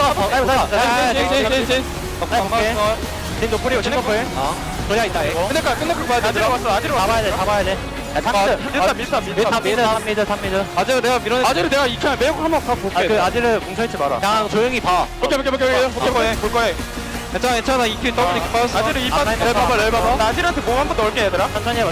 끝내면 돼. 타워해줘. 아리 조용히 타워. 아리 밑에 봐. 아리. 아 죽여 그냥. 타워해줘. 아질. 아질 봐봐. 네. 나이스 얘들아. 맛있다 우리 바텀. 잘한다 니네. 강태가 다해. 传奇该如何铸就？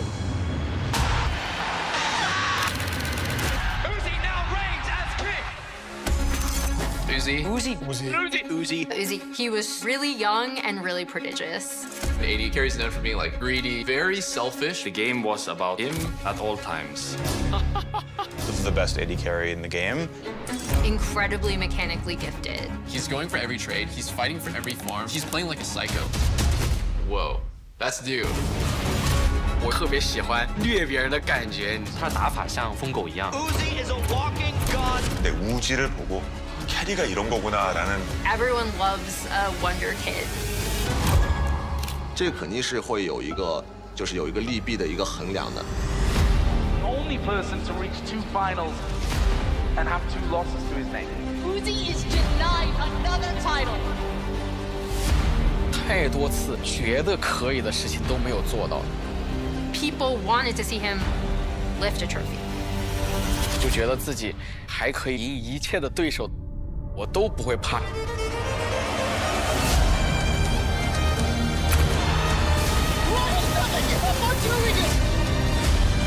他们会在他登场的那个瞬间，就是他的这些经历、这些故事，到今天依然能打动你。 He made people see that there is more to it than just doing what's expected of you.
Welcome, everybody, to the new and improved Wawa TV. So here, I'm gonna explain why KT couldn't win this game. Especially, I think here, they should have pulled the trigger on the ball play. So here, BNK got caught on the BDD, so it was great play. And you know what? Jace TP'd on bot lane. I think that was kind of huge, putting the resources on the bot lane, because you can see the top lane here, like Ahri getting free push. So I think you have to do something on the bot lane. So here, I think maybe it's kind of risky, but after them hitting an insane amount of poke, I think they should have just pulled the trigger and just go for the risk play. Of course, Peter is gonna die if he's gonna jump in, but I think there is a high chance Perfect and Dokdam like getting some kills on the 4 targets, and also Kazuha is jumping in from the mid lane. I feel like they should have just pulled the trigger and then take the risk. Yeah, you know, play is not good when what did is just yelling to like go, go, go, and Peter normally does go. And it's that hesitation from KT that I think ended up making them kind of overcompensate later on, when some of the mid-game plays really didn't end up panning out. And we did see Nidalee Azir, and we're like, ooh, can you get away with that? But if it, you know, it's BDD's Azir, and then he had probably the worst individual performance. Yeah. Not the game you wanted to see of the man who we know is an exceptional Azir player. And it really just makes sense, right? When it comes to KT to just, it's just a roller coaster, baby. That's Nautilus! Yeah, you use the flash and ultimate on Nautilus. Shock. Yeah. He was smiling. It's not working on, and especially when your Jace is pushing bot lane without TP. Right? Rumble is first on the play, and it's all about the instinct.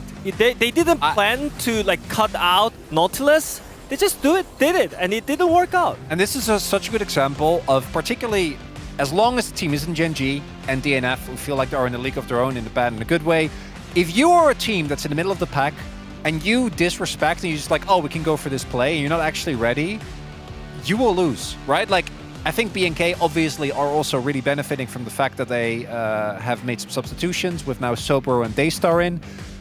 But also, KT, you gotta still respect them. This is a really important match. Yeah, so for the clip 1, they should have just pulled the trigger even if it was a risky play. But the second highlight, they shouldn't pull the trigger because everything was not set it up. Like Jace was pushing bot without TP, and Rumble is just coming and hovering the mid lane. So I feel like they just lost the point where they should have like fight or just back out and look for the like lane pressure and so on. But in this team fight especially, I didn't feel like KT was on point. Yeah, thank you, Wadid from Wawa TV. Again, that's the theory! It's Nefiri. Not gonna work. We just know that never is going to hit. And that boy Daystar here. Ooh, the charm. Actually, this engage from Kellen. I know we Daystar. Okay. Actually. Yes, I think Callan's form is something that we've talked about a lot that has improved so much over the course of this year. Really a small redemption arc.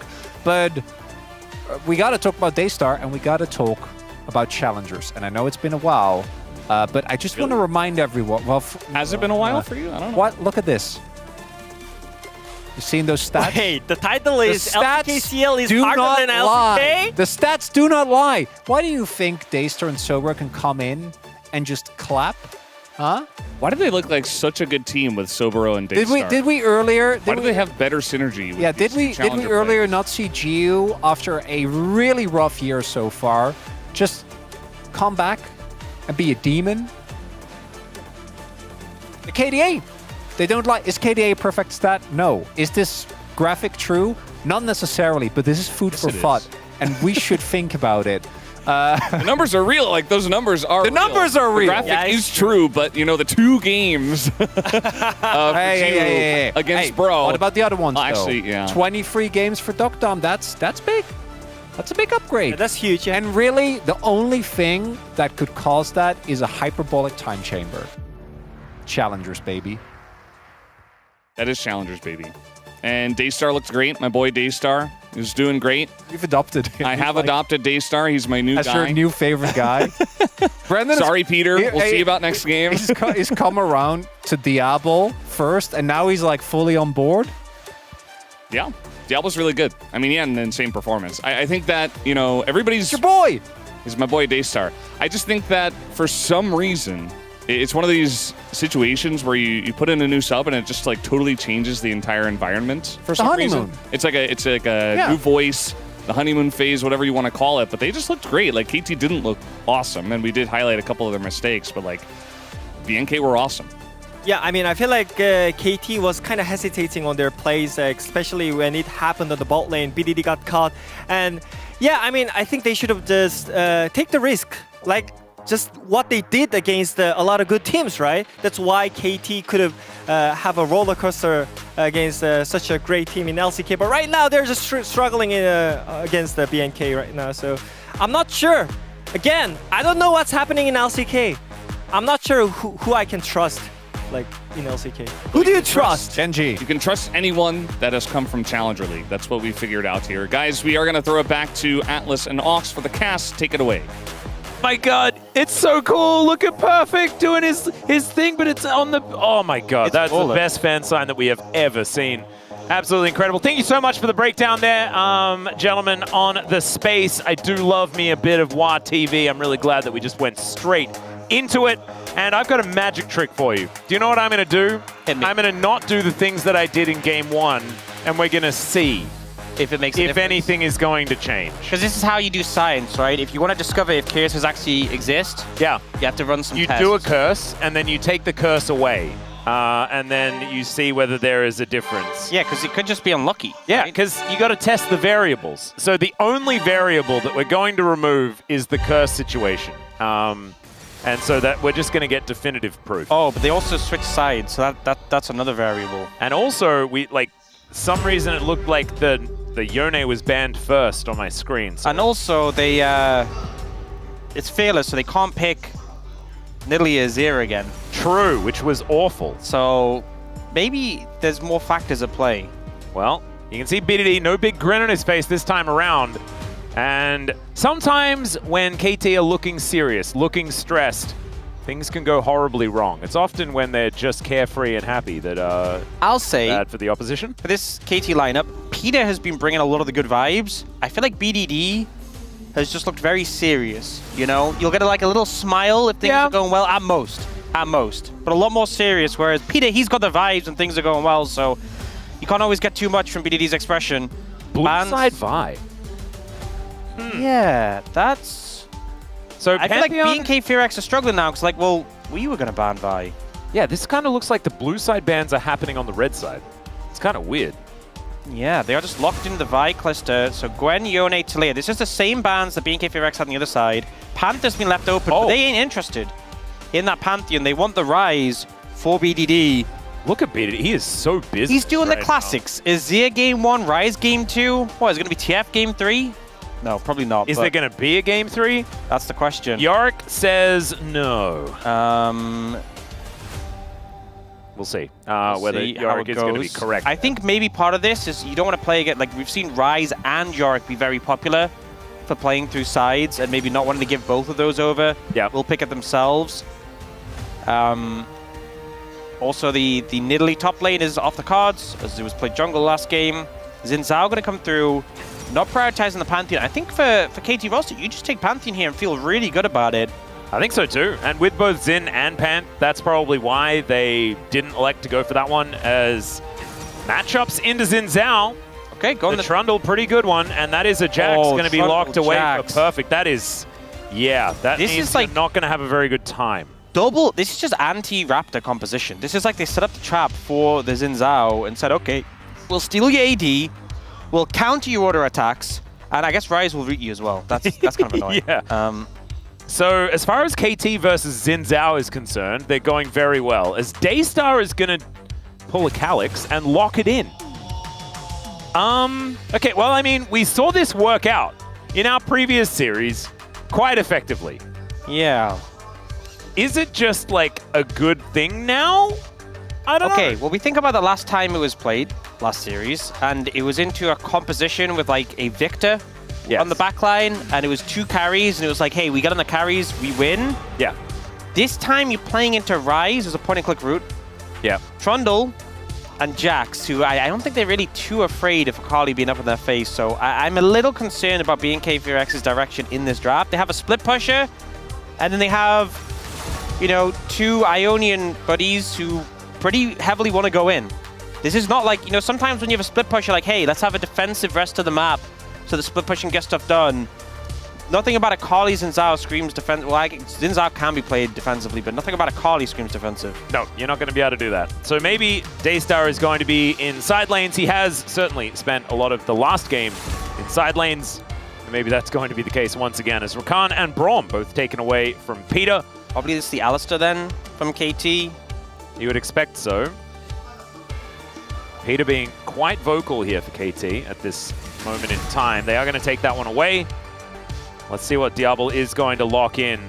The Ezreal, the only thing that KT were really scared of outside of the Kalista as well, which we often do see prioritized. I mean, especially if you have a Trundle pillar, you know, you really don't want to be... Now, isn't Leona just a bad idea into Trundle because you press Eclipse and then his Subjugate gets him 1 billion stats? Yeah, not the best strategy, ultimately.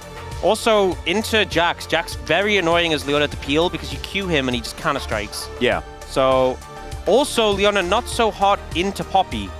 So I'm going to say that the Leona seems a little face planty. But the Poppy hasn't been locked in just yet. The Ashe is going to be the first one taken, and Peter can take Renata if he would like to, but the Poppy just does feel very, very strong. Yeah, I think Ashe Poppy's good here. You know, Ashe might feel at times a little vulnerable, but can we go back and have a little bit of a check-in on how Akali's feeling in this composition? Not so hot. You know, BNK Furex, at least won game 1, but I'm not feeling so positive about their odds in game 2 right now. That's my analyst's search for some positives. Hey, they won the last game. Yeah, so they have like this dive-focused composition plus Yorick, right? And if I'm playing Yorick, and I'm like, hey guys, give me some space, I have pressure, I'm going to push this wave in and pressure this tower, I don't want to be hearing my team saying, go, go, go, we're all in.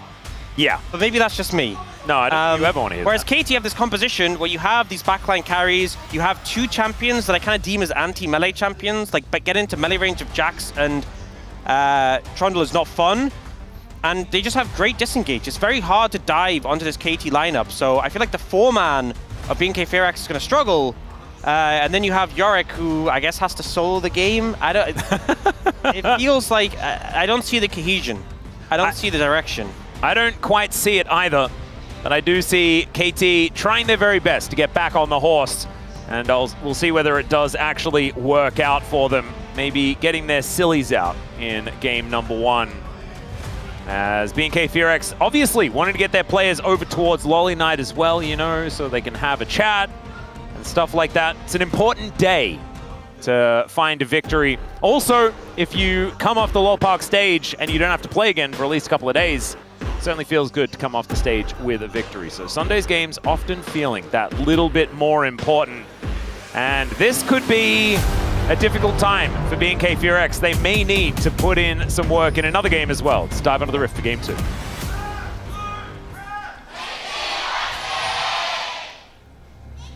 소환사의 협곡에 오신 것을 환영합니다. All right, here we are, ladies and gentlemen, onto the Rift for game number 2. KT just not looking very good at all in game number 1, and we're expecting that to continue moving into game number 2. We are going to have a slight pause, as we'll see exactly what has gone wrong. Hopefully it's not a cup has spilt situation. Oh, no. The most bad, it is probably a peripheral issue. Yep. Seen that one before. Having a look now, we can see that there is a ref hanging out over on KT's side. It looks like BDD. No one stood up, bit of an issue. Looks like it isn't toilet issue. No, it's not a toilet issue. Maybe it's a Dr. Jacket issue, because he has placed that one back on again. I don't know how he's cold. I assume that it just must be colder towards the stage. Yeah, maybe the hot air rises situation, we're up a little bit higher here at Lowell Park, does make some sense. Maybe it's just like the aircon's directed towards the stage primarily, you know. Can you please break down these stats right here? So as you can see, there is a game lead for BNK FearX, but in terms of turrets, both teams have, well, KT Rolster has 0 and BNK FearX is 0. Oh, I can't see the rest of the stats, sorry. Oh, so they took away all of those very, very important stats. Yeah. As they also took away the pause. And so we're back into the action once again. The action is a bit of a defensive setup here. As Diablo, a young player, but still rocking the Jackie Love skin. You love to see it. Peter going to move in. Kellen throwing out the Poro. You can see Peter just wants to flash. You know, he wants to Hex Flash. He wants to see the angle. A nice invade here, though. Normally, though, I'd say even when a composition is rough, if you find a way to get an early lead, it's hard to find a composition that doesn't feel better with an early lead. Pretty much every composition. Getting ahead early goes a long way. So we'll see if BNK FearX can navigate something in and punish KT for this aggressive move in the level 1. BDD is going to be able to slow down Daystar, even sidesteps the 5-point strike, which is kind of important. As this is a pretty impatient Sentinel. Kellen's going in as he gets lit on fire. There's that flash you were talking about. And first blood goes to BDD. The win becomes lightning, such high value, as it does so much damage to all of KT. But still, they will be able to get their prize and then some. Yep. End up finding that angle, and you just knew Peter was looking for it, and now he has Hex Flash unlocked. He wanted that window. He's even more deadly. Yep, so they get an early kill onto the Ryze, which feels fantastic. Especially when Ryze has so many like early pickups he wants to get, like the Tier, like the Catalyst, and then later on the Roa, so nice little boost there you will absolutely take. And nice steal from Cuz as well on the blue buff. Yeah. That's 5-0 for BDD on Ryze so far. Not in the game, in terms of games so far. And it was the BNK FearX former mid laner that was the one that had the other undefeated streak on the Ryze that did get broken. It's now a chance for Daystar to get revenge on the other Ryze guy. Yeah. By giving him a loss here. But BDD, so far, looking like he doesn't really want to lose. And Cuz is also 2-0 on the Trundle as well.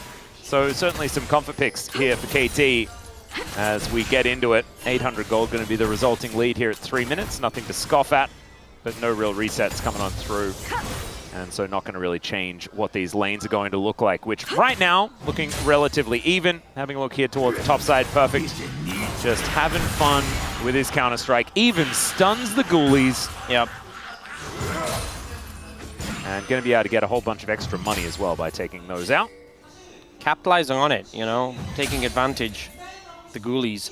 But yeah, I mean, this is the problem with this game a little bit. Top lane, I mean, Yorick can definitely contest a bit more, but mid and bot is just going to be, okay. Counter-Strike is going to stun him up, but he just leaps out of the Ghoulie wall, which isn't much of a Ghoulie wall with this skin. Kind of makes me sad. Yeah. This is like the TFT Yorick. As, all right, Morning Mist is going to connect there as the Ghouls do get mad. BFX is burning a lot of mana in these trades. Yeah. So not going so well early, but mid and bot is where generally KT's going to have a lot of prio they can play around. You see, though, BDD's just gone for a reset. We'll spend that extra money and pick up a Tier and a Sapphire Crystal and some boots. And Akali early on, not the most fun to play into most champions, if I'm going to be honest, but Daystar's been keeping up in farm.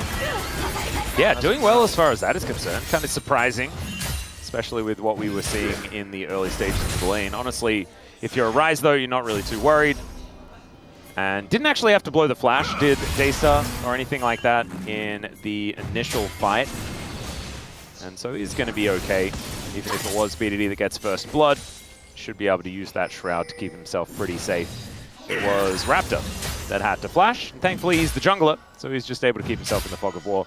Yep, and I think if Raptor can find some early angles to punish, you know, PFX often trading heavily, he's getting pretty low. BDD is a mobile, if you can get a gank onto him. All good things that can start pushing the pace of the game in favor towards you. But for now, things pretty slow. Yeah. And it is a big lead in the bot lane, is something to note.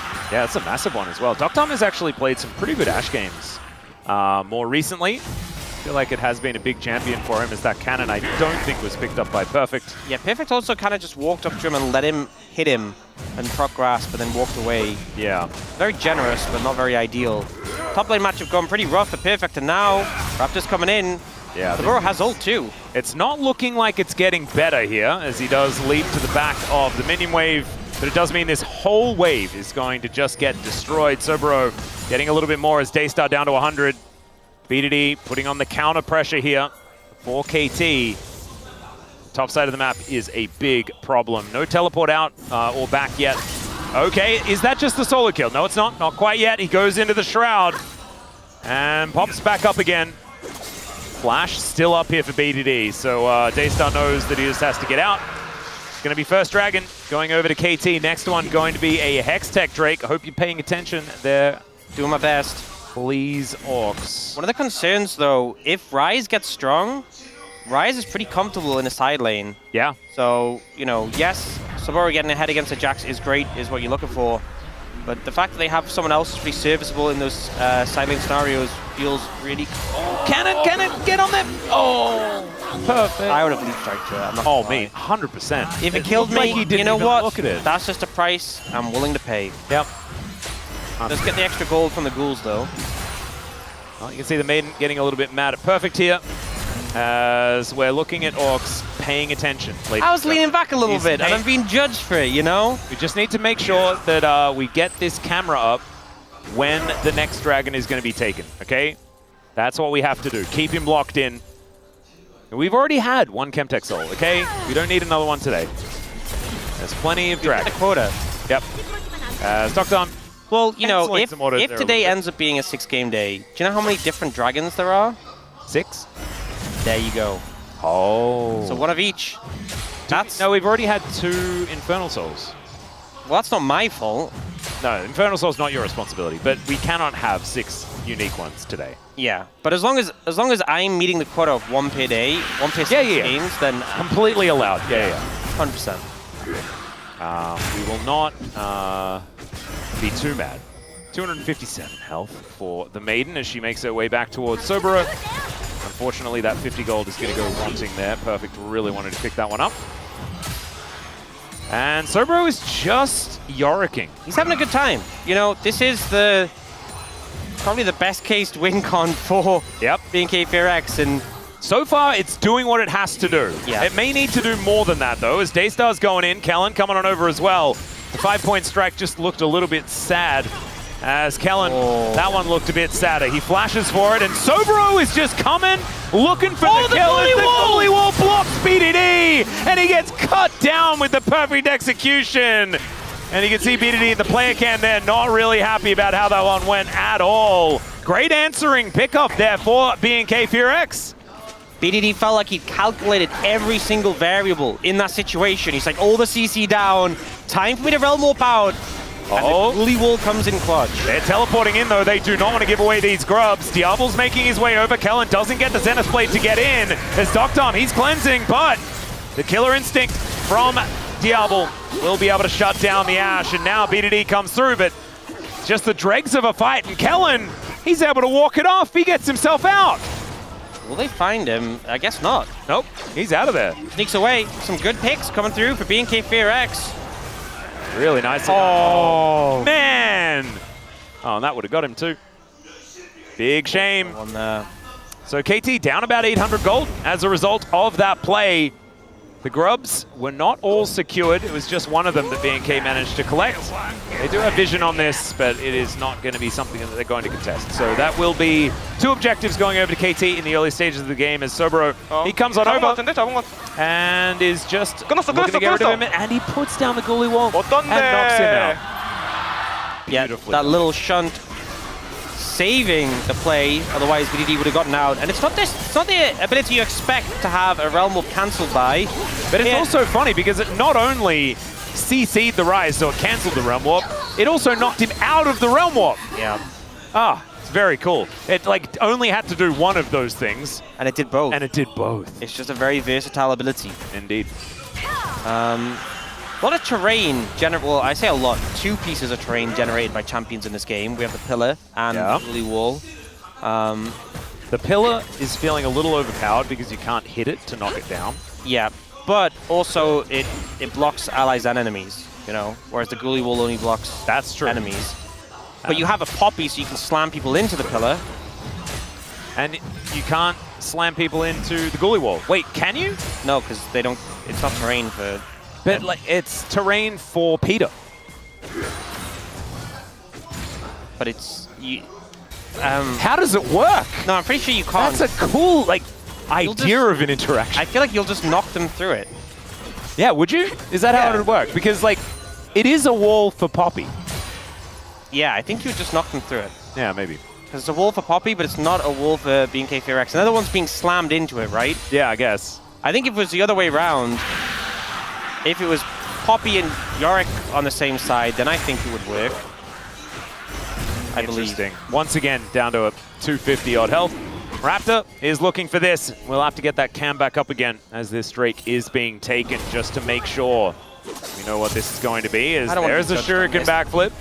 Daystar gets out of the way. Some plates being taken down for BDD as we get in.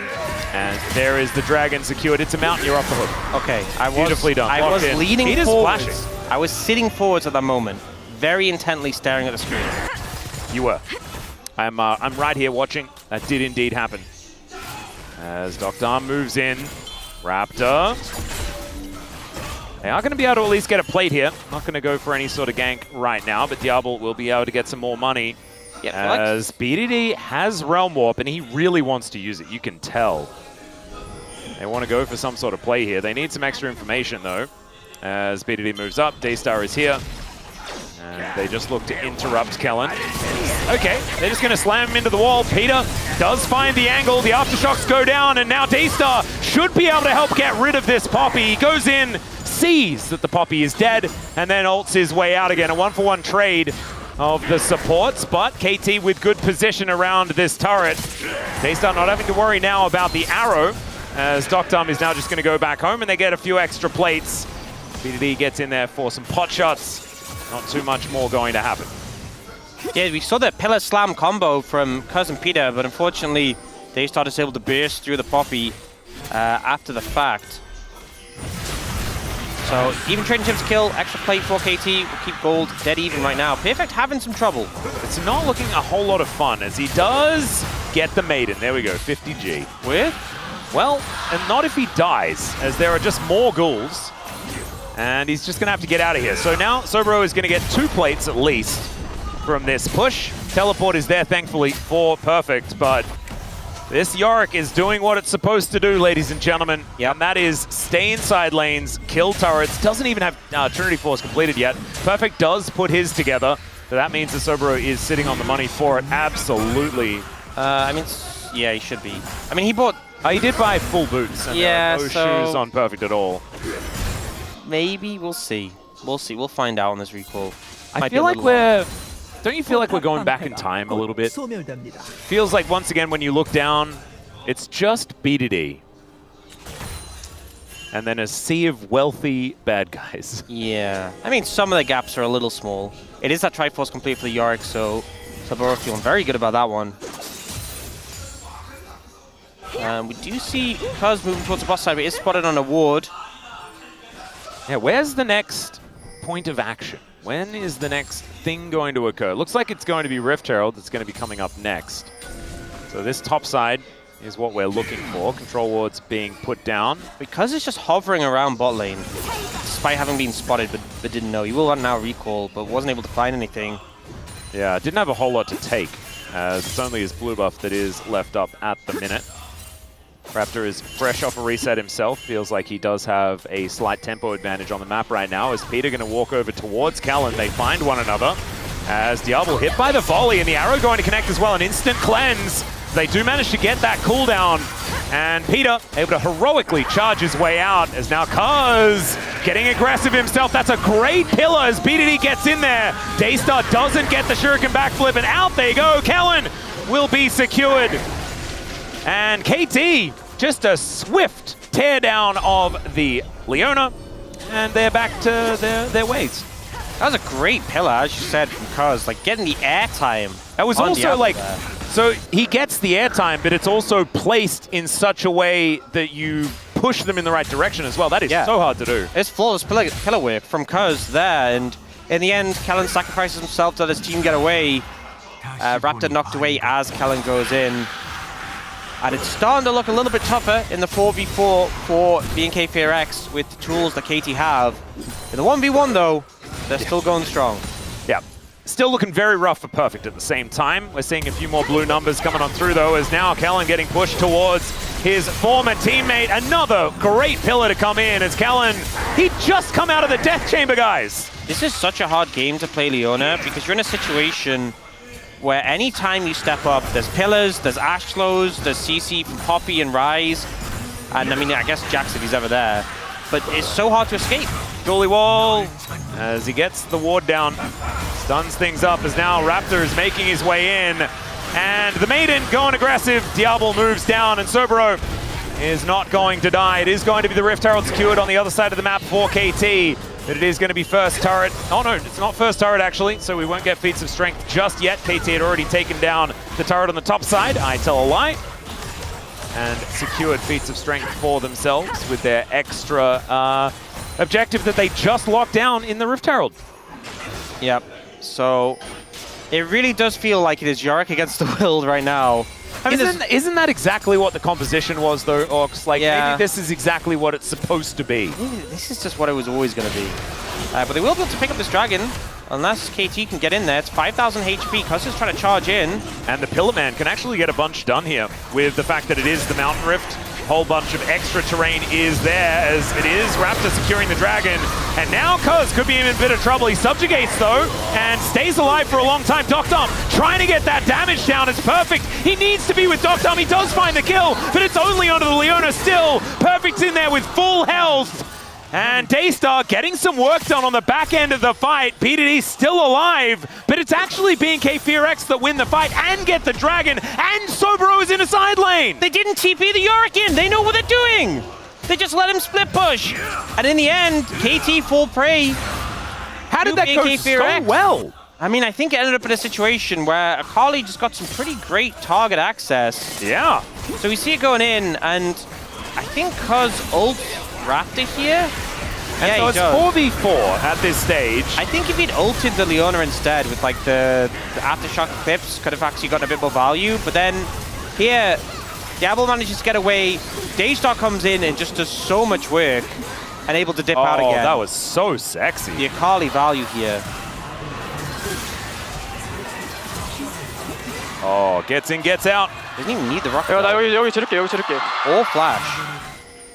And then manages to slow them down as well, and makes his way out topside. Really beautifully done.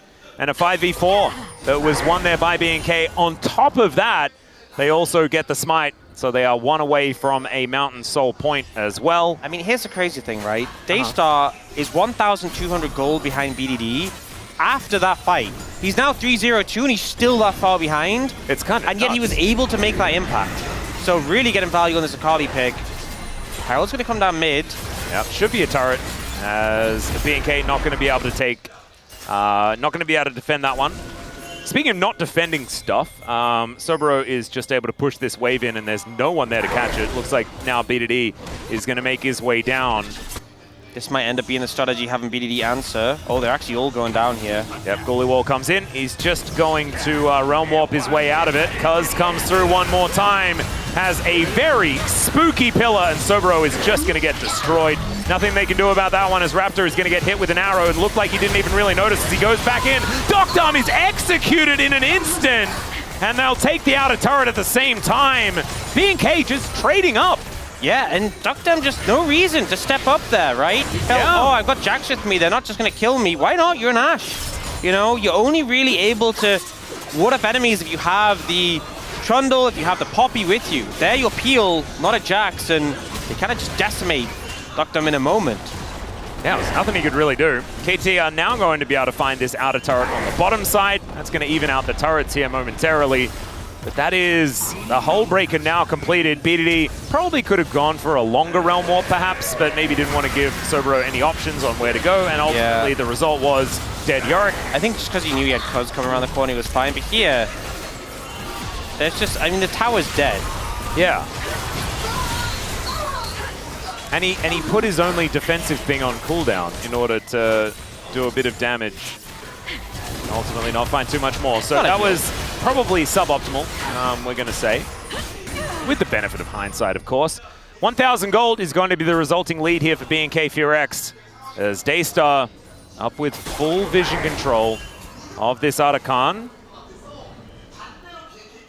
And he will just pick up this wave. Raptor moving on up, and you can see this topside vision actually kind of nutty for BNK FureX. They know exactly what's going on. It might be they will be able to get a bit of an inroad towards this Arakan, which is looking like it's going to be the next port of call, the next point of contention on the map here between these two teams. I mean, we now have Sobero with Hullbreaker Triforce in the side lane. Yeah. You know, we got 2 item spike just coming in from Diablo.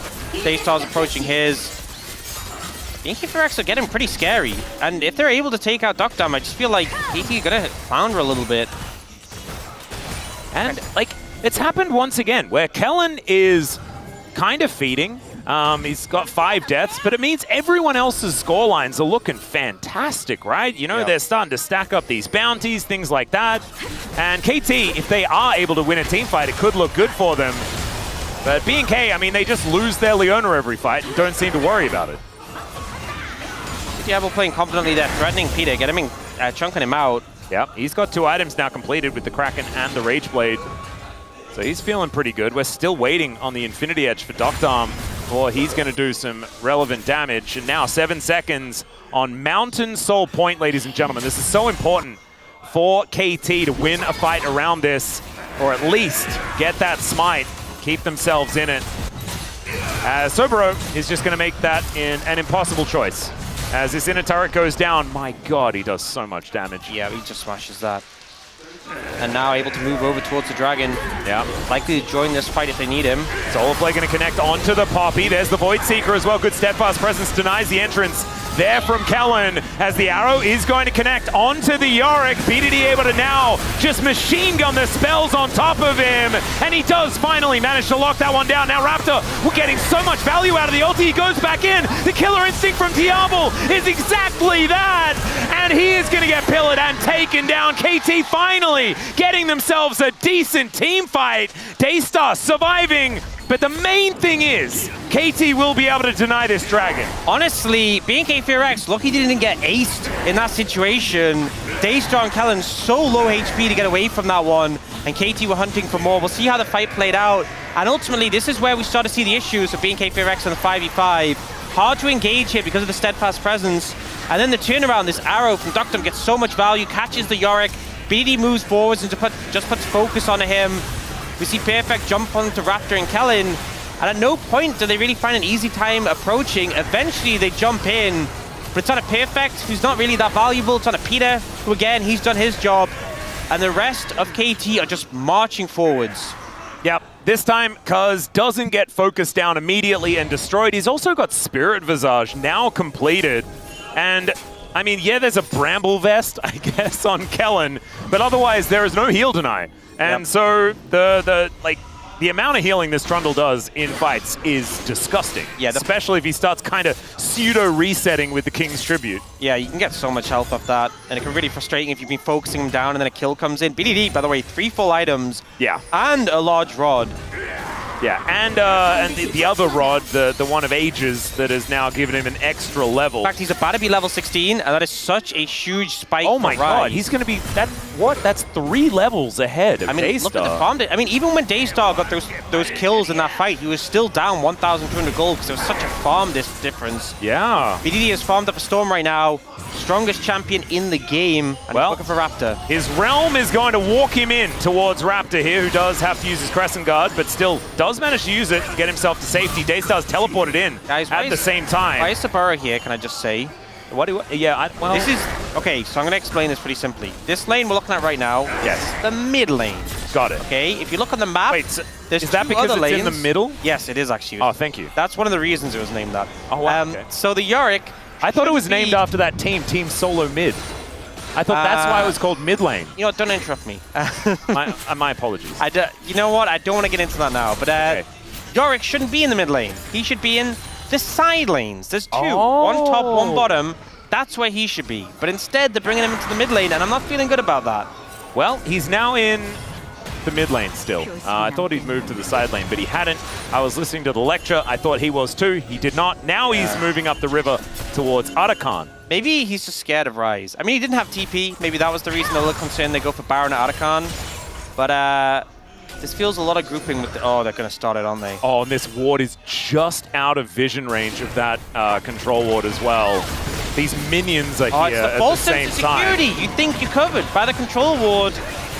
They started up. I mean, there was a minion wave. The minion wave told them exactly what was going on. That doesn't help either. Yeah, Cuz coming on over.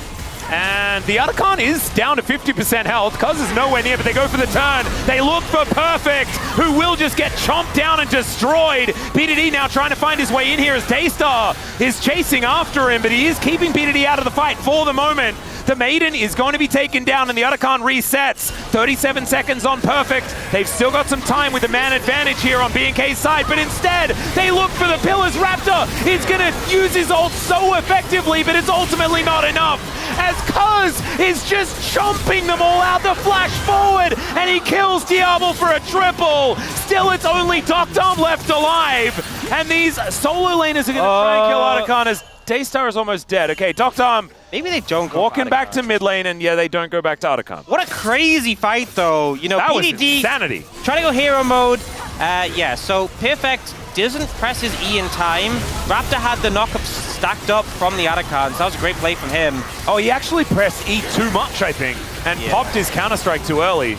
Oh, that's unfortunate. But, so we see KT approaching here. PD gets his stun on the Raptor. His ult's back up, though, so PD has to walk in to finish him off. Yeah. Doing tons of AoE. In the meantime, Arakan. And then he goes for the Realm Warp, realizes he can't finish. If this had been the old Ryze, you could have done that combo. Fine. He would have been out, and in the end, they get cleared up. So Burrow just kind of, he's hanging around, hitting. You say cleared up, I reckon they get soberoed up. That's what this team does now. Yeah. I'm going to be a dad. I need practice. You've been practicing your whole life. He was ready with the perfect call as, oh wow. Perfect jumping on top of Raptor here. The Baron's getting involved. They need to have like an NPC in every fight as the arrow is going to hit point blank. Raptor throws down the ulti, Voidseeker doesn't find the mark. As okay, we are just going to have both teams backing away. This is just turning into a brawl. Dragon's up in 15 seconds, so now we have 3 pretty important objectives on the map. Which just means we're gonna have a slugfest in the mid lane. What other choice is there at this point? That's how it's gonna go. The Jax has got the memo where side lanes exist. Sobro needs to figure that out himself. As all right, the Mountain has come on in as oh dear. Kellen probably didn't want to land that. As he's gonna go down very, very low. Hasn't died just yet, but PDD will find it. The Dragon was started here as the world's smallest Realm Warp is going to deliver KT right on top, and Doctom took it. I have no idea why. Still, Sobro getting amongst it. The goalie wall is so strong. PDD goes golden, but it means he doesn't have the damage. And now Daystar is put in the rune prison. He goes golden himself, but he's buying time for his teammates to come over. And Peter is going to get taken out. PDD is throwing cues towards Cuz, but they're not going to be hitting onto B&K, so they'll get soul point. And this game has devolved. Look, sometimes if a strange blue man asks if you want to take a ride with him, you say no! Yeah, you definitely say no. You know, this was going so well for KT. Like, Kellen just kind of dies here. Peter doesn't even steadfast presence. He's like, you want to go in? Sure. Okay. I'm fine with that. And then PDG just walks up and finishes him off. And then I just want to just watch. This is the moment. We need it slowed down. We need Celine Dion. The thing is, it wasn't accidental. This was a decision. Yeah. This was a choice. Unless he was looking elsewhere. No, he didn't, because he moved back. Like, I don't know, man. That was a silly Billy maneuver. He moved in, and it felt like he was saying, I'm ready. Yeah. He was not ready. He was not ready. He thought he was ready. There's at least that. I can take it. Also, this was so sick. Holds off on the Shuriken backflip as well, realizing that he's not going to win that 1v1 with Cuz. So just clean play, 5-0-5. And yes, he's about to get Flame Horizon, right? That is happening. He's still 3,000 gold behind. But it doesn't matter. If you kill everyone in every team fight, it doesn't matter how much money you have. Look, I feel like there's a lot of concepts in this game. We often talk about things like farm and side lanes and You know, I don't think that stuff is relevant right now. This is just, we're gonna punch each other, and whoever gets knocked out first is a loser. So that's how this game feels right now. Yep, that basically sums it up. And the best part is we haven't even like hit a soul yet. This game could be going on forever. Because we could hit maximum dragons. We need KT to win a pseudo skirmish before the next Drake fight. It's nothing to really win them the game, but they managed to get themselves the Drake. They might steal and then lose the fight. Yeah, something like that. As this side of the map is a scary one. Raptor is going in though. They're starting up the Otacon. Has certainly been many a team's demise. And KT, we know they can get in there at a moment's notice. Hopefully Doctarm is not going to take the Realm Warp as they just get rid of them. Cuz comes on over and just says, thank you very much. Peter with a glorious keeper's verdict. And the verdict is in. BNK FearX, you are staying here for an extra game, is what Peter says. Just sneaks in, gets the massive ult, easy smite for Cuz, no contest. Isn't it cool though? Like comes around the corner, this little yordle's like, and you know what? And then you're gone. Maybe you don't need to win a fight to get the objective. I will say though, Mikhail's just picked up the Peter, and Rabadon's 4 BDD is a big spike. But yeah, I mean, this was so good. You see Kellen trying to stop him. The stun is just a split second too late. Yeah, that's insane actually. It kind of looked like Peter had a Banshee's Veil or something with how close that was. Yeah, he got the animation in just in time. And KT will say thank you very much. But still things are tense because there is that Baron up and available, and there's a Dragon Entombment. We ain't stopping, you know? No. And KT are going to have to keep their foot on the gas, right? Because BNK always have the Yorick situation. Thank you very much, observers. Can I just say how crazy it is that Daystar's 505 and 3,000 gold? Yeah. He only just completed his third item and beat it. He just built a Rabadon. This is textbook like Akali in your solo queue game. Oh, Although yeah. she'd probably have 100 less CS and 10 more kills. Yeah. And also have like way more money because like all the kills are on like units that gave a lot of money as well. That's true. Because it's mainly been Peter that's been falling down. Him and Doctarm not exactly having the greatest of games. You know what champion always get that on as well? Katarina. Always no farm. Feast or famine. It's either 11-0 or 0-11. But the farm's always low no matter what. That's no matter what. It's all right, Raptor looking for an angle, doesn't find it at all as he flashes in. I don't know about that one, but he does get the ult down and keeps himself alive. And there's the keeper's verdict again from Peter. He has decided that he is not losing this game. And another gorgeous pillar from Cuz. This guy's Trundle is so good. Diablo keeping himself alive for a long time. Honestly, his Kaiser has been fantastic, but he's just not the main story. And the Ignite isn't enough to kill Daystar, but it is enough to give KT a Baron, most likely. We'll be able to move towards that. It's 48 seconds till the Dragon, though, which is sold for BNK FearX. They should be able to shred this down quickly, reset, get over there. BNK FearX. The only problem is they don't have TP and Sobero, and he spawns about when the Dragon does. Yeah, so it's gonna they make it hard. should be able to get over there. They're going to go for an instant reset, 30 seconds to get back towards that Dragon Pit. They should be able to get there. Some vision still available here for BNK FearX, and they will be able to push out this top wave. We might still see a potential fight for this, but we're going to have a look at this fight one more time as look at Peter's ulti. He's really got his eye in these last couple of skirmishes. Yeah, Raptor trying to catch BDD, doesn't really find a BDD positioning in a really solid way, and also has that Zhonya's, but the ult there, so much value from Peter. And this time, the Realm Warp, I think it's the correct move. You know, Doctarm isn't in it, but I think it would be fine if he was. Yeah, he was actually still right next to them, so it was totally fine. Soul point for both teams, ladies and gentlemen. Oh, it's fantastic. This is going to come down to an Elder Flip. I can almost guarantee it. This Baron, it's not going to be enough to get KT any sort of inhibitor turrets or anything like that. We're going to have some skirmishes. BNK are going to be able to find an angle. And then one of the teams will kill the Dragon.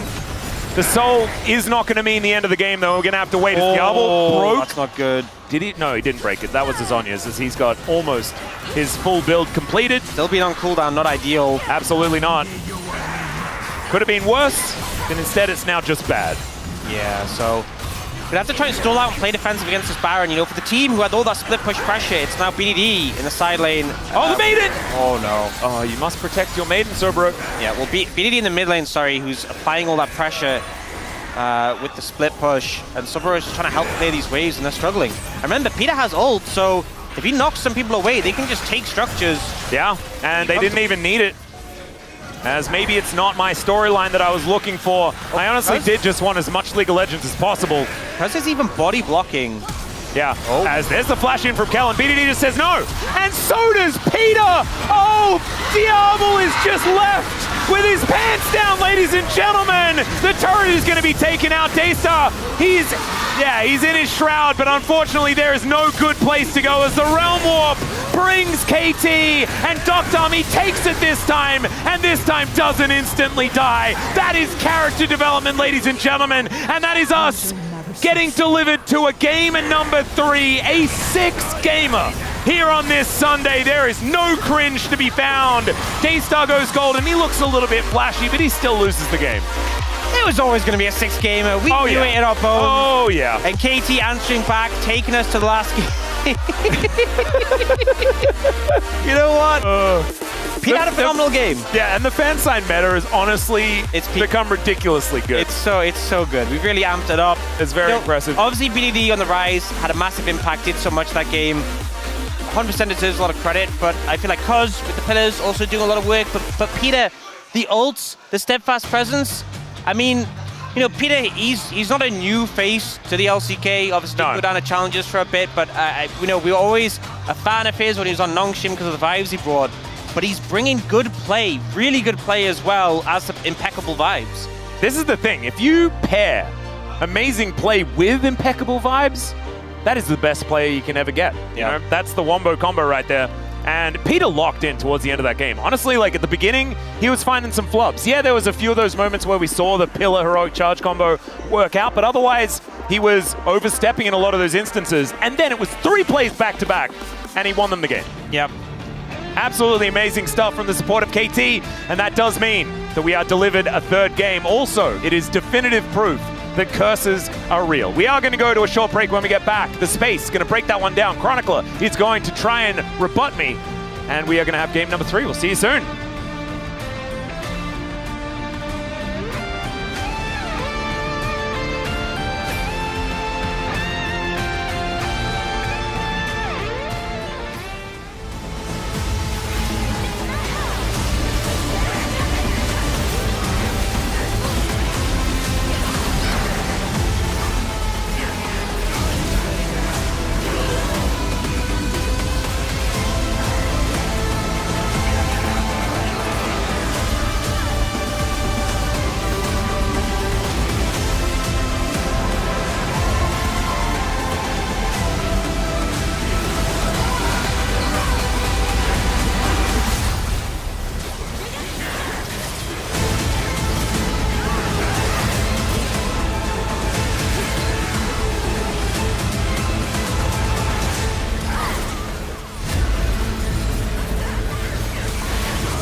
우리 미드 바텀 깼어 이제. 따봐줘. 들어가자. 미드로 가줘. 따봐줘. 카이사 동 들어가줘. 클린 줬어. 카이사. 나 공부 하나 써. 오케이. 파워 깨졌다 이거. 봐도 돼. 우리 빠졌어. 끝까지 할게.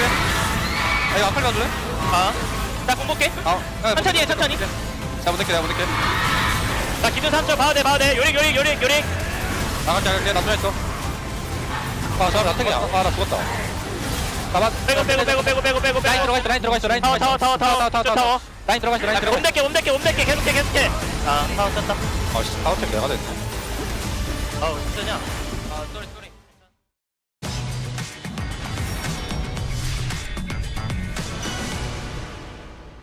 KT 입장에서는 기세만 보면 우도 할 수 있다 이렇게 얘기할 수 있을 것 같고 하나생명 입장에서는 어디 한번 보여주세요라고 얘기하고 있을 것 같습니다. 양 팀의 3번째 세트입니다.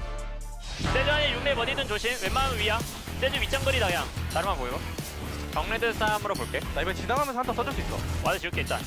우리도 가. 천천히 최대한 늦게 쳐볼래? 나 여기서 어그로 끌게. 안배사도 간다.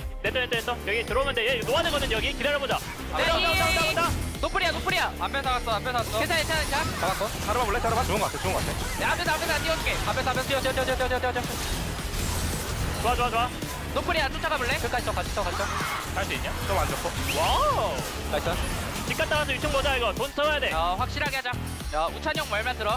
미드 가줄게 기다려봐 미드 살아봐 애닌 다 먹긴 해 이거 천천히 얘 스펠이나 이런 거 스킬 걔 E 없어 지금 궁도 없어 잘 맞아 고치 있어 조심 고치 되는데 막아 우찬아 잡았어 까비 여기까지. 잡았어 와 대우찬 잡아 깨비 어깨비 아니야 이거 용싸움 볼 생각하자 우리가 시야를 먼저 잠궈놔야 될 듯. 우리 용자리 잡아야 돼 이거 아탄 텔찍고 한 번 리드해도 돼 앞에 사도 오케이 야 텔 탔어 여기 싸움 마무리만 하자 여기 한번 숨어볼게요. 온다 확실하게 잡게. 잡아 여기 할만하거든 나 위에 용하다 야 크게 나와 크게 감자 온다 맞아. 내가 아지를 좀 볼게 애니 볼게 애니 볼게 야나 맞아 아지르부터 볼게 아지를 팔기만 해도 좋아 아질 나왔어 세주 불용이라 괜찮아 일단 다 러프되긴 하다 이거 게임 유리해 미드하자. 얘네 포지션 많이 안 좋아. 나 이거 세게 하는 거 어때? 좋아 야 미드 칠만해? 와보자 잡아보자 앨리스 빼면서 나 노플이야 안 빼자 나 포탑 있거든 이거 애니 녹음 발판 이쪽 받았다 나한테 안 빼자 좋아 오케이 얘네 다 상태 부리긴 해 개딸 피긴 해 이거 다자 3대 보자. 야 아지라 좋아하고 있는데? 요리 잡을게 루시안 봐봐 칼리 고치 미드라도 끝날 것 같은데? 아니 이거 끝낼만하다 끝나기 싫어 일단 갖고 오자 그 애니 10초라서 나 6초긴 하고. 애니 7초 배찍긴 했어 그냥 끝낼 생각을 하자 끝낼만. 내가 가볼게. 5초 애니 5초 잘 막아보자 잠깐만 내가 애니한테 보내줄게 잠깐만 가볼게 빨리. 루시안 막아줘. 루시안. 가비 못 끝내냐? 앞에다. 오케이 바로. 우리 땅속에 나올 때까지만 막자 이거. 막으면 돼 피해 주시기에다. 나비 야 리코 아주 춥네 가보자 안떠 잘하자 장로 나가니 해야겠다 이거 피도 좀 차긴 했으니까 나 그냥 어그로 끌 테니까 장로 칠 생각도 해볼래? 앨리스 여기 있다 애니 여기 있다 앨리스 볼게 나 안 죽긴 해 살아봐봐 여기 3 볼게 할리 조심해 애니 살쪘다 애니 녹음이야 나 아지르 노궁이야. 내가 가서 백 뜯어줄까? 야 앨리스 백도. 야 앨리스 막아 제발 타워줄까? 너 나오냐? 막아 쫓을게 우리 죽을 듯? 부활해버렸네 가비 이거 쌍타라 안 끝나 우리가 바로 쪽에 싸움 보면 될 듯? 야 나 미드 가도 되냐 이거? 야 얘네 끝내려 한다 이거? 야 그냥 미드 가라 집 가야 돼 야집 끊어야 될 거야 동화면 끊었어 요리 너네끼리 해봐 나 집 갈게 나머지는 땀볼 생각하고 옆면에서 막자 이거. 여기 애니 여기 있다 집 막았어? 막았어 야 아지르 비었어 3번만 좋아 야 바로 가자. 치고 있다 괜찮아 죽어서 한번 보자 야 아지르 집 못 가게 할게 이거 천천히 하면 좋을 것 같은데 나 상태 안 좋아서 안 해도 돼 뭐야 집 못 간다 왔구나 애니 때문에 집을 못 갔다 장로 싸움이다 지금 여자의 싸움 걸 거야 이거 스마트 하기 싫어 얘네는 내가 치고 있을게 얘네들 위치 몰라? 버스각 나와서 슬슬 나올래? 2차 하나 둘셋 왔다 아지르. 리코 노플 칼리 가인이야 아지르 지켜야 돼 무조건 루시안. 기다려 갑니다 우리 아지르 갑다잉 나쁘지 않아 이런 경험도 나쁘지 않아 잘했다 나이스 갑니다 롤러코스터 와 게트로스터 어디까지 올라갈 거냐? 올라갑니다. 은하 열차가 출발을 하듯이 오늘 그냥 시원하게 그 한화 생명을 쓰러뜨리면서 승리를 만들어냈네요.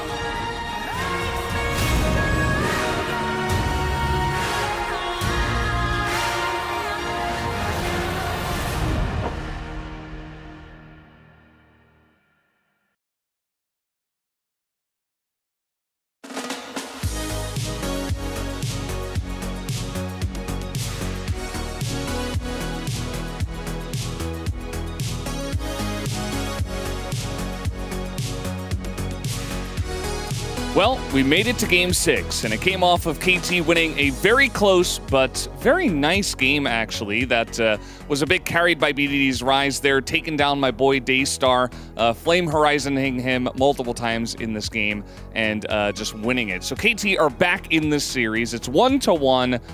This is what we just expected, right? We're recording POC State. Of course we're going to go to 6 games. You know, like the POC State doesn't hit the same if all of us are still fully What it's doing, LEC co-stream later. Yeah. I don't know. It's going to be perfect a birthday of mine. So it's going to be great. And I mean, again, I feel like they just overgrouped. Whenever they have the advantage, they always look to fight 5v5. Every single time, and we could see Akali 3 levels behind on the opposite mid laner. So it's like, yeah, they're good, but still, you know, like it's way too simple to like approach to the fight. So I feel like they just need to find out the way how to use the side lane as well, especially when they have the specialist on the side lane, Yori. Which they won't, because it's BNK. This is just how they work. And I actually think that credit to KT, they really read them like a book. And whenever they grouped, KT was ready, but outside of that, I think they baited them in a lot, right? Yeah. Like we saw so much overgrouping, and in this very nicely segmented fight, I think the obvious highlight here are the performances of Peter and Cuz. That combo of Poppy and Trundle meant that a single bad choice to fight immediately meant your demise. If you group with the really nice teamfight comp, it doesn't matter. Like every time you can force it, and every time you can like get a great result out of it, then we don't care. Like grouping is fine. But like you have Leona is the only one engaged tool. So if you miss the Solar Flare on the enemy team, like you have no other tools to like approach to the enemy team because they have Poppy, so they're gonna deny Xin Zhao engage or Akali dashing in. So I feel like the draft was also issue if they want to play like that teamfight style. Yeah, and they had ways, you know, especially if Daystar was able to keep up. Sorry, who? Been, my boy Daystar. Yeah, that's right. The 1-3-1, right? You have the Yorick on one side, you got the Akali on the other side. They were even at a lot of points in this game. Instead of doing that, though, we 5v5'd again. Yeah, I understand for BNK. This is just kind of what they do. That attempt for Raptor was very optimistic. But the moment that those damage dealers get knocked away, we kind of knew that the fight was over.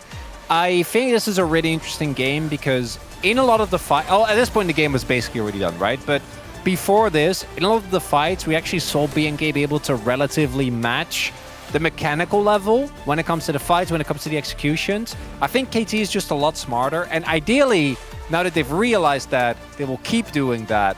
Because surely, because I think BNK are a team that is very straightforward in what they do, and I don't think they will pivot away from that. So if you give them a tasty fight and then they will fully commit, you just back off and just pick up like 15 extra waves inside and 5 turrets while they're just trying to look for a fight. I think that they're easy to play around, but it's KT. So they probably won't do that, and they'll just be like, what if we just skill check them? And I don't think they should. Probably shouldn't do that. Let's take a look at the Fearless drafts we've had so far and what is left over. Seems like the Victor for the mid lane could be one that is contested. Anything else that stands out to you guys? I just want to see more teamfight comp, like just easy front to back from BNK, because they are really good on like grouping as a team and they play well on the team fight. So I want to see like Sion or those kind of like team fight champions, and especially the mid lane. I'm not sure if Daystar is up to play kind of DPM champions as well, because he's been like really great on Akali, but I feel like this time around you have to play something like DPM. So I'm not sure what's gonna happen for KT, but I feel like Peter played really well in the second game as a Poppy. So I just want to see more playmaker from him as well. Might be a Diablo or Bust angle for BNK. Just pick him, end up go for a counter pick, either get him something like the Xayah or the Jinx, right? Hyper carry? Hyper carry. Yumi. Jinx, Lulu, and then slam Saburo on Ornn. You know, it's not exciting, but I think that given how teamfight heavy these games have been, that might be the right call. They just want to fight as a 5-man unit. That's all they know how to do. It is very challengers. It is very BNK, but KT are holding on. They're hanging on by a thread. We'll see if they can do it here in game number 3 as BDD third at the LCK 800 games. I'll pass it back to Atlas and Ox to bring us into the cast. Only 35 more to go, and he will claim second place over Deft as well. Absolutely incredible stuff. Thanks for the breakdown, gentlemen. And obviously, KT had to lose at least one of these games in order to get BDD to his 800th game. They wanted to celebrate it today. They wanted to do it as quickly as possible, and they absolutely managed to get there. But now, BNK FearX move over to the blue side. It is the third game of Fearless as well. Quite a few things have been taken away. And we'll see whether these bans are going to change, see what the shakeups are going to be, and what kind of drafts we're going to get. Yep, because we've seen the draft ultimately have a decent amount of impact so far. I think there were some flubs from KT Game 1, some flubs from BNK FearX Game 2. I'm hoping we come into Game 3 and we get a pretty even draft from them. And then I would agree. It comes down to who just has to play on the day. Yep. Some pretty cool Dragon Ball Z references there as well. I understood those. Even old men understand the Dragon Ball Z references, so I really appreciate that. Thank you to our fans from Hawaii that are here at Lowell Park today. And they are with us as we get into the draft here for the final game. The amount of value that you got. Imagine if you got tickets for both of the series today. You could have been here for 8 hours of non-stop entertainment. Cost per game, you're getting a lot of mileage. Oh, it's just ridiculous. That's what you're looking for. I feel sorry sometimes when people come in and it's like just a quick 4-gamer, you know? They're kind of getting a little bit ripped off in comparison. Yeah, that's what I feel like too. Maybe you get like a voucher for the PC Bong that's like just around the corner. That would be good. Consolation prize. Yeah, like, sorry, your team just wiped out the other team in like an instant, twice in a row. I feel like Gen G fans got a lot of those. Yeah, they would get a lot. There'd be a lot of PC Bong compensation going over there. Okay, we do have the Yone and the Scion banned once again. Callista and Vi. All of these have been banned every single game, outside of the Scion, which came in game number 2. Yeah, and it was KT who banned us that time. Now BNK FearX who are banning it. And it might be because of the Nidalee situation being removed. And so you don't have that Nidalee answer anymore, and so perhaps you just need to ban the Scion. I don't know. That's my guess. Potentially. Talia likely going to be the third ban here from KT, I would think. I think so. I think it should be. Daystar, I believe, was a bit of a Talia enjoyer as well. I mean, he said in the interview his 2 champs are Ari and Talia. This is the first pick Talia if I've ever seen one. And then, wait, imagine it. He just wins on Talia, wins on Ari, and loses on Akali, and he just is honest. Yeah. Because he was obviously Ari and Talia. KT didn't watch the interview, so that's on them. Yeah. I think you cannot give over Pantheon with the Talia. I think that's too much power. But that being said, BNK FearX can still go Talia Wukong, which they're pretty fine with. Yeah, I don't know whether there is any like good way out, unless you put Pantheon in support and pick Wukong as well. That would be weird. Wukong is going to be the choice, though. Oh god, imagine if they just did it. Sometimes you shouldn't put things into the world. What are they gonna pick? Is it like a Victor angle? It's a Kassadin angle. It's obviously a Kassadin angle. Not sure about that one. You could also go like a Galio, potentially. True. No pressure to necessarily take it right now, but, you know, we'll see if they opt to pick up his champion. And it could be top lane as well. And looks like they are going towards top lane with Renekton. A lot of top laners off the cards, so they give that one to Perfect, and it's Pantheon. It's Talia Pantheon. Like, not even a question. What? Yeah, and then for top lane, playing into the Renekton. Oh, they're looking at the this is making things look a little bit more fair. I mean, Xante got a slight buff, wasn't that significant, but I guess they just want a durable top lane. And, you know, we hit on the space, invest in a Diablo. Right now, you have really strong mid-jungle with global pressure. You have a top laner whose only job is to exist and be tanky. Yeah. You're playing towards bot. That is the goal of BNK FearX if I've ever seen one. Now for KT, snapping up the Alistair before the second round of bans is a consideration. So maybe their thought process is, okay, BDD, we've already taken out like the top tier mid laners. There's a wider pool of like the lower tier mid laners, so we're just gonna prioritize support instead. And I actually love this, right? Because it's 3 people against a zoo so far. It literally is. It's very, very cool. KT making sure that I just really hope they can stick to the animal theme. Xayah Rakan is open. Xayah Rakan is open, yeah, but so is Pugmore. Oh, they already have a list. I'm not thinking. Yeah, Pugmore's open. Pugmore is open. Mid lane. What animal champions could I have mid lane? Anivia. Is a dragon an animal? I mean, I guess. They could have a smolder. Anyway, Lulu Banaway I think is pretty heads up. I think picking something like Jinx Lulu would be a strong play here. The MF, they're trying to ban away some of these longer range AD carries who have a lot of pressure from Duck Dam. Hopefully Kog'Maw doesn't get banned. The Xayah does get taken away. No Zyra Khan for BNK FearX. I wonder, are you worried about something mid lane like an Annie being brought out? Could maybe be a little problematic. Trying to think what else. I mean, there's Orianna, there's Victor. There's a lot of mid lane options, so they end up going for the center instead, banning that one off the cards. Just instead have a lot of success so far since the buff that brought it back into the meta, and it's just going to be Ezreal for Duck Dam. Yeah, and so last pick Kassadin for BDD in this game, as Diablo just locks away this Lucian. See what Kellen's going to pick alongside it. The Braum got through the bans Lucian this Braum time around. Makes sense here. You have like the Pantheon, you have the Talia who can set things up. Lucian Braum, a lot of power. And, you know, Alistar, although he's bulky, all the lane matchup is fine in the Braum. If you get caught by that Winter's Bite, you probably aren't getting out again. But it's a very short-range composition from the side of BNK FearX. Yeah, that might mean Syndra instead. You heard, it was just ooze from everyone, and the Syndra is locked in. One of BDD's old favorites. As we have a bunch of animal suggestions. Unfortunately, we ran out of, there were no more animals. It was Ezreal and Syndra, so it was, you know, it was just people. But there are a bunch of other animals against a team full of people on BNK FearX's side. So maybe the extra animals will help out here. But KT, it feels like an old draft. Like, these champions are not new ones.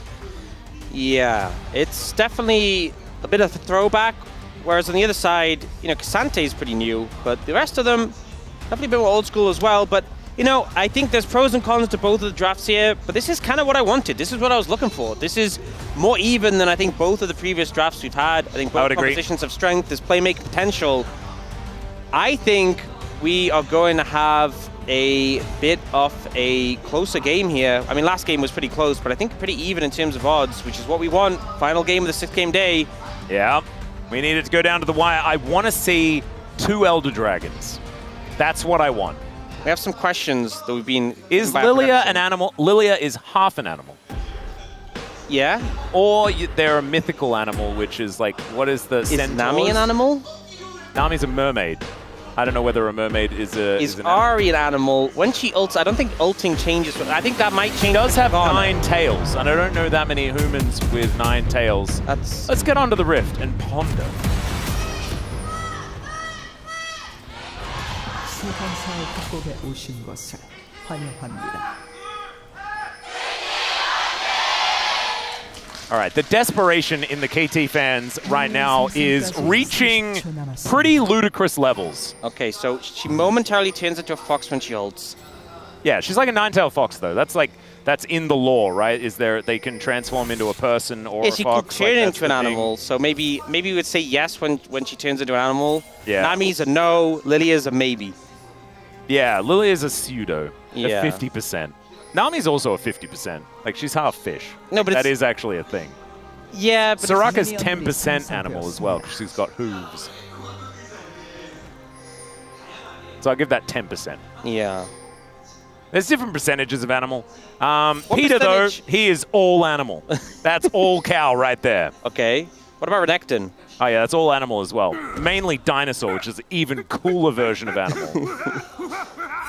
And Kellen's having a great time. Kellen's an animal. You know what? He's just laughing a lot. He's been spamming some emotes today as well. Yeah. He's been spamming the Braum emote, so I think he's vibing. All right, BDD walks at Daystar, and Daystar isn't psyched about it. There's a lot of low health minions here. We're going to have to get to work on that. Yeah, I was kind of thinking maybe like the Annie, because Annie can be good into shorter range compositions, but Syndra does have an animal as well. Yeah, Syndra does kind of cover that same role of like, when you're being dashed on by things like Clear Pantheon, you can just scatter the weak and have so much value there. A hard matchup, honestly hard game for Lucian to play. Diablo needs to be on point. The space was thinking maybe more of like a Jinx angle, something at longer range, but this is very much a, yes, I can carry, but I'm going to have to work really hard for it. And the Cassante just hasn't been winning.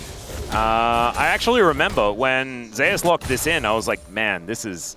I don't even think with Zeus playing this that it's a good idea, and it wasn't. Cassante just hasn't found success here in the LCK. I will say one thing, I didn't see Keen's name down there. But to be fair, Keen hasn't been playing it, which I think says something else entirely. Yeah, I mean, there would be a W there with Keen on it if he'd actually but won also, on the champion. Keen's not picking it, which I think, considering how much Keen Sante likes to play Cassante, I think the fact he's not picking it really says something. It does. This is saying something about how Daystar's doing. I don't know how Raptor going to steal away a blue buff as well as Cuz moving over. Just ignores the Pantheon completely and heads straight towards the Gromp. You know what? Pantheon's pretty strong. And it's been weird the priority we've had today, because Pantheon and Xin Zhao haven't been proud as much as we've typically seen. Yeah. And then we see them, and I'm like, that champion's pretty strong. And also, the Xin Zhao is the one I feel that took like more of a tap in the last patch. Pantheon, not so much, right? And we were even starting to see, even the patch prior to this one, that Pantheon was finding more success than Xin.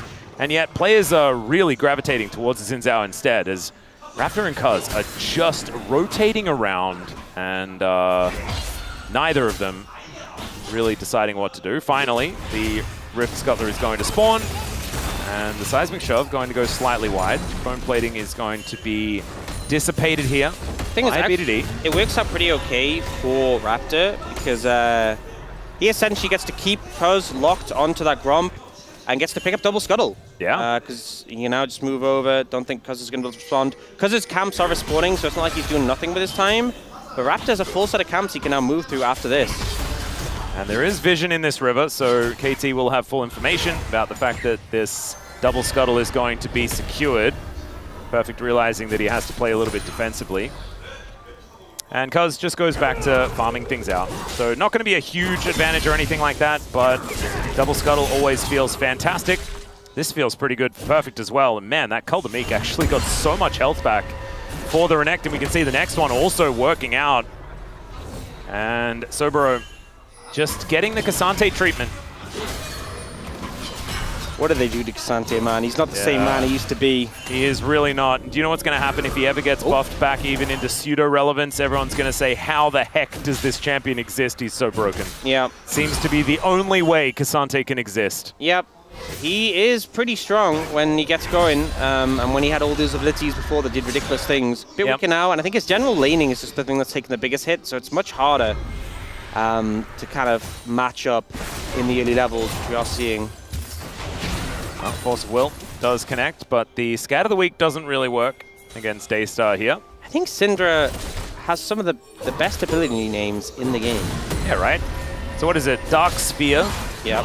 And Force of Will, Scat of the Week, and Unleashed Power. Yep. Or the gameplay button, as we like to call it. Because it really is a lot of gameplay that you have to deal with. All right, Callan and Diablo closing in onto Peter and Doctor. They're looking for the cow. They want some stake because going to move on over. And Peter should be able to make it out. Doctor, Arcane Shift over the wall, and there is the Warrior Trickster. KT just get themselves out. Peter looking a little worse for wear, but otherwise kind of okay. Little non-committal from BNK4X, and an actual mistake there was the overlapping of CC. I think they could have just killed Peter, but Callan didn't commit the ignite, and the stun from Pantheon. All right, there's the ulti. BDD flashes away.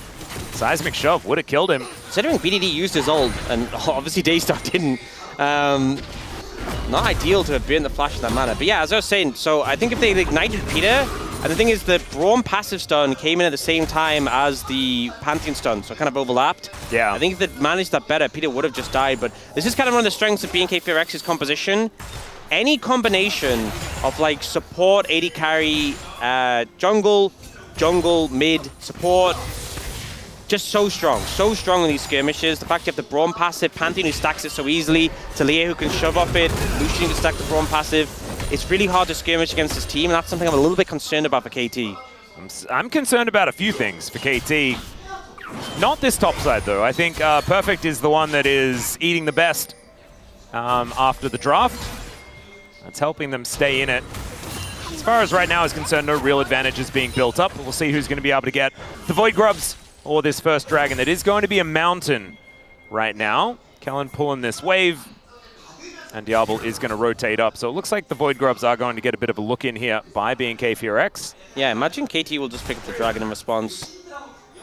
Yeah, I think opting out for some early, for the early skirmishes does make a lot of sense into this Braum composition. You now have the ult available for the Pantheon, so those globals between Raptor and Daystar are there for BNK4X. Always going to make you question decisions after this point of the game. Are we able to make this play quick enough that they don't come in and combat it? Well, Soberok looking for a bit of a cue here as he's taking up position here towards the bottom side. We still have Perfect committing to top side of the map, actually, as he is not exactly having a great time, but it's interesting that they have kept him in that position. There's the flash in, the flash out immediately. That's the young man mechanics right there. There's Doctom. He's also going to be able to arcane shift out of the way of Sobero. And the Cassante looking like 2025 Cassante right now. Perfect wanting to get out of the way. Man, that sidestep was gorgeous from the Renekton, as Cuz is on the Void Grubs. Yeah, interesting that, down. You know, obviously they forced the flash from Daystar, but kind of... Oh. If at first you don't succeed, let's go for it one more time. But Sobero comes on over. In comes Raptor, but Cuz is there with the Cyclone. BDD able to get some sidestepping done, but the culling comes through and cuts down the Syndra. First blood going over to Diablo. This is what the space was talking about. This is danger for KT's. Daystar sniped, and Doctom gets one too. Great ult coming in from Doctom to trade it back evenly. I was going to say, it's kind of crazy KT were able to get that first grub given BNK4X's bot lane was on the top side. And now, Perfect also making some trouble for Raptor. He's just trying to do the grubs, man. Leave him alone. Exactly. It's so rude. Kellen is going to be here. That's going to guarantee that these grubs do go down. I will say, one of the things that have come from this, Doctom pretty far behind in farm. 20 CS down. Yeah, it's actually kind of huge. So the swap came through from Diablo. He's really had pace in the lane. He didn't move over initially to help with that play. Was trying to ensure he got prio top. And then they move down. This shove comes in. Obviously, no flash from PDD makes him vulnerable. Does get a good trade onto Daystar, but as he moves towards the river, realizes there's no help there, and he goes down to the Cullen. Yeah, nicely played as Doctom is like, I reckon he's probably there. Did you see him go off vision from that ward? Beautiful. You hear the nices from his team. BDD. And we were saying that BDD has been a little bit more business focused here on KT. I like to hear him being a little bit more exuberant. Yep. So let's see whether that is going to continue as this game goes on. Right now, everything even. 1 kill apiece, 1 objective apiece. As KT were able to get the dragon in that replay. Doctom's still just being annoying here towards Sobero. Sobero pretty happy to absorb the pressure though, as we can see here. The advantage is about the same on both sides, right? You've got Perfect ahead by about 10, and you've got Diablo ahead by about 10, but you definitely prefer having your AD carry ahead than a Cassante being a little bit behind. Yep, that is for sure. Especially, I mean, with the Lucian, it's not like the old Lucian where like one item was such a massive spike. Like Essence Reef is nice that you don't have the mana cost, but definitely want to pick up. At 3 is really where it starts to take off. Like, you often go Navori second, so you get the cooldown reduction. That's really nice, but the damage comes in when you have, like, IE third. Whereas Ezreal is that 2-item spike AD carry. Yep. You can be ahead of the curve of him. It always feels so nice. Able to take over the game. And right now, no real objectives on the cards. We do see BNK4X leaning up towards the top side, wanting to challenge for some vision here. You can see the layer of pings coming out. Yeah. In fact, I feel like maybe they want to kill Perfect. I don't know what's given me that vibe. It might be all of the people. But they just get a control ward down. That control ward actually potentially saving Perfect's life in that brush there as Peter comes in. I don't know about this one. He's got the Unbreakable Will and just doesn't use it. Finds a Pulverize here onto the Pantheon. They dive on top of him. Raptor is going down solo. The culling is soaked entirely by Perfect. And now Kellen is down so incredibly low. Daystar comes in, he's in amongst 3 people, and he survives! It's a double kill for Diablo as BDD trying to get out of there. He scatters them, but they are not weak, ladies and gentlemen. Daystar picks up the kill, and it looked psycho from the man, but it works out in the end. The thing is, they focus so much damage onto this Pantheon. Diablo ends up full HP on the back end, pumping as much damage as he can in return. And yes, they get Raptor, but he takes so long to go down. Peter gets chunked out here, so immediately when he goes in, he's gonna have to burn his ult. And Raptor, he doesn't get his E off immediately, but they focus everything. And he does eventually get it off, which keeps him live for a bit longer. Kellen's applying his passive as he can. And already so much chunk AoE damage has been done. And then Daystar flies into the perfect spot just to finish off those 2 kills. They even have the Cassante in to finish off BDD. And the main benefactor of this play, 3-0-1 now for Diablo on this Lucian. We said about getting ahead of the curve. We said about, Kellen. Dear. I think Kellen is going to have to use the door. He does, and it doesn't do enough. They walk around the door. Well, if someone was going to face check and die, it might as well be Kellen. Yeah, sometimes a door doesn't work as well, especially if there is no walls next to the door. Also, a door can be an invitation, and KT did take that invitation. True. Well, Kellen's dead, but I mean, he's been dying a lot this series. It hasn't really mattered too much. As Perfect back towards his top side. I feel like this week in general, supports have just been dying a lot. Feels like they know their role. Yeah. Taking inspiration from Barrel, of course. Yeah, he really is the benchmark for support play across the world, let's be honest. As all right, Diablo and Doctor set up once again here in this mid lane. Very different matchup to the Jhin Varus that we were seeing in game number 1, which I'm pretty happy about because that was just sad to watch.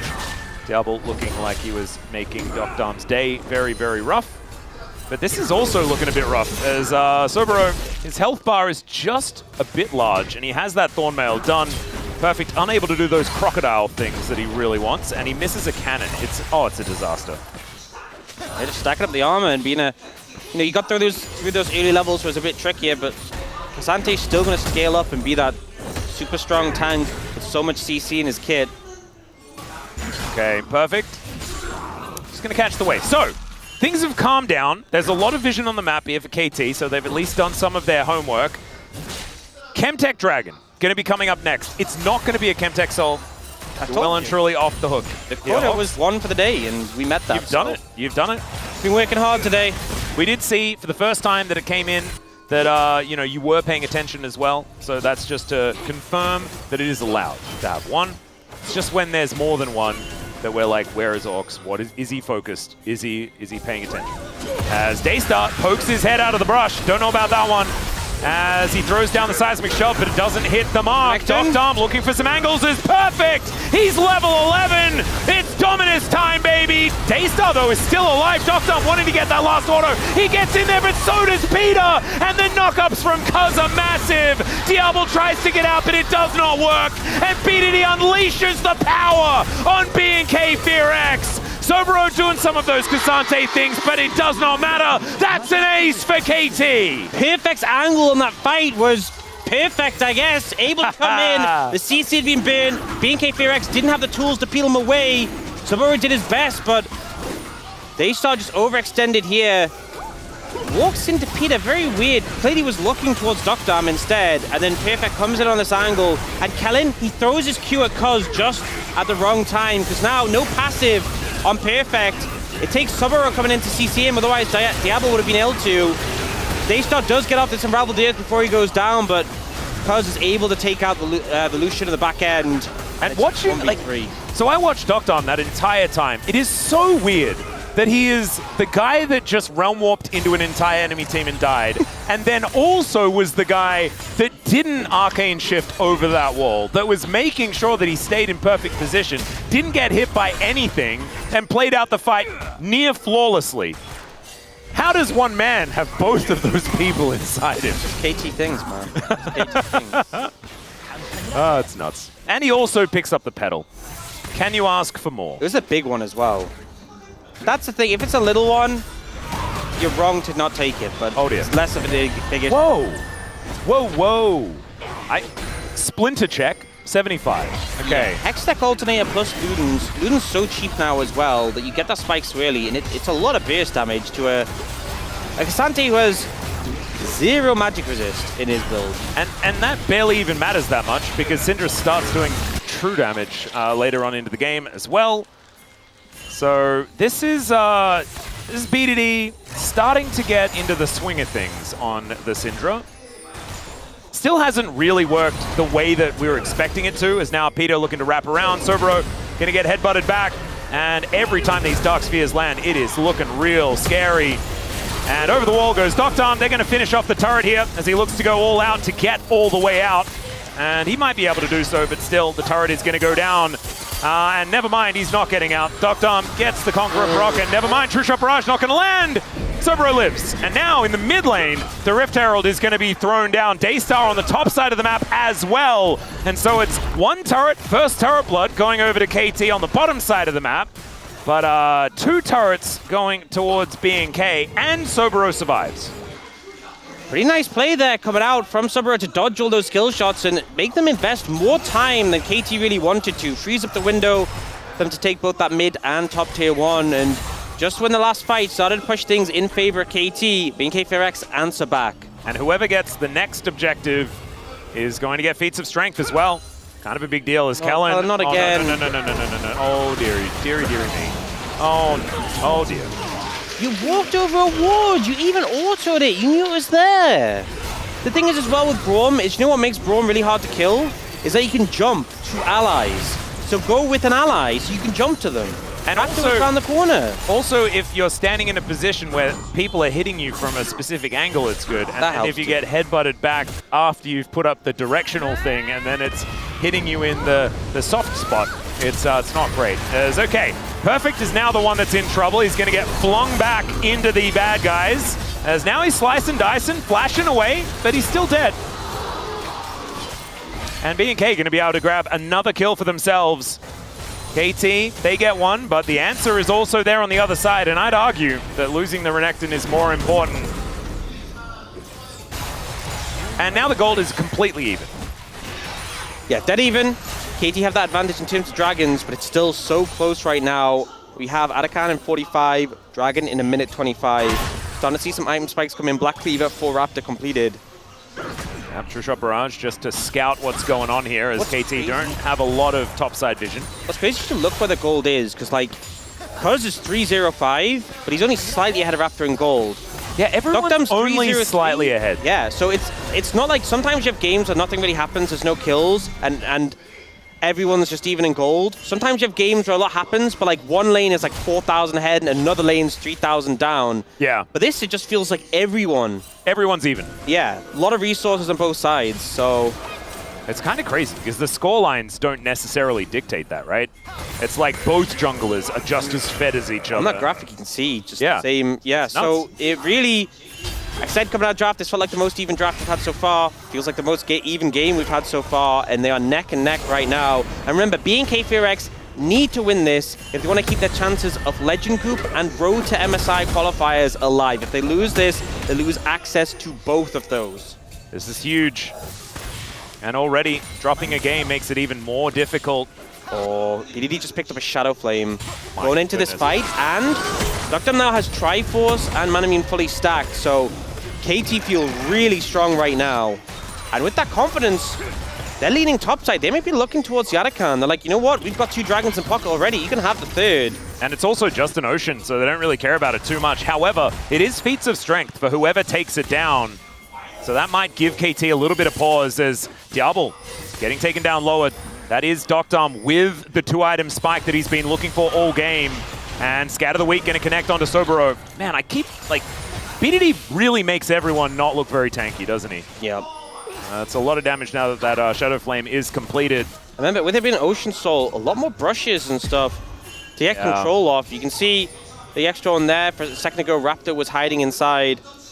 A lot of things that will just explode you if you face check them, you know? Yep. A game with Syndra, Pantheon, Talia feels scary. Yeah, you can see Daystar and Raptor doing it on the other side, as Raptor is going to dive towards Cuz. BDD will find him though, and there's the Unleashed Power. Raptor down so low, the flash forward, and Daystar is also going to die. They thought they were setting the trap, but KT, they spring it and turn it back towards them. Scat of the Week, maximum range from BDD, but Sobro almost manages to make it happen. It's BDD that locks him down in the end. It was almost a cute way out, but in the end, it is going to be feats of strength going to KT. They could get Drake and Arakan and out a turret. And Raptor, a bit of a flub on that one, ends up committing his abilities, uses his E in the wrong direction, and BDD immediately punishes, and now mid-tier 1 taken, Dragon taken. That gold lead that was dead even, 2,000 now, and you can see mid-jungle top really where the advantages are. And, like, I want you to tell me, Ox, which series was closer? This one or the one against Homolife Esports? I think they're basically the same. Yeah. And I don't think that is saying anything negative towards Hanwha or anything like that. It just shows that KT plays to the level of their opposition, no matter who it is. They do. Whenever it is. That is their talent. And yeah, you saw there Raptor committed the E when he didn't really need to, and then was just vulnerable to the ult and the Syndra. It was good setup from KT. Ult comes through. And again, a lot of emphasis still on Gabble, but he's not really at that peak point of his spike, and now the game's starting to slip away. One Dragon from Soul. As much as Ocean Soul is in the highest prio, definitely going to add some value here. Man, I'm really intrigued as to where we're going to get this next fight as well. We can see 3,000 gold is the advantage for KT as they look towards Arakan. BNK Furex, a lot of vision towards that top side and in that river. And we know that this is a team, it takes more than just a lost team fight to take them out of a series. Yeah, and you know, there's a lot of potential just to explode someone. You know, I talked about before, face checking into someone could be super costly. Still going to be the case here. You need to make sure you're playing around it correctly. You have Cuz, who is hard to pick with the Warrior Trickster. You have Alistair, who's obviously a hard target to pick. But now they're looking for Duck Down. Yeah, Weaver's Wall comes in. They do manage to tag him with the very last bit of the Glacial Fissure. And now the Grand Starfall comes in. But Raptor, he gets taken out of position. Perfect. Flashes away. And KT are able to regroup. There's a True Shot Barrage. It connects onto the Pantheon. But no one is dead. Basically, every cooldown has been used, but no one is dead just yet. KT moved back towards the Arakan as BDD lying in wait, wanting to stay in the fog of war. They start TPing in. Raptor going down away. very slowly. They have to look for the fight. Remember, it will shred KT, and KT make the call to back off. This is something we don't see many teams do. Oh no, BNK Furex, no. Now you're tanking it. This is bad. Yeah. Sobro is not going to be as tanky as he really wants to be. Daystar at full health. Is trying to push away the Renekton, and KT still looking for a fight. There's the stun with the scatter, and the Mystic Shot. My god, the damage is kind of absurd. Sobro not able to find the Q. And Perfect gonna get flashed on here by Kellen towards the top side. We get the full zoom out as Raptors come back. That is the Crocodile going down, but another Raptor is going to fall, and it's Doctom that collects that kill, and now they're trying to burst this one down. They might be able to do so, but the culling comes through. Diablo looking to try and knock them down. Sobro happy to get out of the fight. It's now Peter down to 100. The scatter is once again phenomenal, and KT just have that little bit more left in the tank. BNK will be cut down. Doctom doing so much on this Ezreal, landing Mystic Shot after Mystic Shot. BDD as well, clean with the abilities, and they hold strong. Okay. Okay, I guess they just can. It's only Daystar. Plenty of sustain as well with the Wukong, so he'll be fine in this situation. And for a game that felt so even, so neck and neck, it's exploded in favor of KT. I don't know how BDD did that geometry, by the way. He had orbs in exactly the right positions. The double stun to truly turn everything around. I'm really looking forward to this replay, and here it is. Yeah, so we see BNK Furex make the decision to move onto the Arakan, and then they look for this play onto Perfect, but Raptor steps up too far.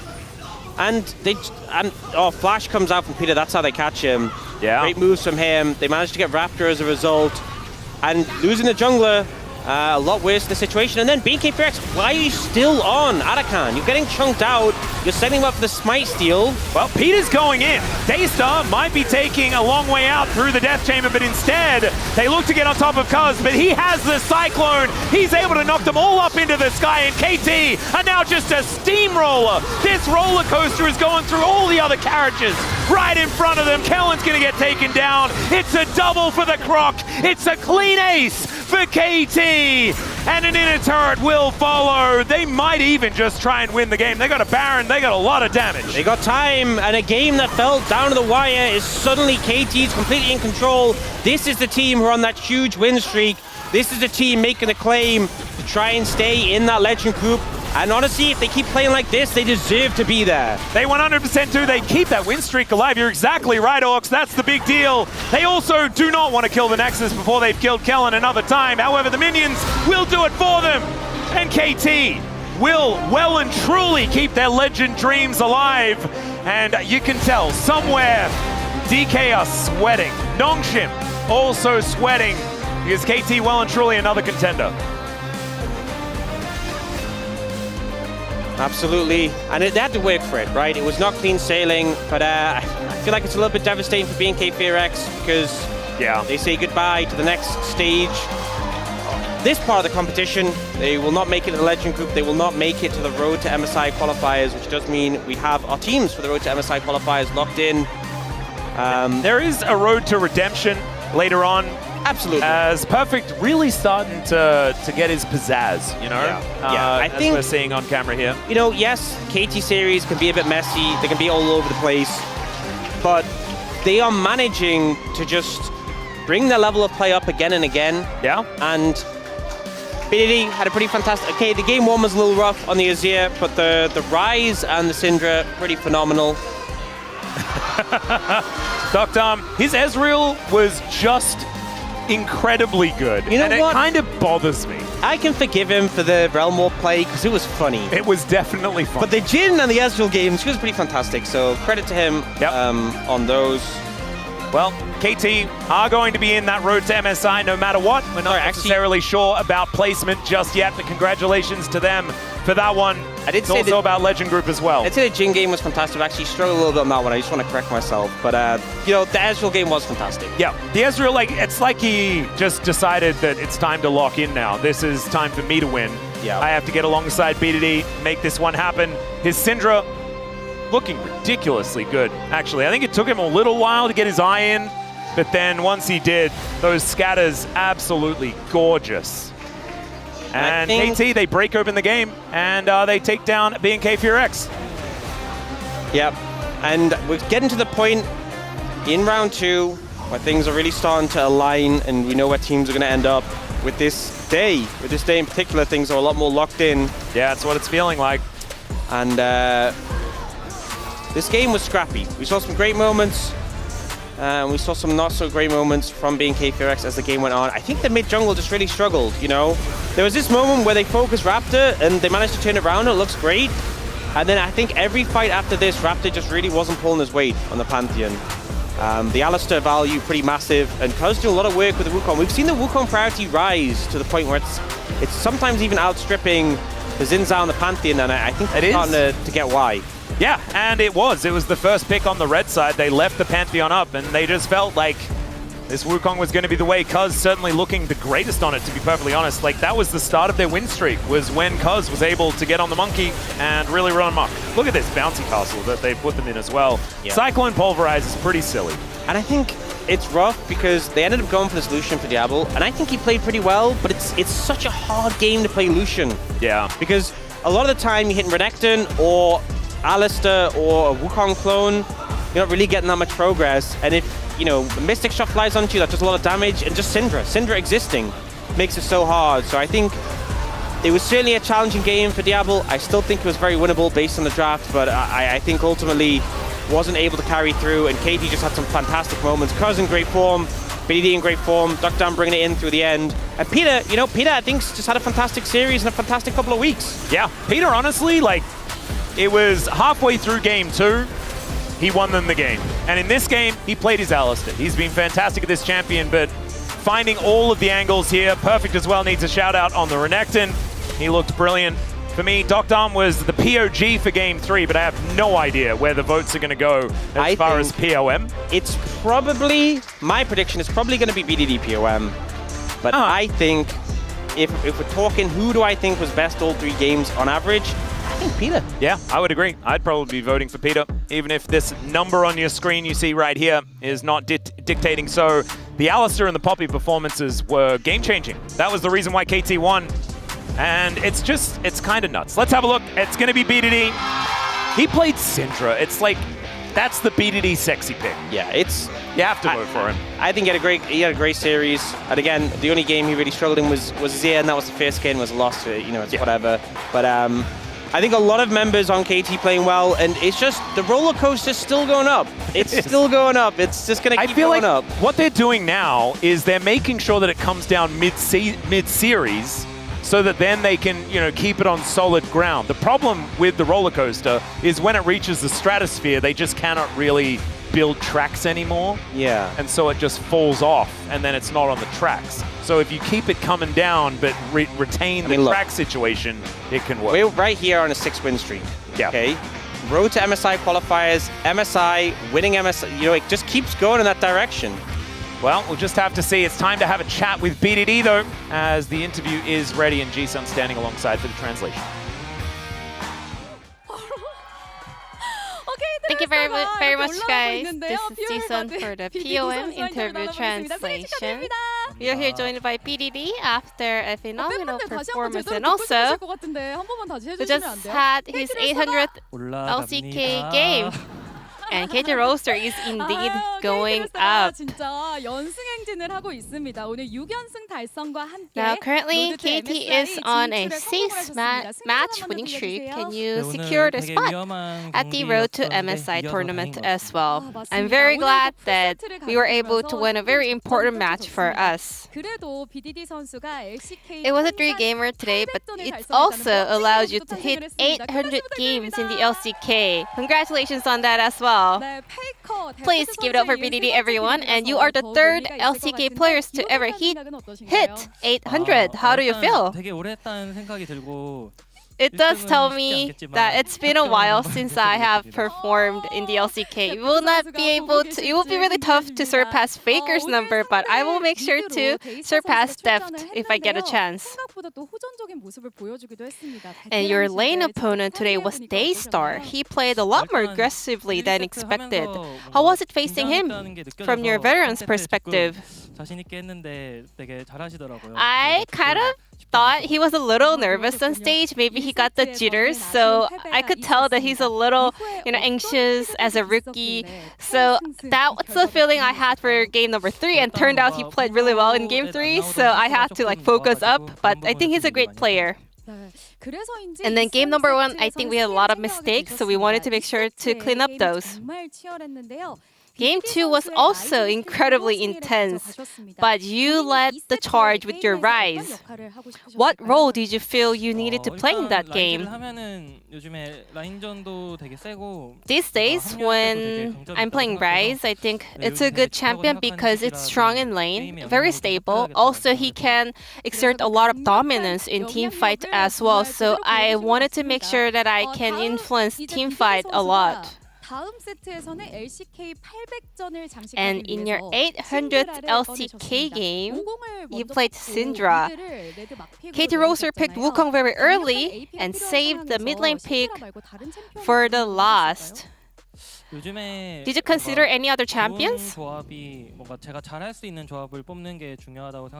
think a good drafting for myself is getting the champions that I'm confident in and also which is strong in lane. And I thought Syndra would be the best fit to round out our comp.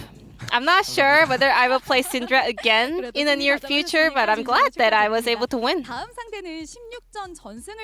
Well, KT Roaster's next matchup is against Gen.G, who are currently undefeated at 16-0 scoreline. With this momentum, do you think KT can give them a real challenge?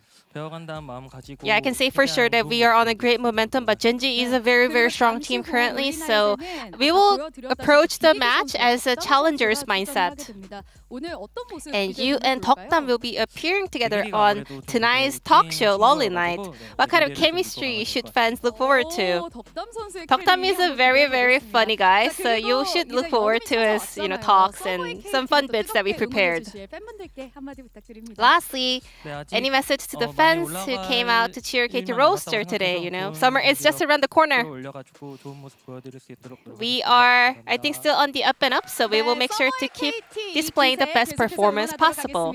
And this will be the end of the interview with BDD, and back to the space. Thank you.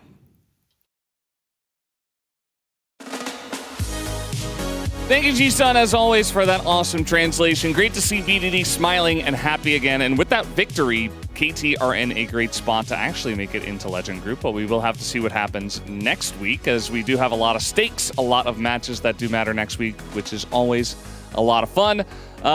So that was KT taking the win. Guys, what are you guys doing over there? Thank you. It's his birthday! It was great day. It was great series over, I don't know, like 6 hours almost, like 5 hours, I guess. It was great series. I think just in general, I really enjoyed the LCK today, and I'm gonna enjoy LEC co-stream tonight as well. So it's perfect day to be a birthday. Peter a little bit robbed. I'm not gonna lie. Yes, Peter a little bit robbed. I know that scatter was very cool to watch, but they had already won the. You don't win POM for one scatter. I'll which tell you is that. kind of what happened.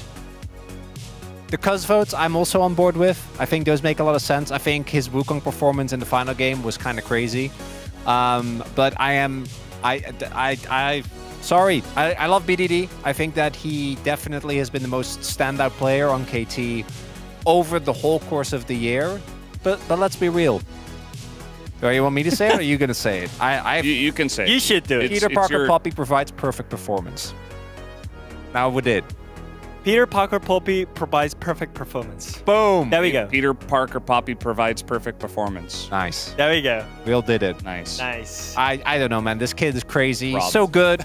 And I'm sad that we don't give him the credit he deserves. I'm also Peter sad. robbed. I'm also sad that Cuz didn't get more votes, because I feel like he picked Wukong over Talia, Pantheon, Lucian. How crazy is that? You know, like at game 3, like the blue side got like all those like high prior picks, and at the end Wukong did once like in a team fight, he made huge chance and he made it. So I feel like I guess it's worth enough to just have a Wukong over those 3 picks, man. After seeing him like popping off in the team fight, now I'm more with the Cuz right now. Yeah, I mean, now that Cuz is actually back in form, I think that's really helping KT a lot, and his Wukong obviously was very good. Let's take a look at some of the other comments. Support with the reactions of Spider-Man, based Ox, as always. This time not Meaty Ox, as Media, of course, alongside of Soup and did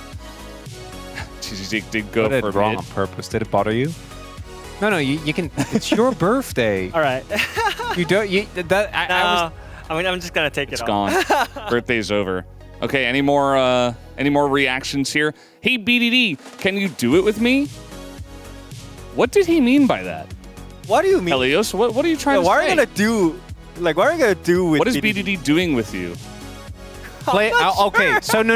I know. I'm gonna take a stab at this. Helios is always talking about how he wants to play a thing in solo queue. Right. He just wants BDD to boost him. This is like, BDD, please. I want to do it with you. Give me the win. Yeah, all right. Well, we'll see if BDD does it with Helios. On to the next comment here. Let's see what else. Congratulations on your BDD game. Oh, so the BDD looks 800. like 800. So That's good. I like. That's a good Except comment. that in his official writing of his name, the D's are lowercase, so it doesn't look like a 0. Well, yeah, that's man, these comments. I'm getting thrown off. All right, next. It's okay. It's okay. It's fine. We can come Standing back. ovation, great performance. Okay, that makes sense. Yeah, that's one of the 2 flavors of Cloud Temper. Obviously. He was tired after 6 games, you know. Cloud Temper's been Understandably. around for a long time. Any more comments? Nope, that's it. Okay, well, there you go. Peter robbed once again. We do have one highlight, though, which really does showcase why BDD did get all of these votes, and it was this play right here. Again, the fight is already won. I want you to look at these health bars and tell me that this isn't already kind of over. But that was sick. Was one of the coolest scatters, because for everyone else to be that splintered and you still hitting all of that's awesome. Yeah, like it's a really cool play. That's play of the week. This will be the play of the week, yeah, for sure. For sure. Yeah. Still rob Peter. I mean, after this series, like, I just want to mention that, like, still many LCK teams, like, especially the mid-tier ones, I feel like they struggle a lot after the game 1, especially.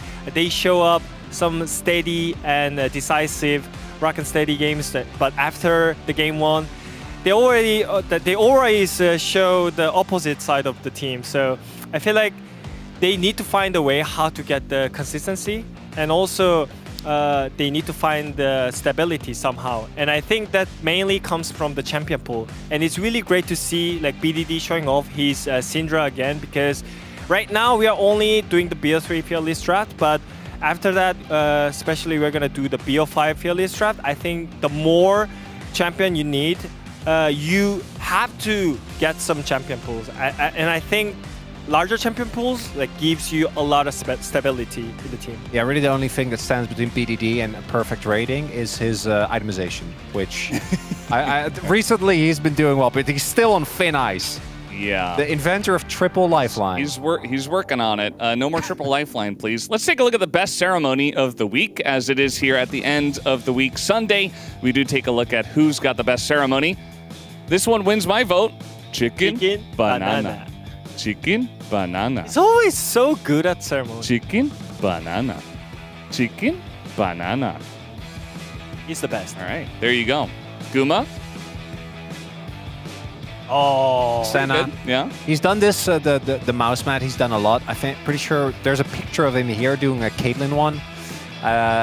Both those characters, but it's don't let him be robbed again! Unfortunately, Peter wins again. Yeah, for sure. No, he didn't win POG. Give him this! Well, second week in a row is what I mean, because he won last week as well. Please. Oh, Showmaker, shout out to Sony.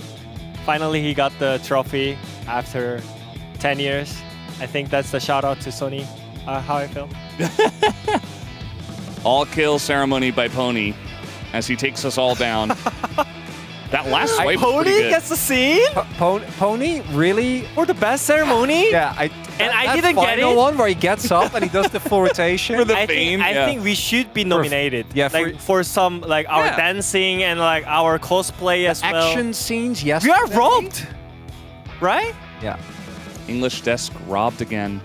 It's Peter, chat. It's Peter. It's Peter for sure, man. Yeah, Peter wins. Although Chicken Banana's pretty good.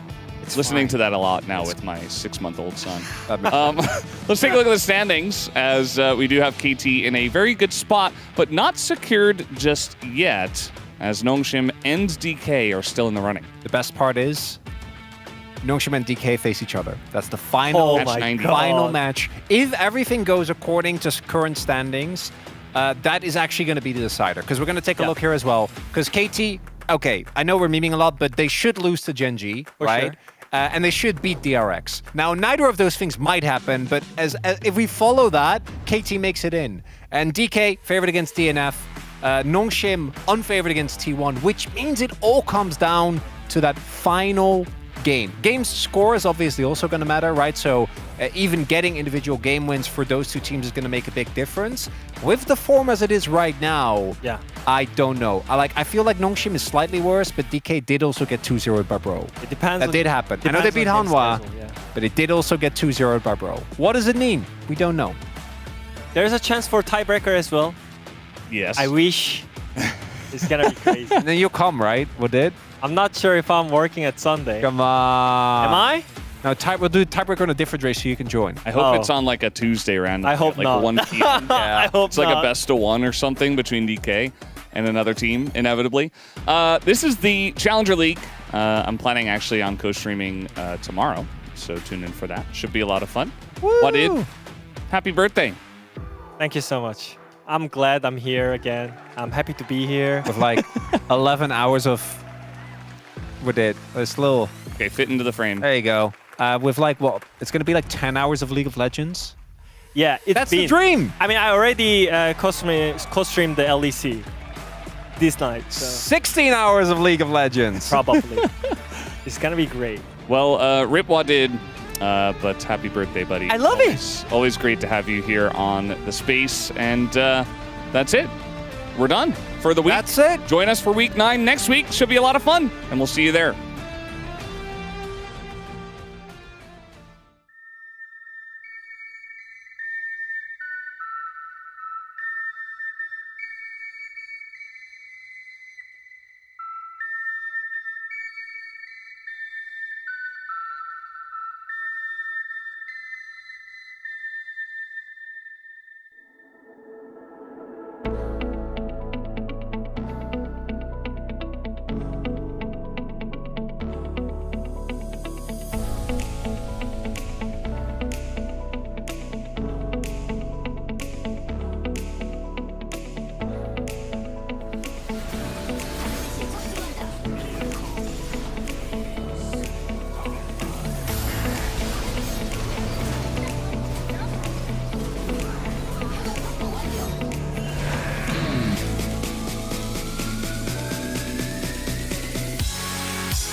makes me stronger.